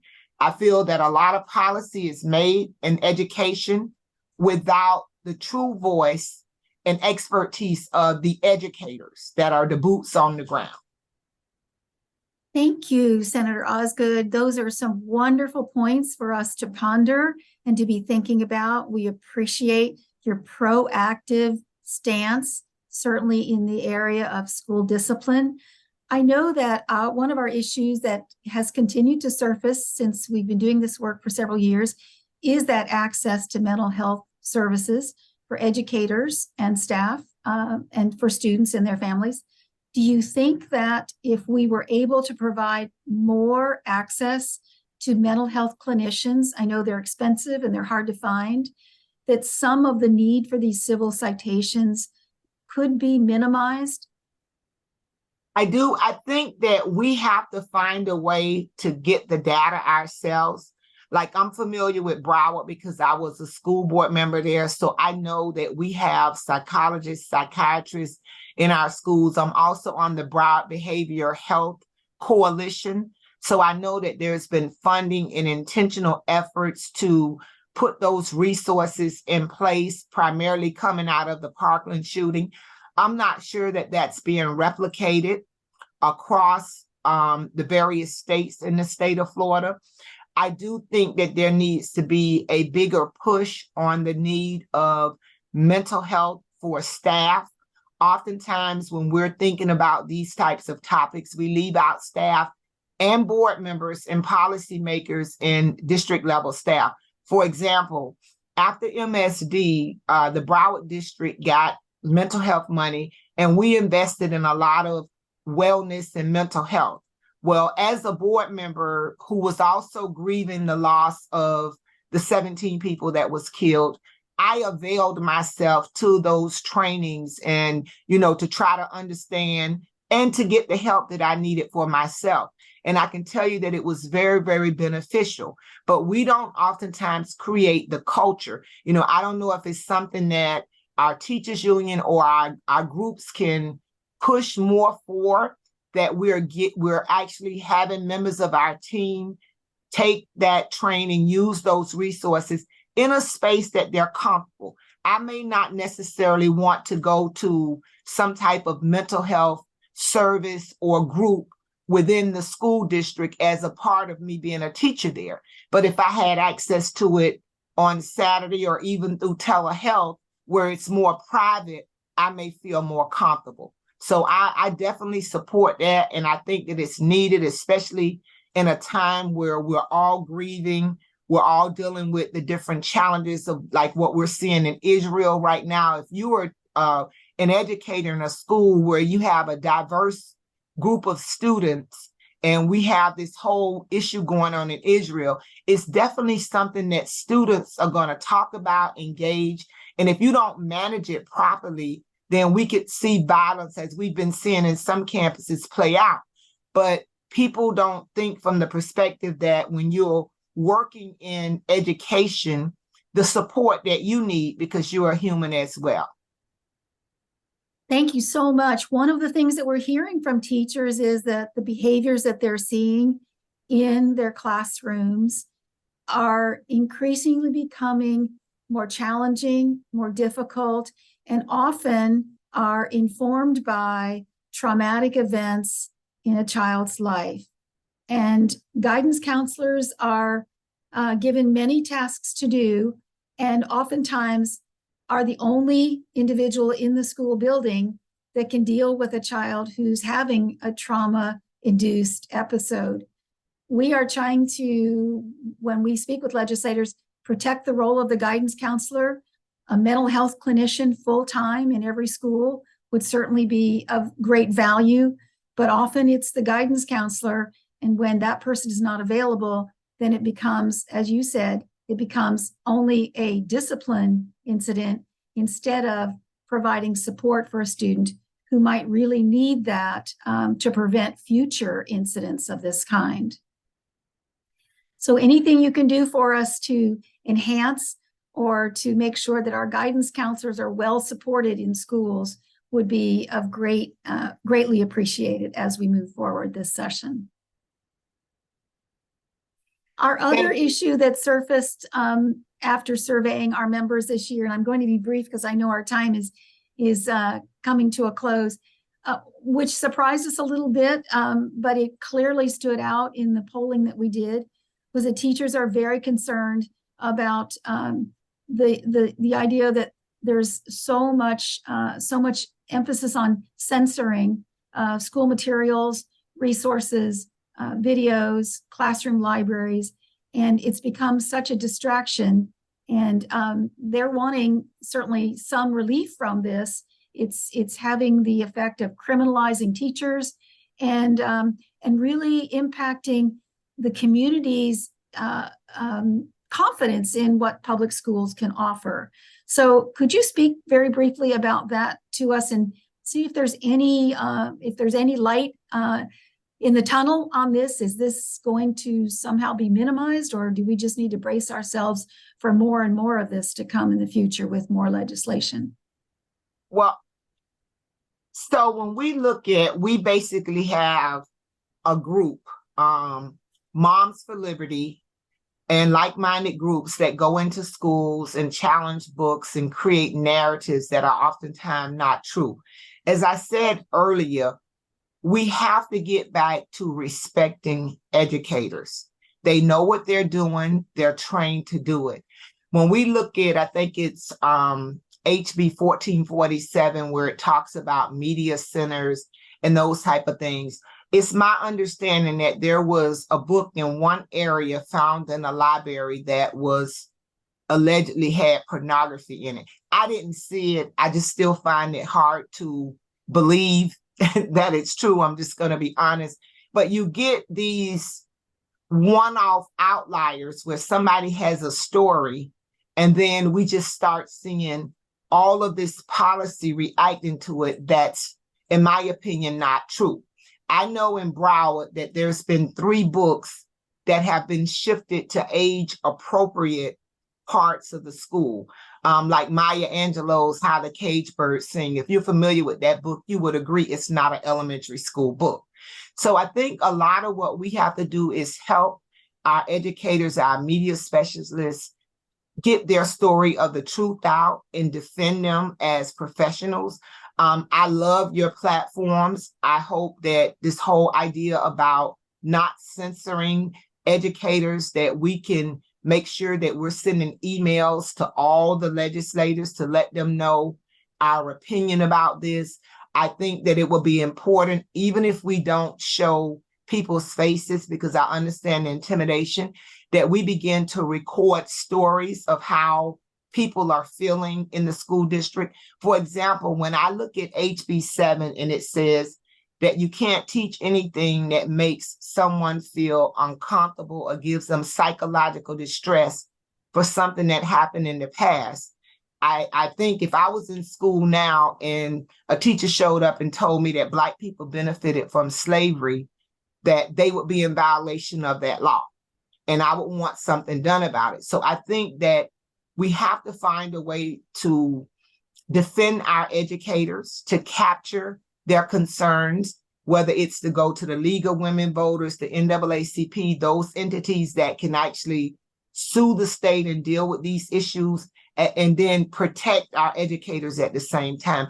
I just feel very, very awful that we're having such a government intrusion in education, which is so critical to the future of our nation, that we just continue to take actions to disrespect educators. So there's this thought now that the legislators is going to work this session to deregulate education more, because they're saying teachers want more freedom.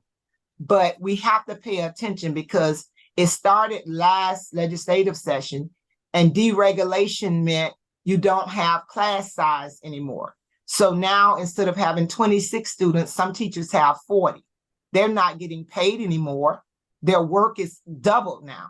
So we have to look at these terms and make sure that we're telling the truth about what's actually happening in the classroom, in our media centers, and those types of things. And if I get stories, I will go to committee and on the floor and give voice to those stories. It empowers me as a policymaker to be able to explain, actually, I've talked to 5 teachers and this is what they said. That's the piece that's often missing in Tallahassee. So you have to equip your legislators with truth and with stories that we can then give voice to it when we're in committee and when we're on the floor voting on these things. That's such good words of advice to us. We really do thank you for that. We agree that stories are powerful. We have many of them from meeting with our teachers.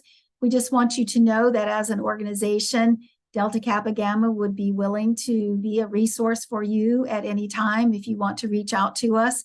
We do ask our teachers not to give their names, but we do like to collect their stories, because we agree that certainly sometimes gets the attention that maybe just data and statistics would not provide. So you're doing some wonderful work, and we salute you for that. Before we let you go, I'm just going to open just going to ask our co-moderator, who is the executive director of Delta Kappa Gamma for Florida, and her name is Carrie Fry. So she is, you will see her there. I think she has a couple of words for you. And then after that, we're going to ask you just to do a quick closing statement. Carrie, is there anything you'd like to express to Senator Osgood at this time? Senator Osgood, I really look forward to meeting you in person in Tallahassee on December the 12th. I want to thank you for validating all that we do, all the work we do, and for also validating something that I stressed just moments ago with this group of ladies, and that is that their actual experiences matter and they need to tell them. And you just said how important that is to legislators in Tallahassee and for going into committee meetings. So keep up the hard work. It's a tough one. We know. We appreciate you for all you're doing to support women, children, educators, and education. It's just our heart. And so I hear it is yours as well. Thank you, thank you, thank you. And we're here for you if you need resources. Thank you, Senator Osgood. We'll keep an eye on that legislation that you're moving forward from time to time. Don't hesitate to reach out and let us know how that's progressing. Anything you'd like to say to our group of women educators before we let you go on to other responsibilities you have for today? Yes, certainly. I just want to thank all of you from the bottom of my heart. This meeting gives me a lot of hope. Sometimes I'm extremely sad when I look at the educators that are leaving the field and becoming unengaged in education. And I know we're at a very difficult time that we probably could never imagine, but it's up to us to keep the hope alive. It's up to us to keep fighting for our children, for our school systems that's going to provide access to quality education. It's up to us to keep fighting to change rules that censor teachers and educators, that, disrespect them in their profession. We can never go away or back down from this work, even when it's difficult. And I just believe that our collective excellence will prevail. We've seen it time and time again when we have our backs against the wall, especially women, is when we shine the brightest. So as we think about the little boys and little girls that's going to come through the education system, I live by this acronym CHANGE. Children have a need to grow every day. And I believe that every adult has a moral obligation to create those opportunities for our children to grow. So thank you for strengthening my wings today, giving me a greater sense of hope that I'm not battling alone, that there are seasoned people, new people, women that are still willing to stand up and fight and demand quality education and clean, safe work environments for educators. Thank you so much. We wish you all the best for a wonderful 2024 legislative session. And we sincerely hope that we do get a chance to meet you in person one of these days. Thank you. Stay safe and stay well. And again, thank you for joining us today. Thank you. Bye-bye. So, Carrie, I think at this time, if I know we're right at 3 or just a little bit after, I'm going to ask Donna to just pick 1 or 2 questions that seem to kind of be reappearing, and then we're going to let everybody go. If you can stay for just a few moments, I know we're over 3, but some of your questions that came through might be ones of general interest to everyone. So we're going to ask Donna to help us with that before we sign off for today. Well, we mostly had comments, and they were very helpful and constructive and really good comments, and I copied them down, and we'll share some of them. One of them was about, has any research been done by Senator Thompson or others about the history teachers who are leaving because of the American history debacle, controversy, and that would probably apply in a couple of areas. We had several people talk about that. Also, we had a couple of the legislators, Representative Perry and Cross, and now Senator Osgood, mentioned the kind of ambiguous wording of reducing regulation. And what does that really mean? Does that really mean that you're going to water down the public school regulation to where we don't require teacher certification, we have no class sizes, we just a variety of things that are being described as onerous regulations, but for some of us they are necessary. They contribute to the high standards that we want to achieve in public education. So that was an interesting thing. I thought that because Representative Perry came at it from one angle, that we're removing regulations, and Representative Cross kind of came at it from the other of lessening credentials.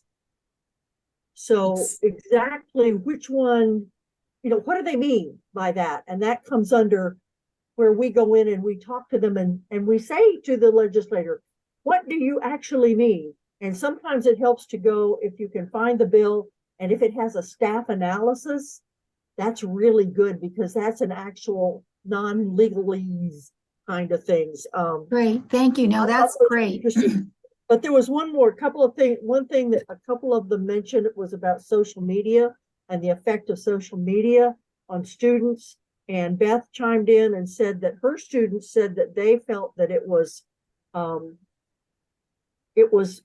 a negative effect, that it caused anxiety. So I thought that was, and are we seeing that in the, when we talk to our friends who are still teaching? I'm not, but are they seeing that? And is that something that relates to our mental health? Great. Thank you so much, Donna. So these are good things to bring forward when we go to Tallahassee in December. Carrie, any last minute words from you before we sign off? Looks like we've got people leaving already. So yes, I want to address one of those comments that Donna made about Senator Thompson's office having stats.